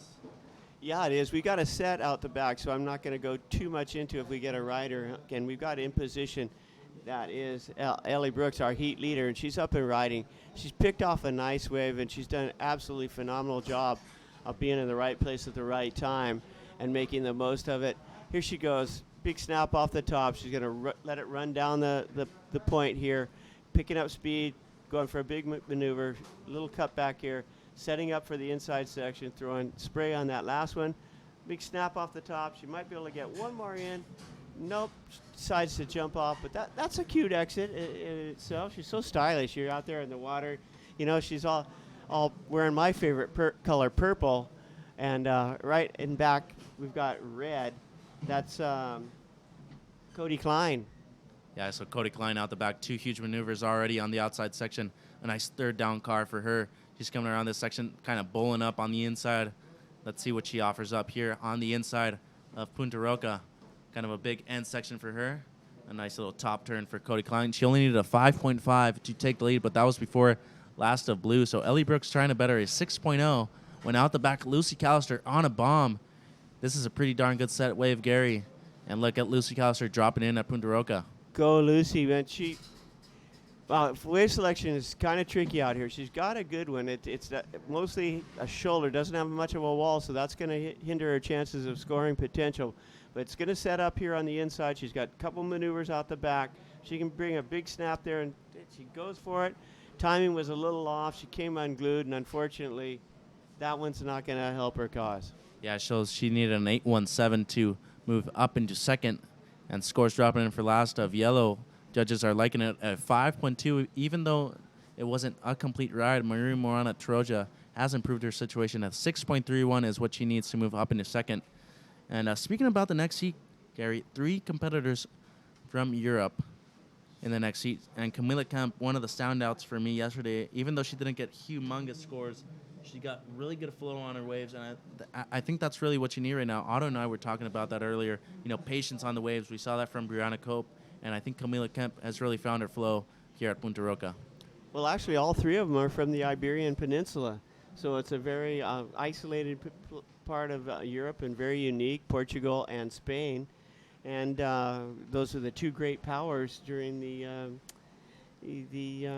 discovery days of the Americas and the rest of the world. The navigators from Portugal and Spain traveled all over the world, and the Pope gave half of the line of demarcation to Spain and half of the New World to Portugal. So that's why Brazil speaks Portuguese and the rest of Latin America speaks Spanish.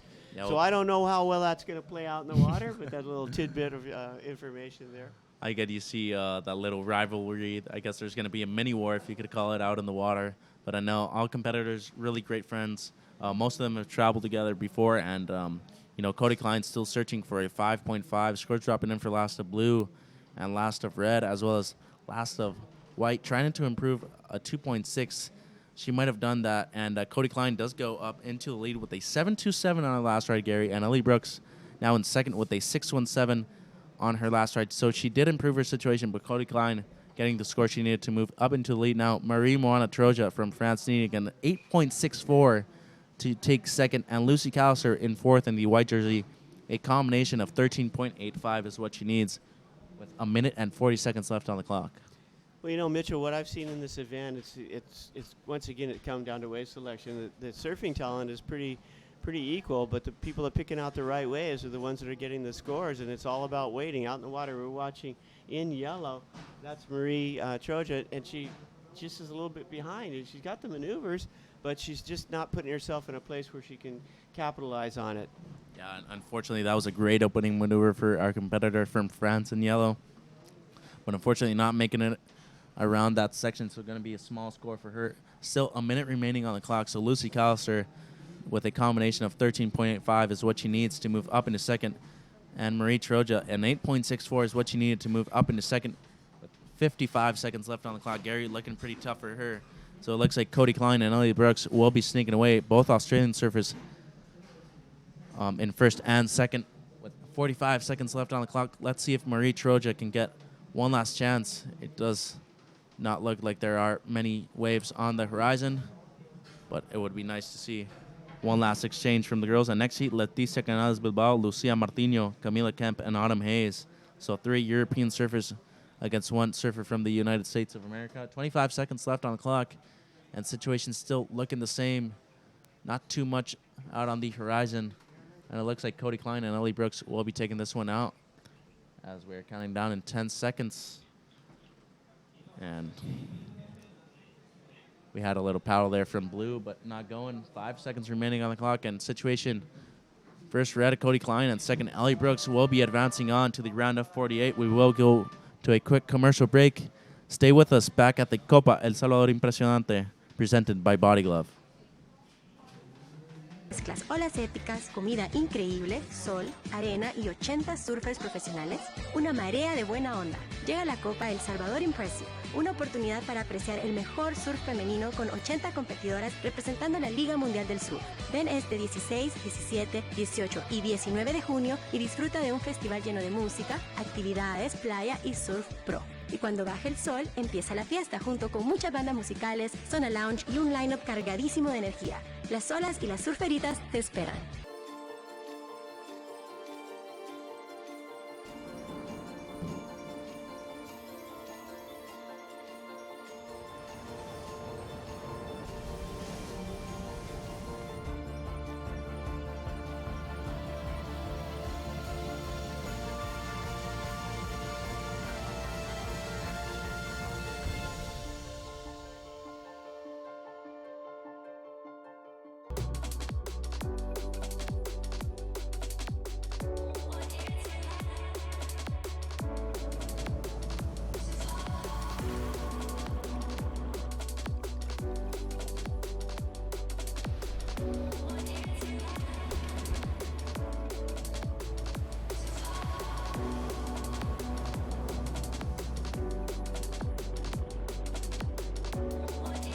Welcome back to Copa El Salvador Impresionante, presented by Body Glove. This is a QS 6000, a prime event for the WSL women's side of the tour. Impressive surfing. Otto Flores here with Mitchell Salazar calling the event. Couple more heats left today on this round, and Mitchell, we've seen some great waves, some great surfing, and some really, really cool things have gone down. You know, we've seen the Latin American girls really take it to El Salvador, take it to Punta Rocas, and I just had the pleasure of interviewing Mimi Verona, and she was really stoked to just take part in what's happening, you know. Sofia, Anneli, and her really putting some solid scores on the board, and Mimi coming off an injury. That's something I didn't know, you know, coming off a serious injury, playing her cards right, decided not to surf yesterday, not to warm up, not to anything, but she was posting 9s in her heat. Yeah, a 9.33, one of the highest, heat scores of the day. So Mimi Barona just picking up where she left off back in Los Cabos, coming off a second place finish at a QS 6000 final. So Mimi trying to make the finals here. She is 7th in the rankings right now, so very high. And it's very good to see the Latin contingent doing good here in El Salvador, especially, you know, a wave very similar to her home break of Montañita. Punta Roca, a great wave for her, and we saw it in that heat. And great job, Otto, you know, here in the webcast. It's good to have you here next to me, as we do have Autumn Hayes up and riding. Otto, what do you think of this wave? Well, she caught it really far up the point. It's one of those little waves, but Autumn yesterday, she was surfing really nice, snaps it off the top. This wave's really kind of hugging the reef, and it's going to reform here on the rock, so hopefully she'll get a little bit more scoring potential, but as you can see, she's doing the rock down south there, and the conditions are changing. I think we're going to see the tide turn around. I think we just saw high tide here not too long ago, so the tide is going to turn back around. But yeah, some interesting heats unfolding. That last heat was a banger itself again. So, you know, the level of surfing, you know, rising to the occasions with these amazing waves out on top. And Camila Kemp from Portugal. These girls are sitting extremely deep right now, and a really nice opening carve, for our competitor in white from Portugal. Camila Kemp, a really strong performance yesterday, Otto, and she's picking up right where she left off. Unfortunately, sliding her fins a little bit too much, but three European surfers, in this heat right now against one competitor from the USA. So, you know, all these girls that are traveling long distances, you know, especially Australian surfers, a lot of us Australian surfers in this event, you know, they come from long ways. They want to get a good result because it's a long ways for them. Well, something pretty ironic that I was just sitting in the competitors area talking to Anneli, and you know, I'm not used to speaking more Spanish. There was more Spanish-speaking girls, you know, between, you know, the Spanish, all the Latin American girls. They were kind of overshadowing the Australians and the English-speaking girls. I do notice that we're in Latin America, but it was pretty cool to see the support that, you know, Mimi was getting. We were watching the heat, and, you know, the bleachers were going on fire as soon as she got that 9, and they were pretty much coaching themselves. You know, oh, you shouldn't get on that wave, you should have done this, you should have done that. So on a really selfish level, on a really selfish sport, you know, because you evidently have to beat your friends, they're acting like a team as well. So I love to see the camaraderie, I love to see the support, and you know, I'd love to see these girls, you know, make it far into the event. I had a chance to talk to Sofia for a little bit, and she was blaming it all on the waves. She's like, hey man, like, if the waves are good, you know, all you could do is have fun. So she's doing a great job out there, and I'm really stoked to see the Latin contingency just take it upon. And here we see the Basque surfer, that would be Leticia Canales Bilbao, getting a nice little long one. Let's see what she could do. Yeah, nice top turn for Leticia on her opening maneuver. A nice second one, sending some spray out the back to her fellow competitors. A nice little third snap in the pocket, and a nice fourth one. Finishing strong on her opening ride, Leticia Canales from the Basque Country of Spain. And, you know, come from Europe and the Basque Country especially. Not too many waves on offer there, Otto. Very flat most of the time. We do have Mundaka out in the lineup in the Basque Country, but some great surfers there from the Basque Country. We know Aritz Aramburu surfs great. Jonathan Gonzalez from the Canary Islands, also a really strong competitor. And, you know, speaking about that European contingent here at the Copa El Salvador Impresionante presented by Body Glove, you know, a lot of European girls in the water, especially, you know, 3 right now in this heat, actually. So we were talking about how wave compares. You know, a lot of point breaks are very similar in the way that the wave itself, the shape is very similar. But you come from a place where it's cold water to warm water. Do you think it affects the girls that surf mostly in warm water to cold water, or warm water to cold water? Well, you know what? I don't know if that plays in the cards right now, because I think all these girls are psyched to be wearing their bikinis. And I don't want to correct you, but the Basque Country's got one of the best couple, you know, they got really, really good waves all over the Basque Country. I don't know exactly what area she's from, but it's, you know, it was a big wave spot for a time there. But we're going to go with a quick interview from the winner of that last heat. Take it away, boys.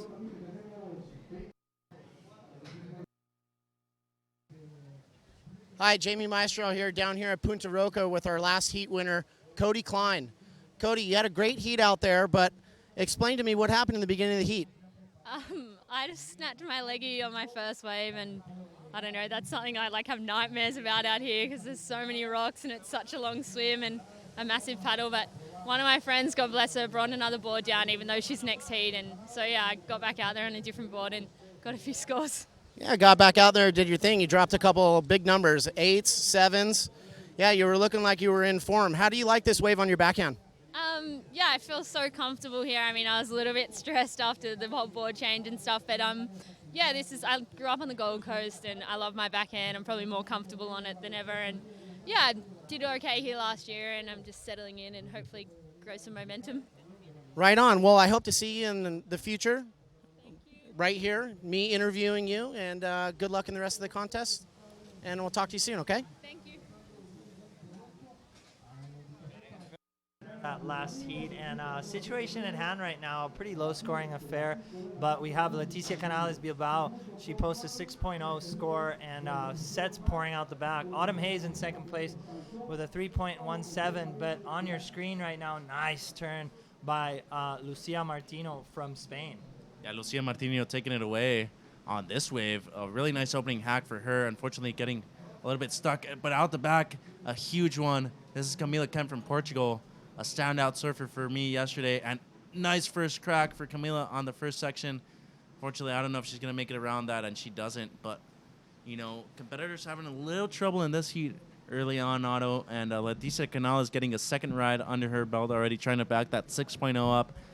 And we were talking about strategy out here at Punta Roca. Not too many waves that you want to go on. You know, wave selection, even though the waves are so perfect and so good, you don't want to catch too many waves out here just because the paddle is so far out that you'll pretty much finish your arms or your shoulders up in the first 15 minutes of the heat. So 25-minute heats on offer. So these girls kind of have to go in with two strategies. If one doesn't work out, they have to rely on their second strategy.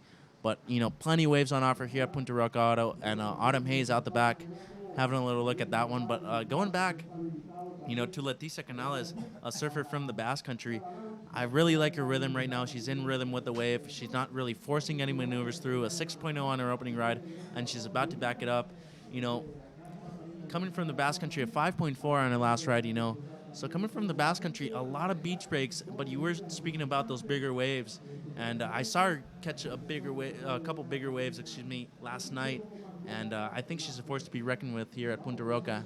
But as well as Lucia Martino, you know, also from Spain, a 3.33 on her last ride. If she would have been able to capitalize on that last final section, I think it would have been a big score. Well, the situation at hand right now is the Basque surfer with two mid-range scores, holding that first place position. It's Leticia Canales Bilbao, and really, really interesting surfing by the Basque surfer. Autumn Hayes following it up with a 3.17, and actually the situation has changed. Camila Kemp now 2.60, 2.53, so two really low scores. And, unfortunately, she couldn't complete that wave. Lucia Martino now, she is in the third place position. She's needing a 1.80. So, you know, from second place on, it's a really low scoring affair. So it looks like Leticia Canales just taking a commanding lead, and all she's going to do is better on that on that 5.40. And there's plenty of waves on top. We want to see what the judges and the contest director, Gary Linden, decide if we're going to keep rolling through the event or we're going to actually stop for the day. But there's plenty swell on top. I know that the seated girls would want to see themselves surfing in glassy conditions, just like we saw all morning today.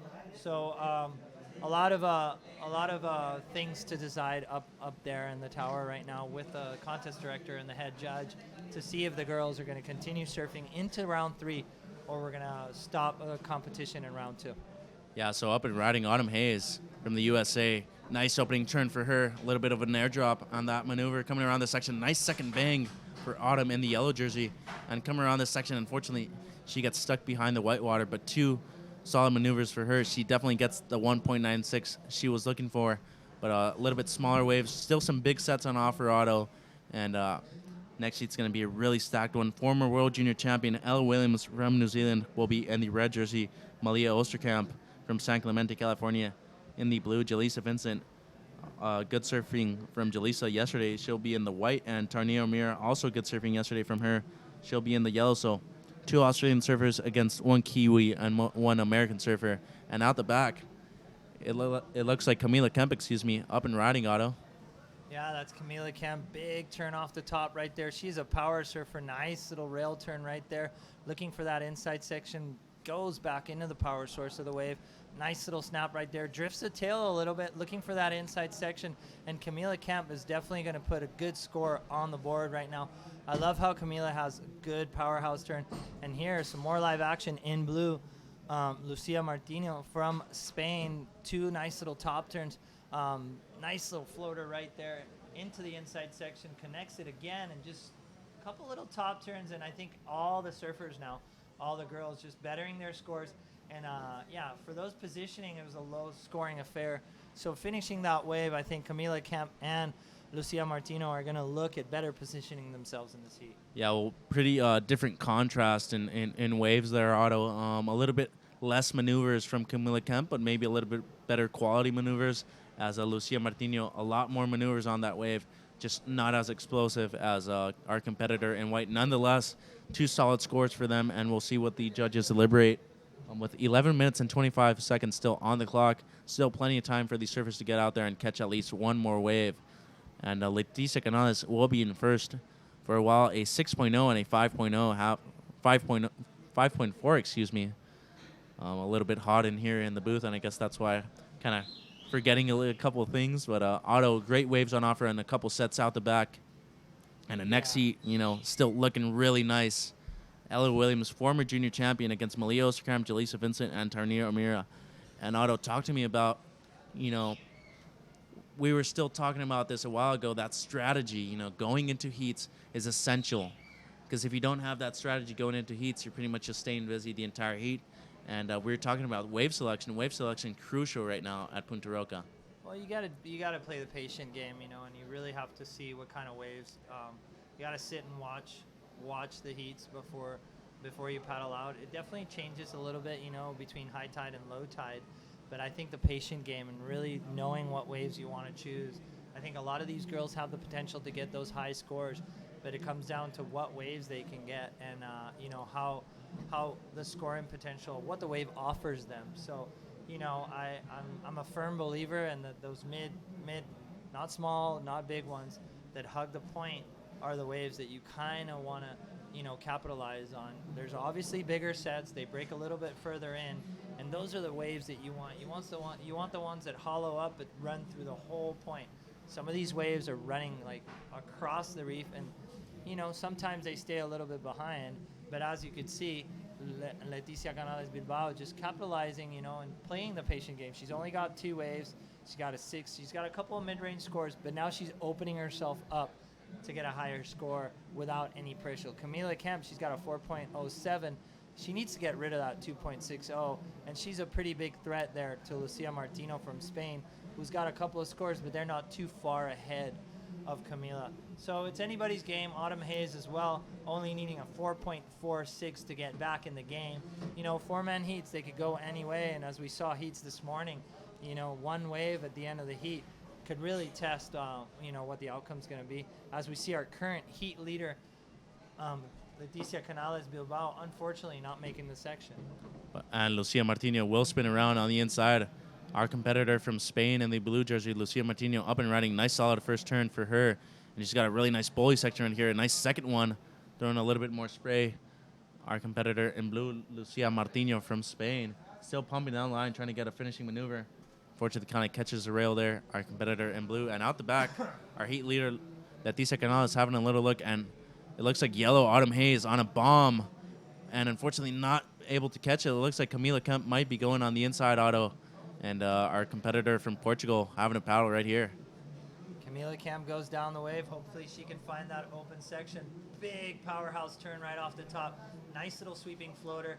Gets across the section, snaps it all, and she's going to get in the power source of the wave again. She needs to snap. She needs to finish this one. Nice little turn right there to finish it off, and she needs a low score. She needs a 3.67, and I dare to say that the judges might award her a little bit more for that. No doubt, I don't know Otto. if it's going to be a high score, but at least it's going to get her in the second place position. Yeah, Lucia Martino was trying to better 3.33. I don't know if she's going to do that on her last ride, but Camila Kemp definitely betting a 2.6. She needed a 3.67. Pretty sure she got that. So with 7 minutes and 40 seconds left on the clock, judges having kind of a hard time with these scores. It's a really tough job these judges have, and unfortunately, it doesn't always go your way as a competitor, but, it's not up to you. And if you can do the most that you can on your waves and during your heats, you will be rewarded. And we've seen some big scores already this day. Mimi Barona posting a 9.33, but to me, the standout of the day, yours as well, Otto. Stephanie Single from Australia, Lennox Head local, absolutely putting a stamp out here at Punta Roca. Says it's very similar to Lennox Head, and she absolutely loves this wave. after kind of a poor result in Los Cabos, she's coming here for redemption, and she's definitely done that today. Well, think about her. She's probably looking at 2 right point breaks and 2 solid events back to back. She's probably be pretty excited. No stranger to a perfect right point break. And today she was showing her true colors. She posted some big scores. She even got out of the water with 3 minutes remaining. She was throwing away an 8.50. So you have to give it. You got to take your hat off to her. She was surfing the part today, and she was really stoked to be here. As we see some live actions here, Autumn Hayes. Nice little turn off the top right there. Looking to the inside section, bottom turns, slices it off the top again, and another little turn right there. She's going to get that insider section. I hope she can capitalize on her. Autumn Hayes doing a great job, Mitchell. Yeah, Autumn Hayes still up and running. A super long ride for her already. Nice top turn for Autumn, and let's see if she can close out. She does. Unfortunately, goes down at the end, but the damage had been done out the back, and Autumn Hayes from the USA doing a good job. A small competitor. She's very young in age, but she's living up to the hype down here at the Copa El Salvador Impresionante, presented by Body Glove. And out the back, some big sets rolling through. It looks like Leticia Canales, our current heat leader, might have a look at this one, Otto, and she is paddling. I don't know if she's going to get in, and she's up and running. Leticia Canales from the Basque Country of Spain. Well, Leticia right there, bottom turning on a white frothy one, gets right into the power source, bottom turning again, hoping this wave opens up for her.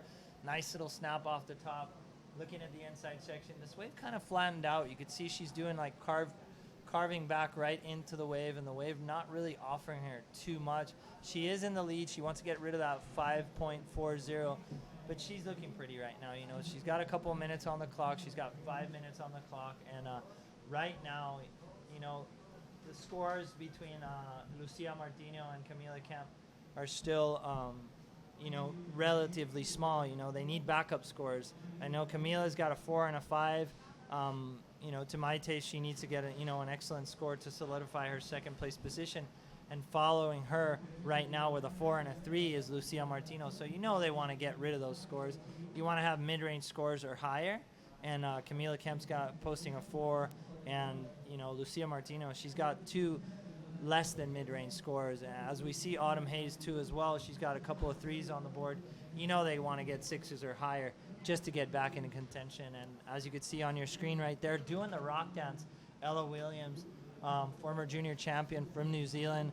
This girl's got some power in her surfing. I've seen her before in the ISA World events, and she's got a big frame, and I know she could throw her board pretty solidly. So it's going to be a really entertaining heat to watch. Still to know, the decision has not been made, but heat number 12 might be the last heat of the day. We're still waiting for the judges, for the head judge and contest director to deliberate that information to us, but quite possibly heat number 12 could be the culmination of the contest for day number 2 of this 2016 Copa El Salvador Impresionante, brought to you by Body Glove. And I'd like to take this chance to thank the Ministry of Tourism. They got a beautiful tropical country here with great weather year-round, 300 kilometers of beautiful beaches, which cater and home to Punta Roca, Punta Mango, Las Flores, Unsal, and a lot of world-class breaks here in the beautiful country of El Salvador. Also, a lot of the Mayan history and archaeological finds, you can find them here, volcanoes, so there's lots to do besides surfing here. So, we invite you to come visit El Salvador, and we thank the Ministry of Tourism for welcoming women surfing once again on this second annual Copa Impresionante, brought to you by Body Glove. It's so good to be here, and so good to see the talent pool here, open up on these waves and show us what they got. And the current heat situation still the same, right, Mitch? Yeah, it's the same for now, but Autumn Hayes, a 4.37, now only needs a 4.74. She is in 4th with 2 minutes and 30 seconds left on the clock. Autumn Hayes, all the way, from the United States of America in the 4th, only needing a 4.74 to move up into 2nd. Lucia Martino from Spain, a 4.71 is what she needs to move up into 2nd, as Camila Kemp, a 5.03 has her in 2nd. She needs a 6.37 to take the lead with less than 2 minutes and 10 seconds on the clock. So Otto, plenty of time still, and it looks like sets stacking out the back. I also want to give a big thank you to you, Jamie Marshall and Gary Lynn, for doing such a great job here on the webcast. very happy to be here and proud to be alongside you guys, doing such a great job. I want to thank our production crew as well and everyone here at the Copa El Salvador Impresionante presented by Body Glove. Great job, guys, and really happy to be here back in El Salvador in Punta Rocas. Well, a couple of sets approaching, still a couple, very small amount of minutes on the clock, 140 on the clock, and, situation can change with Camila Kemp, posting that 5.3 on her second scoring wave, and, getting a little bit of a more taller order for Lucia Martino. Still really attainable, and talking about Lucia, here we see her on our screen. Mitch, she needs to get better than a 5-point score just to get back in the game. Yeah, well, she's definitely on her way. 2 nice turns off the top. Unfortunately, she goes down, not coming around that section, but 2 really nice turns. A 4.71 is a pretty tall order for her. I don't know if she's going to get on that one, Otto, but a minute remaining still on the clock. If she can get her way out the back to the inside, she definitely still has a chance. She's looking to this one. This one might be a little bit too small for Lucia, and she makes the right call not going on that one, but out the back, set stacking up, and it looks like Camila Kemp. And Camila Kemp is in position right now. Let's see if she opts to go on this one. Couple of waves in the horizon. Maybe she should have waited for that second one, but Camila Kemp proving me wrong. She goes for the first one, big off the top. She's a powerhouse of a surfer right there. Nice little snap in the pocket. She's going to open up in this inside section, floats it again, and this thing's going to look pretty in the inside section. Swapping little cutty right back into the power source. Gets another snap in there, and I think she's putting the exclamation point right there. As we saw Surfer in the back, it's our current heat leader putting a big turn up on the board, looking at her watch, and I have to say the European surfers from the Basque Country and Portugal looking to make it through to the next round. Round number 3. Still to know if we're going to run that today or not, but I think this heat's coming to an end. Yeah, and Lucia Martino up and riding on a pretty closeout wave on the inside, and it looks like Leticia Canales and Camila Kemp will be advancing on. So Otto situation still remaining the same. Autumn Hayes only needed a 4.74, unfortunately not getting that wave on time. And it looks like Camila Kemp will better situation. Really good surfing for her. Only needed a better 4.07. I really liked her approach on the last wave. Very safety surfing, as we do see Autumn Hayes unfortunately going down from the USA. But Camila Kemp, another standout, and Leticia Canales Bilbao from the Basque Country of Spain taking the win. And we will be going to a quick commercial break. We will be back for the 2016 Copa El Salvador Impresionante presented by Body Glove. Could you do that in the heat? No.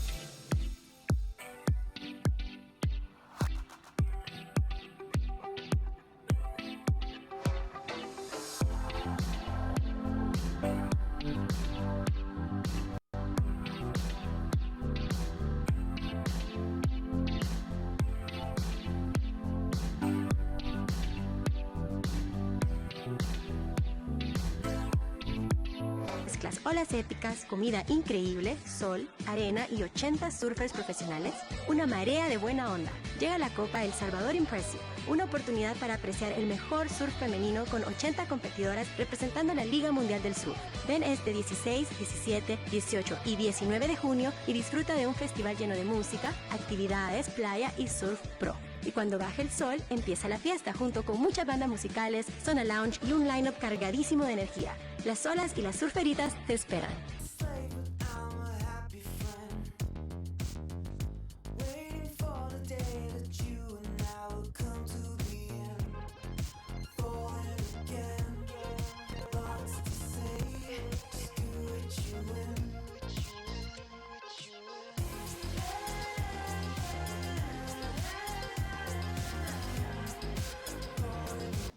Welcome back to the 2016 Copa El Salvador Impresionante, brought to you by Body Glove. Here we're looking at heat number 12. Ella Williams from New Zealand, Malia Osterkamp from the USA, Jaleesa Vincent from Australia, and Tarina O'Mara from Australia. Name's Otto Flores. I'm here with Mitchell Salazar, bringing you the action play-by-play. Waves still stacking in the horizon, and we are commencing what is heat number 12. Mitchell, some great surfing on tap here for the second day in round number 2 of this great event here in El Salvador, Punta Rocas. Yeah, heat 12 will be no different. Ella Williams, former world junior champion, and Malia Osterkamp, a little threat in the junior rankings in the USA, as Jaleesa Vincent is up and riding too deep for that ride. And it looks like Malia Osterkamp will be catching this ride on the shoulder a little bit more. Nice first crack for Malia, unfortunately, going down on that maneuver. And out the back, it looks like yellow, Tarniro Mira, with a solid performance yesterday. She is up and riding on a nice-looking wave here at Punta Roca. Nice first turn. Unfortunately, she goes down as well, so girls kind of having a difficult time with this little bump. But former World Junior Champion Ellie Williams out the back from New Zealand. She's got a really nice bottom turn here. Nice straight off the top maneuver for Ella in the red jersey all the way from New Zealand. Nice second top turn for Ellie here at Punta Roca. And wave still stacking up for our competitor in red. Couple solid maneuvers for her already. Looks like this will be running all the way through to the inside. Still playing a little catch-up with this wave. And she's still staying busy. Our competitor in red, the former World Junior Champion, Ella Williams. Nice opening ride for our competitor in red, Otto. Yeah, she opened up with a great looking wave right there. And Ella Williams showing why she is, past World Junior Champ. Trying to get a dig here in the QS 6000, looking at that WCT World Championship Tour, placement in the future. Great surfing by her. I really like how she was pronouncing her bottom turns and torquing it, and she took it all the way to the end from the point. So I wouldn't be surprised if that's going to be a solid score. Coming in her, range that she wants to keep till the end of the heat. And this is the kind of rhythm that you want to do, that you want to work with when you start a heat. We talk a lot about building house and trying to set a foundation, and obviously it gives you a lot more confidence when you have a first wave under your belt, when you have a good first scoring wave under your belt. So Ella Williams from New Zealand just starting her campaign strong. We'll see what the judges want to award her. Yeah, a lot of former World Junior Champions in the draw, Otto. Ella Williams being one of them. Isabella Nichols, defending World Junior Champion against Mahina Maeda, will be in the next round. Mahina Maeda, a 3-time World Junior Champion, 2-time ISA World Junior Champion, and 1-time WSL World Junior Champion. So Mahina Maeda from the North Shore of Oahu will be in the next round. Also a couple standouts. Stephanie Single surfed incredibly well earlier today, and she's a force to be reckoned with here. All the way from Lennoxhead, finding a home in Punta Roca. And a really nice wave out the back. It looks like Malia Osterkamp having a quick look. And that was a really nice set wave. And out the back, still more coming through. It looks like our competitor in white and yellow might be in position for this one. And it looks like Jaleesa Vincent might be up and riding on this one. Otto, nice and deep, is our competitor in white. There she goes, super up the point. She did a great job yesterday qualifying for this second round. Nice big old tail waft right there. But unfortunately, I think they're a little too up the point right now, and they need to capitalize on these bigger sets. I have to give it to the competitors. Sometimes, it looks like it's a small day, but it's a pulse. And as you can see, here's live action from Tarina O'Mara from Australia. And this wave's going to line up really good for her. She comes through that white water section and opening up right here. Bottom turns, nice little cutty right there. Hopefully she'll get across this, but kind of a bigger set coming across the board. One thing I wanted to touch on is now we're going to run in, when we commence the contest again, may it be today or tomorrow, we're going to run into that seeded round, that high seeded round, and we're going to see names like Dimity Stoyle, Coco Ho, Isabella Nichols, Tatiana Weston Webb, Laura Enever, Felipa Anderson, like Sage Erickson, who's defending her title, Justine Dupont, which is ranked 4th in the QS, Chelsea Tuak also in the CT, and joining her as well, Alyssa Kuzwan. Tia Blanco has been doing a great job in getting up on the ranks. So we're going to go for a quick interview with the winner of that last heat and come back with more information. Take it away, boys.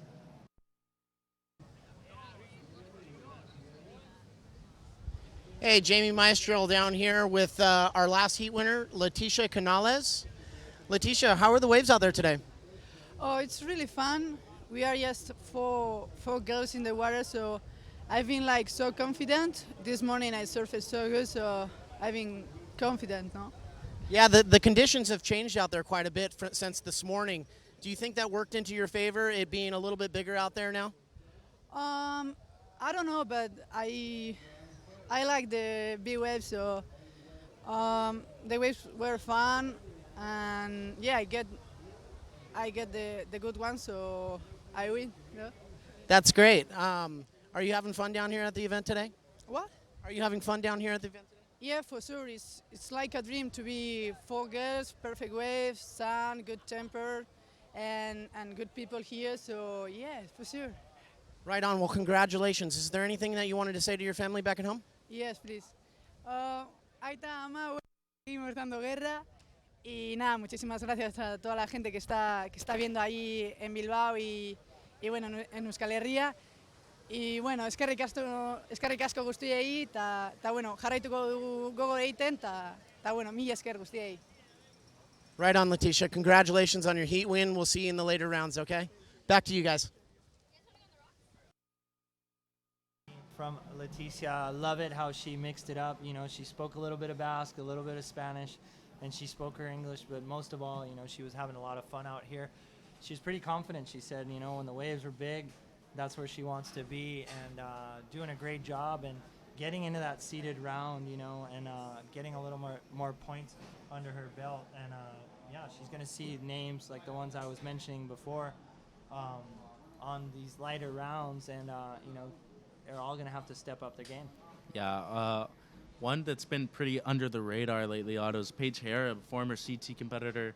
You know, she didn't get the result she was looking for at the Los Cabos Open of Surf, but she's got such a great backhand that I think she's going to be a force to be reckoned with. She'll be surfing against Chelsea Tuak, who is a women's WCT competitor on the ranking right now. But Paige Harab, you know, trying to requalify for the WCT all the way from New Zealand. So Paige Harab, the Kiwi surfer, a great backside out here at Punta Roca. I know she'll be pretty eager to surf tomorrow or today, later today. We do not know yet, but Paige Harab is kind of under the radar. Paulina Du and Justine Dupont, two French surfers, really good surfers on their forehand, and Justine, also a professional longboarder as well. So, you know, a great variety there for Justine Dupont from France. Tessa Thyssen is another one that comes to mind. You know, former world junior champion runner-up from St. Bart's, and you know, Bronte McCauley, a great backside surfer as well, all the way from Western Australia, coming off a huge win. I'm pretty sure she wants to back that up. She's currently second on the ratings, and I'm really sure she's going to be pretty happy to surf here out of Punta Roca. Well, another little insight on Justine Dupont. Not only is she a longboarder and a professional shortboarder, she's a big wave surfer as well. You know, she charges those big waves up in Guitry in France, and you know, she's one of those girls that loves the sport so much she wants to do every facet of it. And you'll probably see her on the big wave tour at one point, as we see some live action here of Tanira O'Mara from Australia. Nice snap off the top, calculating her little next section. Nice little cutty setup turn right there. This wave's going to open up for her on the inside. A little bit of flat through this section, and the wave kind of running a little bit. The white water's just kind of pushing her. As you can see, unfortunately, she fell unstuck there right at the end. And some of these waves have the white water pushing harder than actually the wall themselves. Mm-hmm. And unfortunately, Tarina O'Mara from Australia, she's trying to get rid of that 0.93. Probably did so with those two snaps, but not able to capitalize on that inside section. Yeah, that white water is kind of getting a lot of these competitors a little difficult to get through that white water, but definitely when they do, they're definitely opening up. As we saw Tarnia, two nice solid turns out the back. Unfortunately, you know, not able to capitalize on the inside. But Elliot Williams, a 7.0 on her opening ride, pretty solid score for her opening maneuver, and a 3.5 for Last of Yellow does have her in the lead. So judges rewarding those two outside maneuvers, as Jaleesa Vincent a 2.5 and a 0.5 have her in third. Amelia Osterkamp only with a 1.23. She needs a 5.78 to move up into second, as Jaleesa Vincent in third needs a 4.51 to move into second. And Ella Wims, former world junior champion from New Zealand, only needs a 0.67 to retake the lead. And Otto, coming into this last heat of the round of 72, you know, Ella Williams, a former world junior champion, she's not even seeded in the round of 48, which is crazy. A girl who's won a world title before. And that just comes to show you that these top girls on the world qualifying series for the women's side, they're just hungry to be on the CT. Well, opening up with a 7-point ride, she's definitely well on her way to being there, you know. And right now, I've got information from Gary Linden that this would be the last heat of the day. So we'll be culminating competition after this heat due to the conditions, a little bit windy, and the top seeds are recommending they want to surf when it's glassy a little bit better. And granted, the judges and the contest director seems to be that affair, considering that we have plenty of swell on top for the rest of the week. Ella falls into second position, but it's just because she's lacking a second wave score. Well, she'll get patiently and probably post a high score as well. Tinira O'Mara, she gets a 3.5 on her second wave. Probably not what she wanted, but is looking at, she's got the lead off of Ella. But sitting pretty and waiting for a set is the former junior champ, Ella Williams, who's looking quite promising in this heat. Yeah, Ella Williams looking pretty good so far. A 7.0, she only needs a 0.67. And coming to Kiwi surfers, Otto, a lot of good Kiwi surfers. I was surfing with Billy Stermond earlier this year, a really good surfer on his backside and his forehand, excuse me. And Billy looking to qualify for the WCT as well. New Zealand has plenty of waves, both islands, north and south. Great waves on both islands. Water gets a little bit cold every now and then, but some great waves on offer and some great surfers. I know Billy is really looking to qualify in the next couple of years. Also, Luke Cederman, local from Raglan, a great powerhouse surfer, a lot of variety of maneuvers from him as well. And I'm not exactly sure what part of New Zealand Ella is from, but I know she's a great surfer, that's for sure. I mean, just being a world junior champion in its own right is, a huge result for your career. And she's trying to make the most of her WQS career, trying to qualify for the WCT.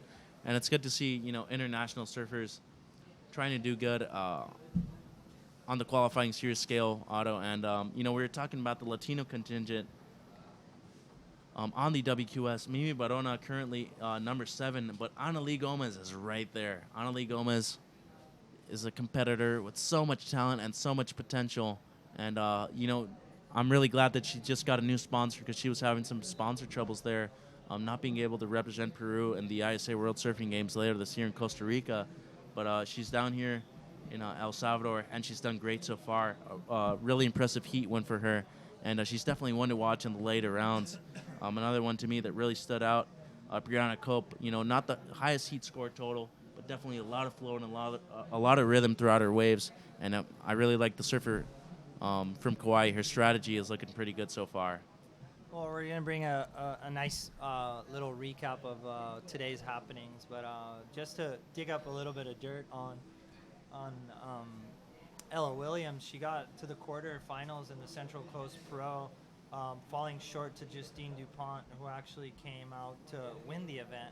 But I think she's well on her way to making some progress in this, World Tour campaign that she has going on. With scores like that and with confident surfing, I mean, she is already a junior champ, and she's well on her way to an excellent career in surfing. So, we're definitely looking to see some great positioning here by Ella Williams as she hails from New England. I don't know where she comes from in New England as well. I will find that information, though, and bring it back to you guys. As we see a couple of sets in the horizon, waves kind of mellowing out, kind of tapering down in this heat, but surprisingly enough, we see big sets happening all day long. So it's just kind of waiting for that next flurry to happen, and we'll see what the ocean brings for these young women that are trying to qualify. Yeah, Otto, so we were speaking earlier. We all know that you're from Puerto Rico, some great surfers from Puerto Rico. A lot of my really good friends are from there, Alejandro Moreta being one of them, Brian Toth, very close to qualifying a couple years as well. Puerto Rico, not necessarily a superpower in the surfing community, but definitely a lot of world-class waves and a lot of world-class surfers as well. Carlos Cabrero, probably the most successful professional surfer from there, you being one of them as well. A lot of experience under your belt, Otto. Who do you see up and coming from Puerto Rico in the next couple of years? Oh, there's a couple of kids. A lot of people are focusing on surfing good waves since we have good waves, and the competitive thing is something that some of the young guys are not really focusing on. But Mauricio Diaz is an example of what's coming out of Puerto Rico. There's this kid Rolando Montes surfing really well as well. So there's a couple of guys out there and a couple of the young kids too as well that you'll be seeing. Brian Toth's nephew, Sage Toth, is going to be a great competitive surfer, and there's a lot going on in surfing where we live. Plenty of contests, plenty of waves.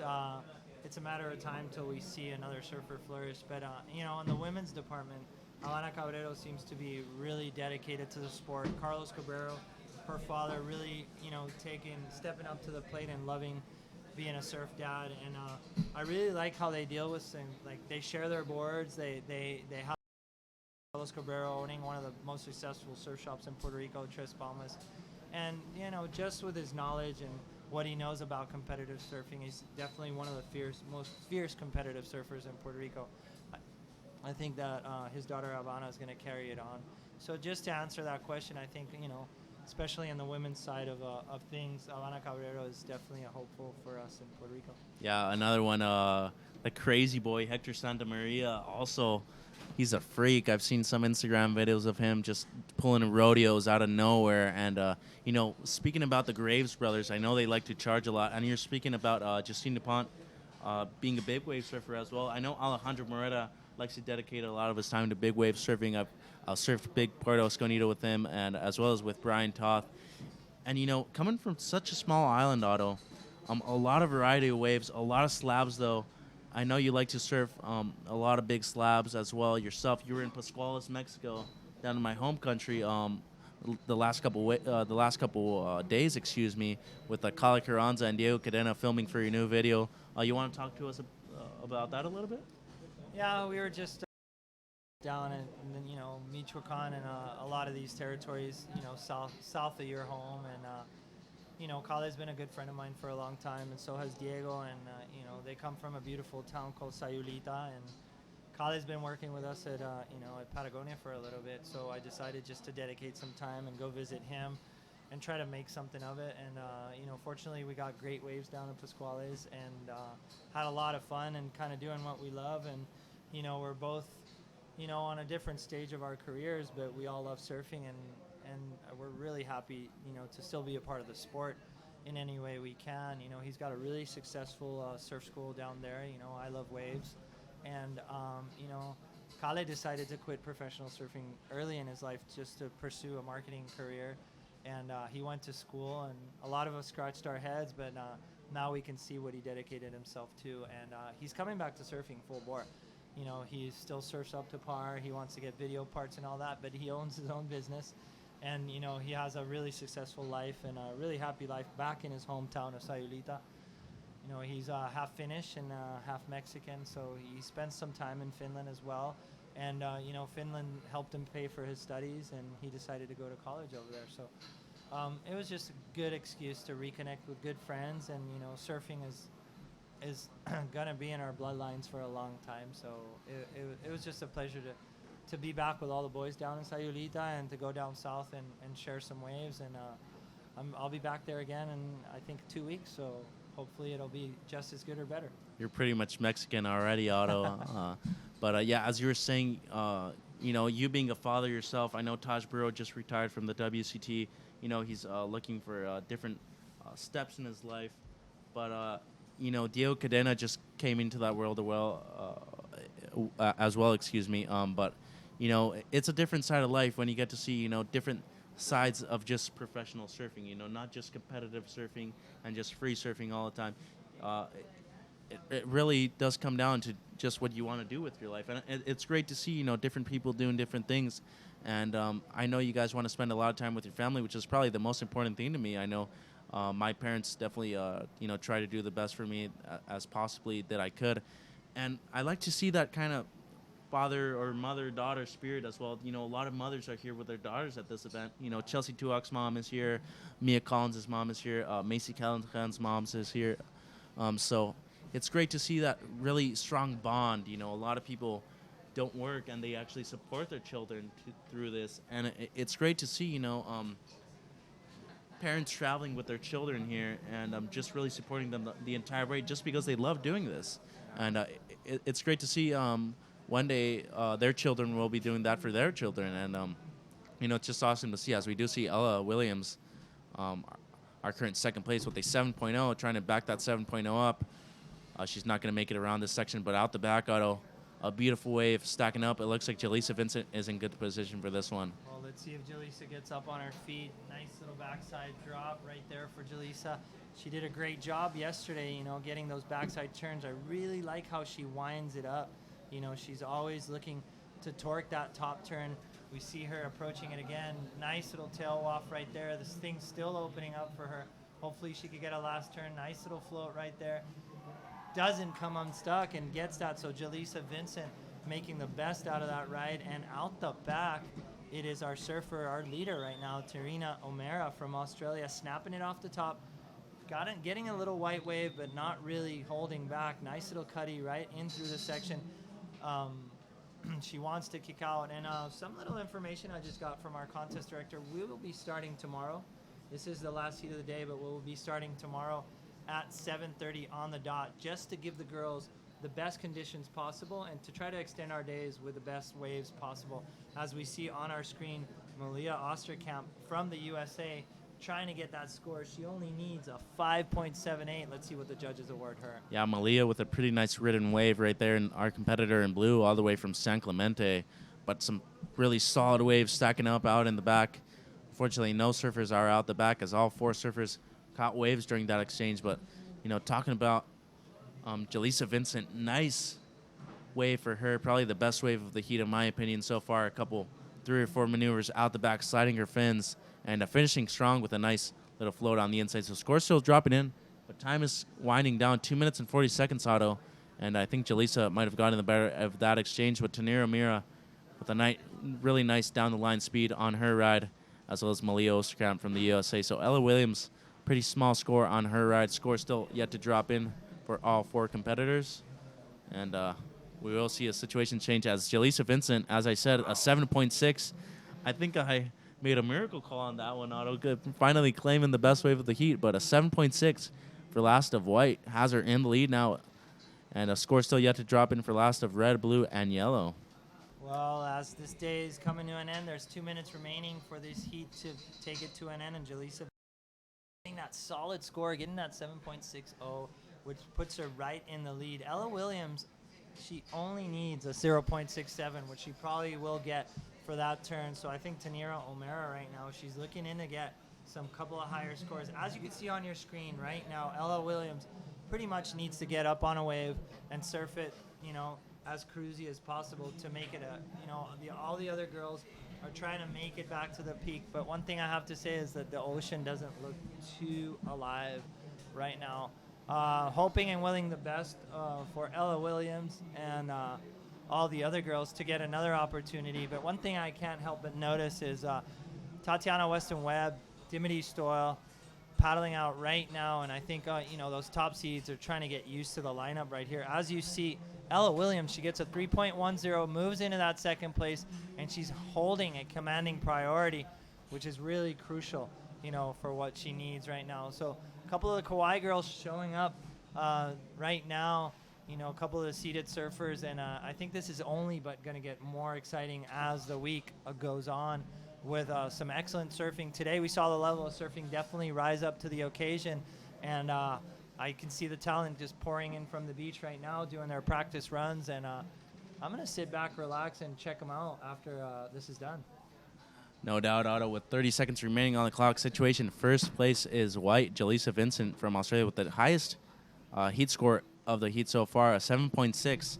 And second place, Ella Williams, former junior champion, with a 7.0, and a 3.0 has her in second. And 15 seconds left on the clock. It looks like situation will stay the same, Otto. First place, White, and second, Red, with absolutely nothing out on the horizon. And counting down 5 seconds, this will be the last heat of the day. And we'll bring you a recap of the day after this quick commercial break. My name is Mitchell Salazar alongside Otto Flores. Come back and see the recap for day number 2 of the El Salvador Copa Impresionante presented by Body Glove.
éticas, olas épicas, comida increíble, sol, arena y 80 surfers profesionales, una marea de buena onda. Llega la Copa El Salvador Impresionante, una oportunidad para apreciar el mejor surf femenino con 80 competidoras representando la Liga Mundial del Surf. Ven este 16, 17, 18 y 19 de junio y disfruta de un festival lleno de música, actividades, playa y surf pro. Y cuando baje el sol, empieza la fiesta junto con muchas bandas musicales, zona lounge y un line-up cargadísimo de energía. Las olas y las surferitas te esperan.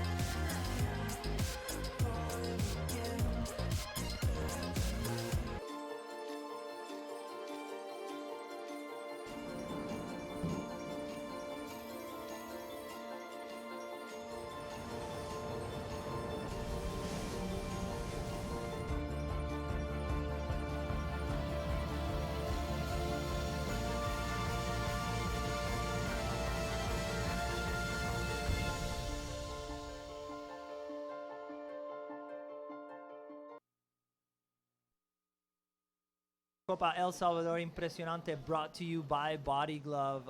This is the end of the day. I'm here with Mitchell Salazar. My name is Otto Flores. We've been calling the action for round number 2 of what has been one of the most exciting, 6,000 QS events for the WSL. We're going to have a quick recap here. You can see right now all the girls warming up for the upcoming heats tomorrow, and the wave have just been pumping, and I can't wait to call the action and see what's happened from this morning. The waves are absolutely going off. Yeah, today was absolutely crazy, and I can't wait for what tomorrow's going to bring us. We do have a nice recap of the day, Otto. Standouts to me, Brianna Cope, Stephanie Single, Annalise Gomez, Dominique Barona, Leticia Canales, and Ella Williams coming up in second in the last heat. So a lot of top-seeded surfers that aren't in the next round making it through.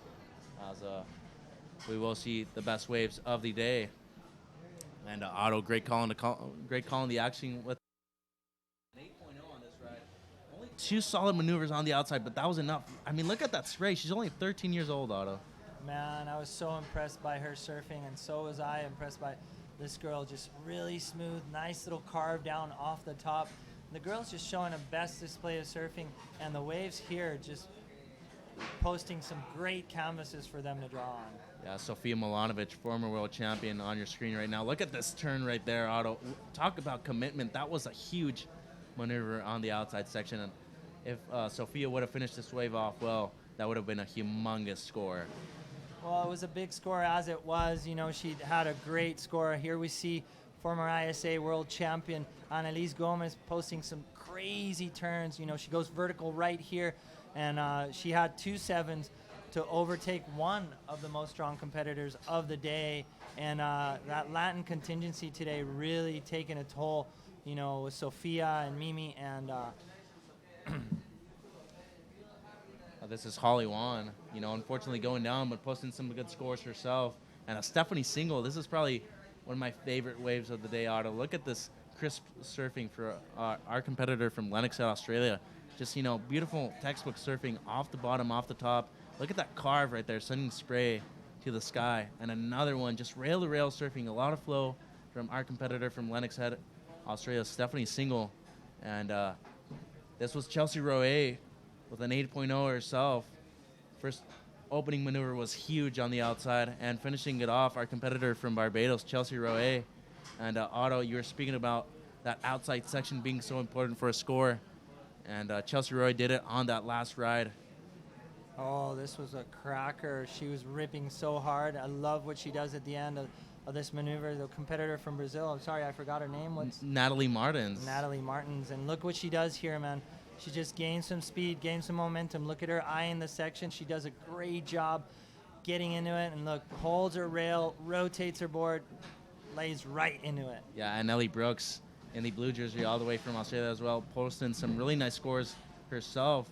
And just sending a lot of spray, out the back. Ellie Brooks from Australia being a force to be reckoned with here at the 2016 Copa El Salvador Impresionante presented by Body Glove. Even a couple smiles in between the wave as well. That just tells you how much fun these girls are having here at Punta Roca in La Libertad. I mean, great waves on offer today, Otto. And Ellie Brooks still going on this ride. I believe it was one of her best rides. And Jaleesa Vincent in the last heat. As Jaleesa Vincent from Australia in the white jersey in the last heat getting first place. And a couple of nice turns out the back for her. And look at this finish right here. Nice float to finish off her best ride. A 7.6 if I'm not mistaken. Cody Klein also taking a really nice heat win. This turn right there, sending a lot of spray out the back. So that's what judges want to see, Otto. A lot of spray, a lot of commitment on your turns, and just really setting your rail right here at Punta Roca.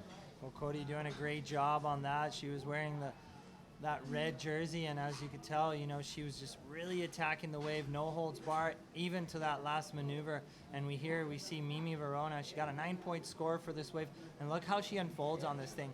Big old spray, kind of whipped it right there, but look, she goes vertical now, hits it right off the top, and just doesn't stop there. She just keeps going, and boom, big old turn for that last one.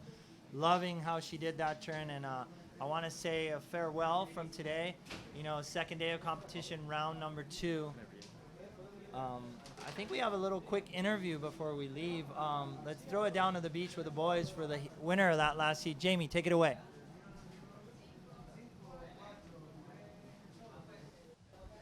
Hi, down here with the last heat winner, Jaleesa Vincent. How'd you fare out there today? I guess it was a bit scary. I hadn't got a decent wave under my belt until like the last 5 minutes when I got my 7-something. So before that, I was just sitting there just praying for a wave, and I knew when I got one I had to give it my all to get through because I didn't have a backup yet. Yeah, walk us through. Is that a lot of pressure on you? Yeah, at first I started like freaking out, but I just kept breathing slowly and calmed down, and then I guess I just had to focus and reset, work out what I needed to do, and I got to do it, so I'm so happy. Right on. Well, it seems like you're having a pretty good year this year. You're ranked number 55 on the QS ratings. What are your intentions? Yeah, hopefully just keep climbing higher. This is my first year pretty much doing some QSs. So yeah, last year I was 118, so I've crept a bit already just from doing these couple events. So yeah, hopefully I just keep going up, and then my future dream, hopefully make it on tour. Yeah. Well, with the conditions changing out there today from earlier, was it a little bit difficult to surf the waves out there today? I mean, the waves, any conditions out here just seem to be so fun, but it definitely got a lot harder in that, well, a lot different. Definitely wasn't, it was a lot slower in that heat. Yeah, right on.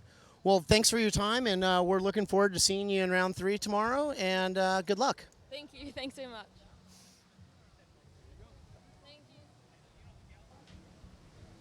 Thanks, Jamie, for that insight. Beautiful ending for her. You know, taking that last heat with that last wave, beautiful score. And, you know, we're here. We're going to say goodbye for the transmission of the webcast. My name's Otto Flores. Mitchell Salazar here joining me on the booth for some amazing and great surfing that has been going on here in Punta Rocas, El Salvador. Thanks to the Ministry of Tourism, thanks to Body Glove for putting the 2006 Copa Impresionante for El Salvador here, presented by Body Glove. We're going to wave goodbye, and we're going to see you tomorrow with round 3 and a lot of the seated surfers. So aloha, take it easy, and thanks for watching. Have a good day. Thank you.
2.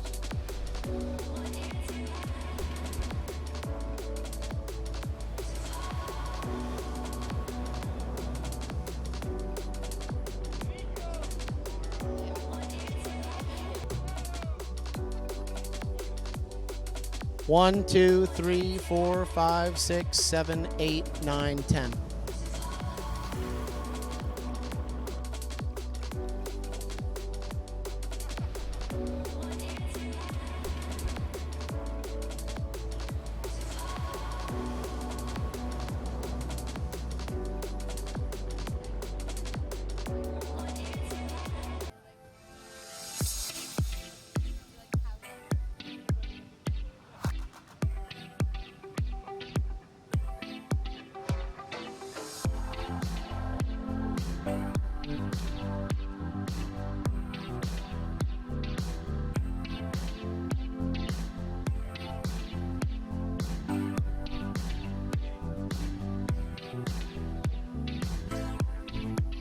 Mezclas olas épicas, comida increíble, sol, arena y 80 surfers profesionales, una marea de buena onda. Llega la Copa El Salvador Impresionante, una oportunidad para apreciar el mejor surf femenino con 80 competidoras representando la Liga Mundial del Surf. Ven este 16, 17, 18 y 19 de junio y disfruta de un festival lleno de música, actividades, playa y surf pro. Y cuando baje el sol, empieza la fiesta junto con muchas bandas musicales, zona lounge y un line-up cargadísimo de energía. Las olas y las surferitas te esperan. Hey guys, down here wrapping it up today from Punta Roca, El Salvador. With me right now, I have Dax McGill, and we're just going to get a little bit of insight about the contest today. She was a standout in the earlier rounds, and I just wanted to give a quick little shout out to her and see what she thinks about the event today. It was a blast out today. The waves were pumping. Definitely the best waves I think we've ever had for an event. Everyone got an amazing chance to show off what they were surfing it was. Coming from Hawaii, right? What do you think of these waves in comparison to Hawaii? Right-hand point break compared to the steep barrels of Hawaii. I think this is definitely one of the best waves I've ever surfed in my life, and to surf it in the contest is pretty ridiculous. Right. So you come from a really big surf family. Who do you train with most? I think my brother. My little brother pushes me a lot, especially in bigger waves. He surfs like 30-foot Waimea, but yeah, he teaches me, like, try to do some airs and stuff, but yeah, he's a great teacher. Right on. So with your surfing going on these days, you're trying to get a little more progressive, huh? Yeah, definitely. You can see the women on the CT, and they're all progressing so much, and I definitely want to be there one day, so to be there, you got to do that. So future goal is to make the CT, right? Make the CT and win a world title. What are you ranked right now? I haven't done a QS this year, and I did Cabo, but I lost in the early rounds, so I think I'm like 100 something. I don't know, pretty far down. Okay, well, hopefully you do really good in this contest and you take home some big points, maybe some big money. And we're looking forward to seeing you tomorrow, and have a good night, okay? Thank you guys so much, and thanks Body Glove for putting on such an amazing event and giving the girls a great chance. Right on. Signing off from Punta Roca.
mezclas olas épicas, comida increíble, sol, arena y 80 surfers profesionales, una marea de buena onda. Llega la Copa El Salvador Impresionante, una oportunidad para apreciar el mejor surf femenino con 80 competidoras representando la Liga Mundial del Surf. Ven este 16, 17, 18 y 19 de junio y disfruta de un festival lleno de música, actividades, playa y surf pro. Y cuando baje el sol, empieza la fiesta junto con muchas bandas musicales, zona lounge y un line-up cargadísimo de energía. Las olas y las surferitas te esperan.